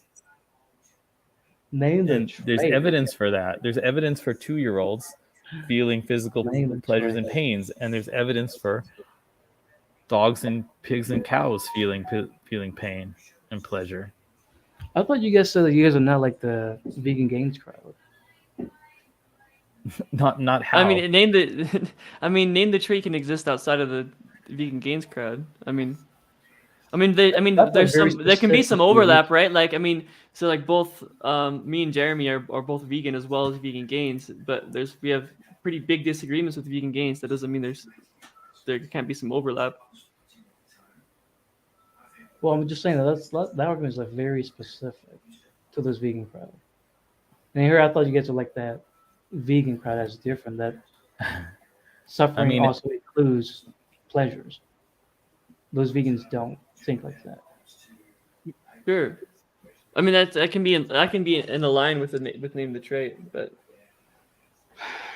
Okay. I mean, and we don't have to go to if you're not vibing with name the trait, we don't have to go down it. No, I but don't we want to can do like. it. oh, I see what you think- mean. I don't just believe that we ought to eliminate physical pain or reduce physical pain in the universe. I believe very much in the positive value of like more complex kind of Right. Subjective experiences. But I think that, and that's why I think not all animals are equal in that regard at all, like not even close. A dog is like dogs and pigs and cows and chickens are way more complex than like bees or ants or earthworms, and that matters to how you morally think about them. But they and they're in some important ways they're less complex than humans, of course, but there's all kind of ways that we're not just like pulling out of our ass there. like extremely supported by all kinds of evidence that many of the experiences of these animals are similar to ours because their like physical body parts involved are the same, and their behaviors are so similar. They may And be just highly complex automatons. They're not conscious automatons. Or I mean, but why maybe, you know? It seems like you're kind well, of where's the evidence, understanding us right? because we don't necessarily agree with the vegans out there who are making these absolute absolute divisions, but that seems to be what you're doing. Like it seems to be that we're on the side that things are like continuous. You know, humans have more complexity than dogs and pigs, and they have more complexity than probably most fish, and then fish have more complexity than ants, and ants have more complexity than worms, and worms have more complexity than like simple single Bacteria. cell bacteria. And there's this continuum, and that affects the way we ought to think about different beings. But you seem to have this sharp distinction based upon like all humans being able to have an existential crisis. And I'm very confused about why having an existential crisis should be the thing that determines whether we should care about inflicting, torture and death upon somebody. This is this is going back to like I was talking to Carson about. Well, I was talking to Carson. I told him I said I don't want to get to like the root structure of morality, but I really honestly think that morality, now that we're getting to this point, I believe morality or ethics is best be within the realm of usefulness. And so it is only useful at this point, only within the confines of humanity. Extending it outside of humanity is just completely useless. And so saying that you want to extend it to these cows and beings, these non-human beings, I think that is so useless. We're just going to devolve into more chaos and infighting, Mm. where we should focus on the So usefulness of existential crisis. And so when we focus on that, we can then start to absolve our infighting, and we reach a state what I would like to call the enlightenment state, where we start to treat each other uh, uh, uh, inherently with respect and honesty. And this automatically comes with virtues. You treat all other beings with these virtues. So you don't need to extend it outside of humanity to reach this your vegan stereotypical utopia of respecting animals. It would automatically be there once the infighting is gone because we know how to combat existential crisis. You get what I'm getting at? A little bit. Just okay, well, yeah. Do you think about the You want big moral improvements involving humans in a similar way? Like, do you think the only good reasons that, say, like white slavery abolitionists had to morally oppose like African slavery was that it would be more useful to have black people not be slaves anymore? mm, that's one of the yeah, Like, you don't that's you don't really think good. that just on the grounds that these people are suffering and don't deserve to be suffering, and you know and there's no good moral reason to do these horrible things to them. um that's not reason enough. It has to sort of be like useful to the white abolitionists in order for them to think that that's the right thing to support. You see, slavery. Yeah, I was thinking about that as well, and I've come to this, and that is, um, with slavery, I think there is sufficient evidence that slavery can actually respond. Well, back in those days, slaves have the capacity, the same as the masters, so they have the ability to communicate. They have the ability trust each other. They have all the capacity that the masters can do, and so Mhm. that is enough evidence of a foundation to then say that it is useful to extend it to the slaves. Whereas with Useful the animals, to the abolitionists. It had to be useful to the abolitionists, or useful to the we slaves who became free. Because obviously, it's useful to the slaves who became free, but yeah. I think it would be useful to What do you mean? factory farm animals to not be tortured anymore too. I'm confused. What do you mean? What do you mean? I mean, it gives a benefit to the victims to not be victimized anymore.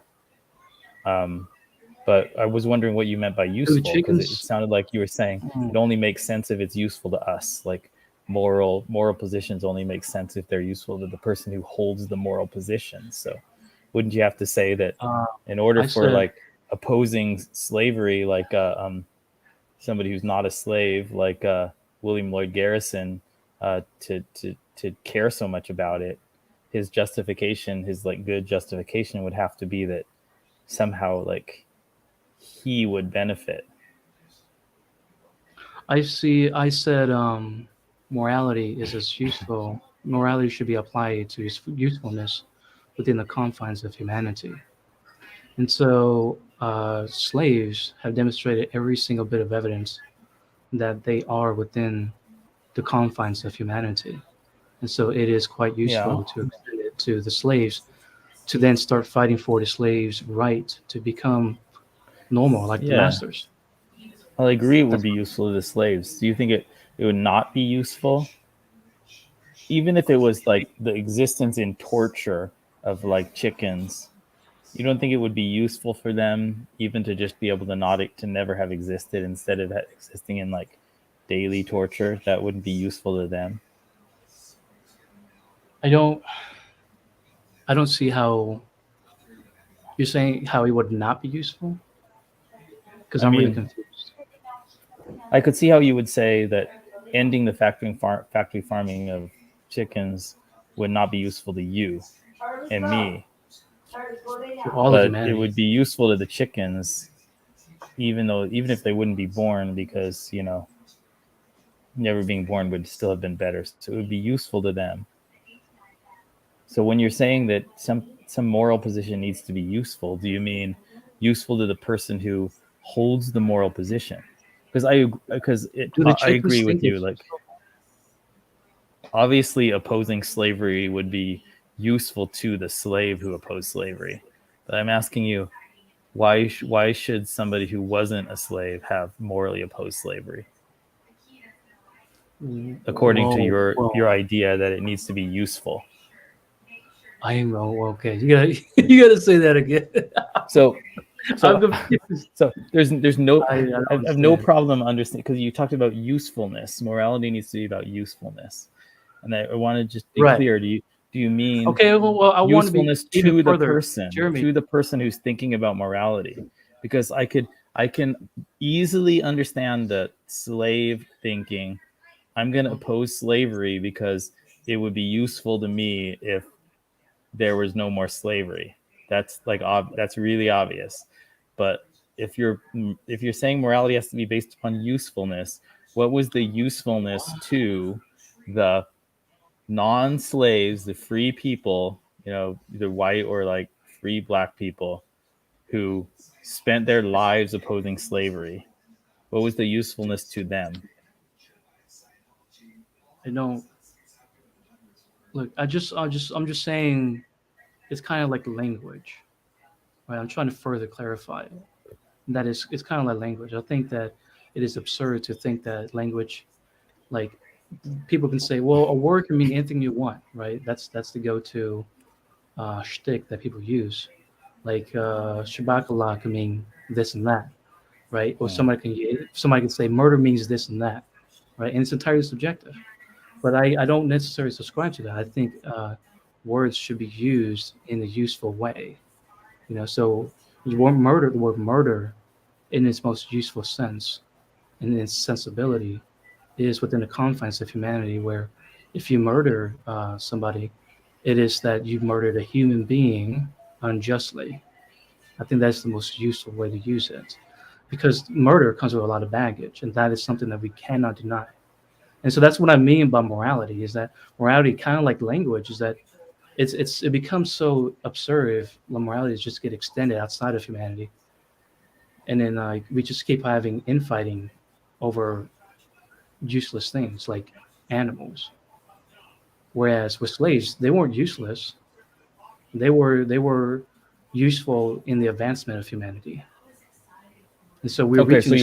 you are pointing out that after the abolition of slavery, like the slaves and their descendants go on to do like much more benefits for all of humanity than the benefit that they were able to do when they were enslaved, right? Because that's true. Sure. Probably. I mean, I'm sure that's true overall. But I gotta be careful. is that the Go ahead. reason? That's the real reason why it was important to oppose slavery? Is like the extra benefits that they would do after, and not just not Man. the fact that they were being oppressed and Yeah, suffering. And we're gonna get to like metaphysics here. We gotta get into that seems it. kind of twisted. That seems really twisted. That the only reason that somebody would think that like the slavery abolitionists were morally right was that they would get more. They knew that they would get more benefits out of Well, like the where does productivity morality of come freed from? slaves. Yeah, so like this has to get to metaphysics. Like, where does morality come from? Why is this thing called morality here? I think Because morality is just it's like, where does heat come from or something. Morality is a measure. It's just a measure. It's just a measure like height or weight or distance or something.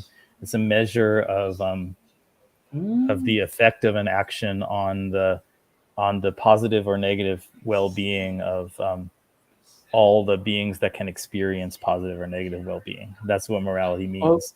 Morally better means has better results for conscious, sentient beings, and morally worse means has worse overall experiences for sentient beings. That's just I think the why do people objective want reality of what morality is. why what, I feel like that's just further begging the question, because why do people have why do we want to calculate pleasure? Well, that's Yeah, that's a so different question. Okay, yeah, go ahead. I have slight disagreements with Jeremy. I mean, we both Okay. come to the same conclusions, but I just hold to the view that we all have a preference towards well-being, and we all have a preference towards pleasure. So I do think it bottoms out in preferences. Yeah, yeah, I'll be right back. Yeah, but Just then making a bathroom run. for Okay. sure. yeah. But those things can be measured pretty well, I think. Like what things actually bring about pleasure and bring about suffering. Okay, but like the thing is, I want to get at is that, like, how do those calculation form, right? The desire to have this calculation in the first place. How do they form? Because we're trying to justify our preferences, right? We're trying to What's justify like where what do we want. preferences come from? Is that like the Well, I mean, how do, like, the original question I was asking Jeremy was, where does morality come from? How did it form, right? And so, like, he was talking about how, like, well, morality is here to tackle and calculate our measurement of preferences, I mean, not preferences, of pleasure, and also our pain and stuff like that. And then I said, well, that begs the question even further, like, where do you think these pleasures and these pain, how do they form in the first place, right? Because, like, moral, you can't just say that it comes from pain and pleasure, and that come from a need for pain and pleasure to be calculated into morality, when in fact you need to substantiate pain and pleasure in the first place. You need to, where does that come from, right? And you came in, you said, well, it comes from our preferences, right? Ultimately, don't get me wrong, right? If I got something wrong about you, let me know. Like, if it comes from preferences, and I agree with that, and this goes in full circle with what I said. We have to reach to a point where we are trying to justify our selfish desire. We cannot be fully altruistic. Is that we work with morality comes at a cost of when we try to our best to measure all that negative stuff in order to justify our selfish desire to live in this world, right? Our preferences, like you said. That's what I'm getting at.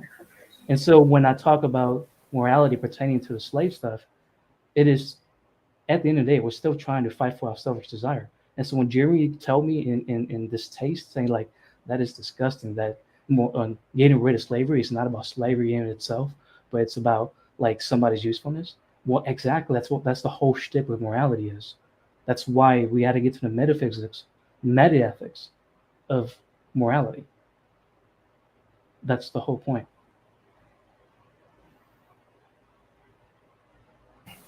What you by metaphysics? Do you mean something like spiritual or supernatural? Yeah. Damn it, I hate using that word, but I'm using it now. Fuck, I promise not to use that word. Because like whenever I use it like some kind of philosophical elitist, it's gonna jump on like, no, that's not what that means. I'm like, okay, buddy. But okay, but like what I mean by metaphysics, or what I understood what metaphysics.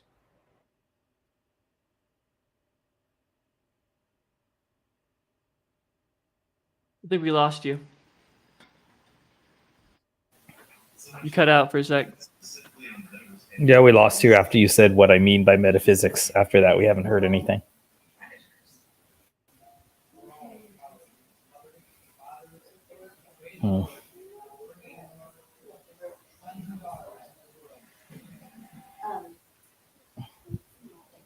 Yeah, he seems to me, not the like normal professional philosophy definition, but that's okay. You know, like you said, words get used in all sorts of different ways, right? If he's going to make a point about some kind of spirituality, then that's perfectly valid. If he calls it metaphysics, I think I can understand what he was going to say. He might be gone, but all right. I guess well, you got any concluding thoughts on what we just experienced there? yeah, I mean the whole idea about like morality is based off of having an existential crisis seems pretty absurd to me. It doesn't make much sense. Yeah. The only thing I could think is that maybe somebody might think that as a factual like psychological matter. Hey, Carson, good timing. What's up, guys? He just dropped off literally a minute ago. I saw that. I haven't been able to see much of what happened, but I checked in on my phone a couple times just to see what was up. But yeah. So his main point did he answer any questions? Yeah, he kind of did. He made a lot of kind of reasonable points, I think. Like about his personal moral stance? Yeah. It seems like I couldn't get him to say if he thought it was immoral to stab a dog just for fun, so I couldn't imagine anybody else getting an answer out of him. Well, I was trying to get him to say... Okay, go ahead, Jerome. It seems like he would say that it would probably be moral if number one, because dogs can't have an existential crisis, and number two, if stabbing the dog would further I guess human what was the word he used? Human furthering a human usefulness? Goal or, usefulness. Oh, hey. Yeah. All right. Okay. Gotcha. Hello, can you hear me? Well, I was gonna come out just to say goodbye and end it if you guys were done, because he hopped off. But if he's back and you guys want to talk, like, it does not affect my computer at all. I can't actually stay, but you guys should keep talking if you want. And then whenever you're done, just hop off, and I'll turn the computer off later. All right. I think I'll need to call it as well. So if you guys want to talk, but Jeremy, you gonna stay on and talk to him, or you feel done? No, I think unless anybody has any very final thing, like Mike, you want to say something about the conversation that we had before we go off?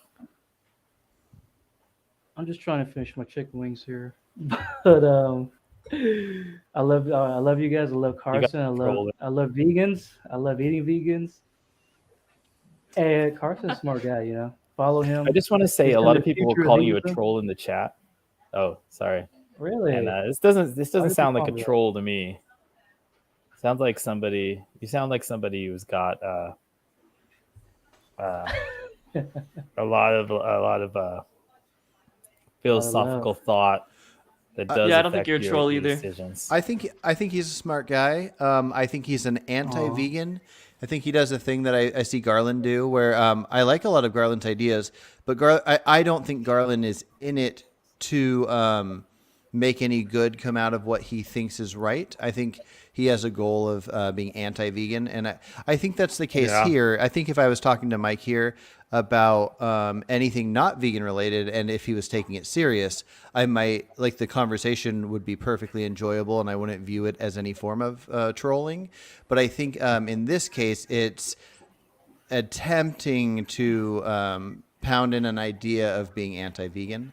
I only talk so for, you know, how a I lot only of these talk guys, so carelessly about Okay, him sorry. because he's one of the first people I talked to under a different name, non-vegan teacher, when I first started this channel. And if you scroll down, to one of my first videos, you'll see my chat with him. And then Christina Van Beek also had a chat with him. I don't know if you guys watched it, where he said the whole thing about you need to kill yourself or whatever. I guess I'm just like, once you reach a certain level, it's like, I view it as half-ass trolling, but I don't know. You know, Christina was she's a smart lass for a 17-year-old. I remember. Yeah, Yeah, she's like great. she could hold her own. You know, like I talked to her, and granted, I was kind of like, I was half, dang it, half-assing, right? but she could hold her own. But yeah, I mean, I didn't expect you to remember me, Carson. Oh, I know your voice. I recognize it. Dang it. Your fake internet names don't hide you. Oh. You know, we can use anti-vegans Yeah. of a certain sort who are going to actually I like the challenges that come in as long as questions are able to be answered. I like the challenges that come in, and I'm going to go back and listen to what you guys talked about. So, but yeah, I never thought of having a chat with the three of us before. So, Jerem and Jeremy, we should get. I wish my name started with a Jer. But we should get a chat going with the three of us talking. I really like the fact that one of you thinks as many animals should be snapped out of existence as possible until it's affecting the ecosystem, and the other says bring in as many as possible and fill up all the planets. And then I'm like right in between you guys. I really want to have that conversation. One of us should be able to convince the other two to line up with them. So I love you guys. yeah.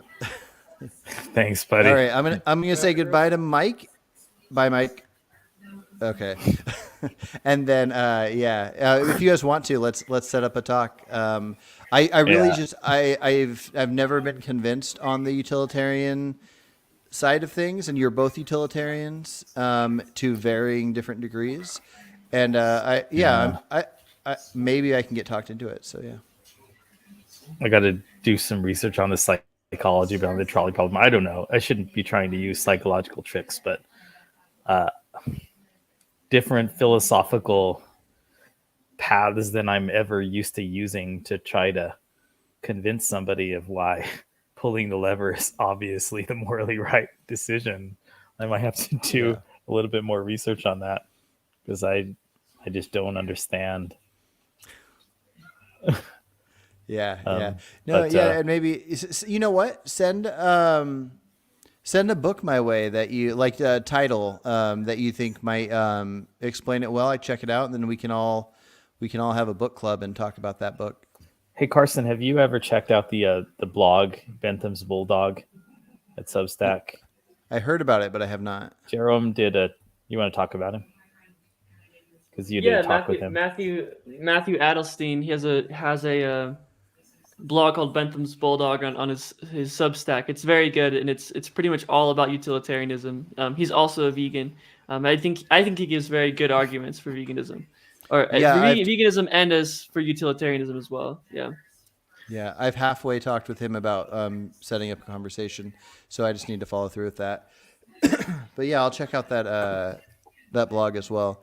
I definitely see good ideas within it. I actually better hop back to what I was doing. My wife wanted to have some quality time. So I will let you guys get going, and let's set up a talk soon. Yeah. Great. All right. Take care, guys. Good evening, gentlemen. Yep. Bye.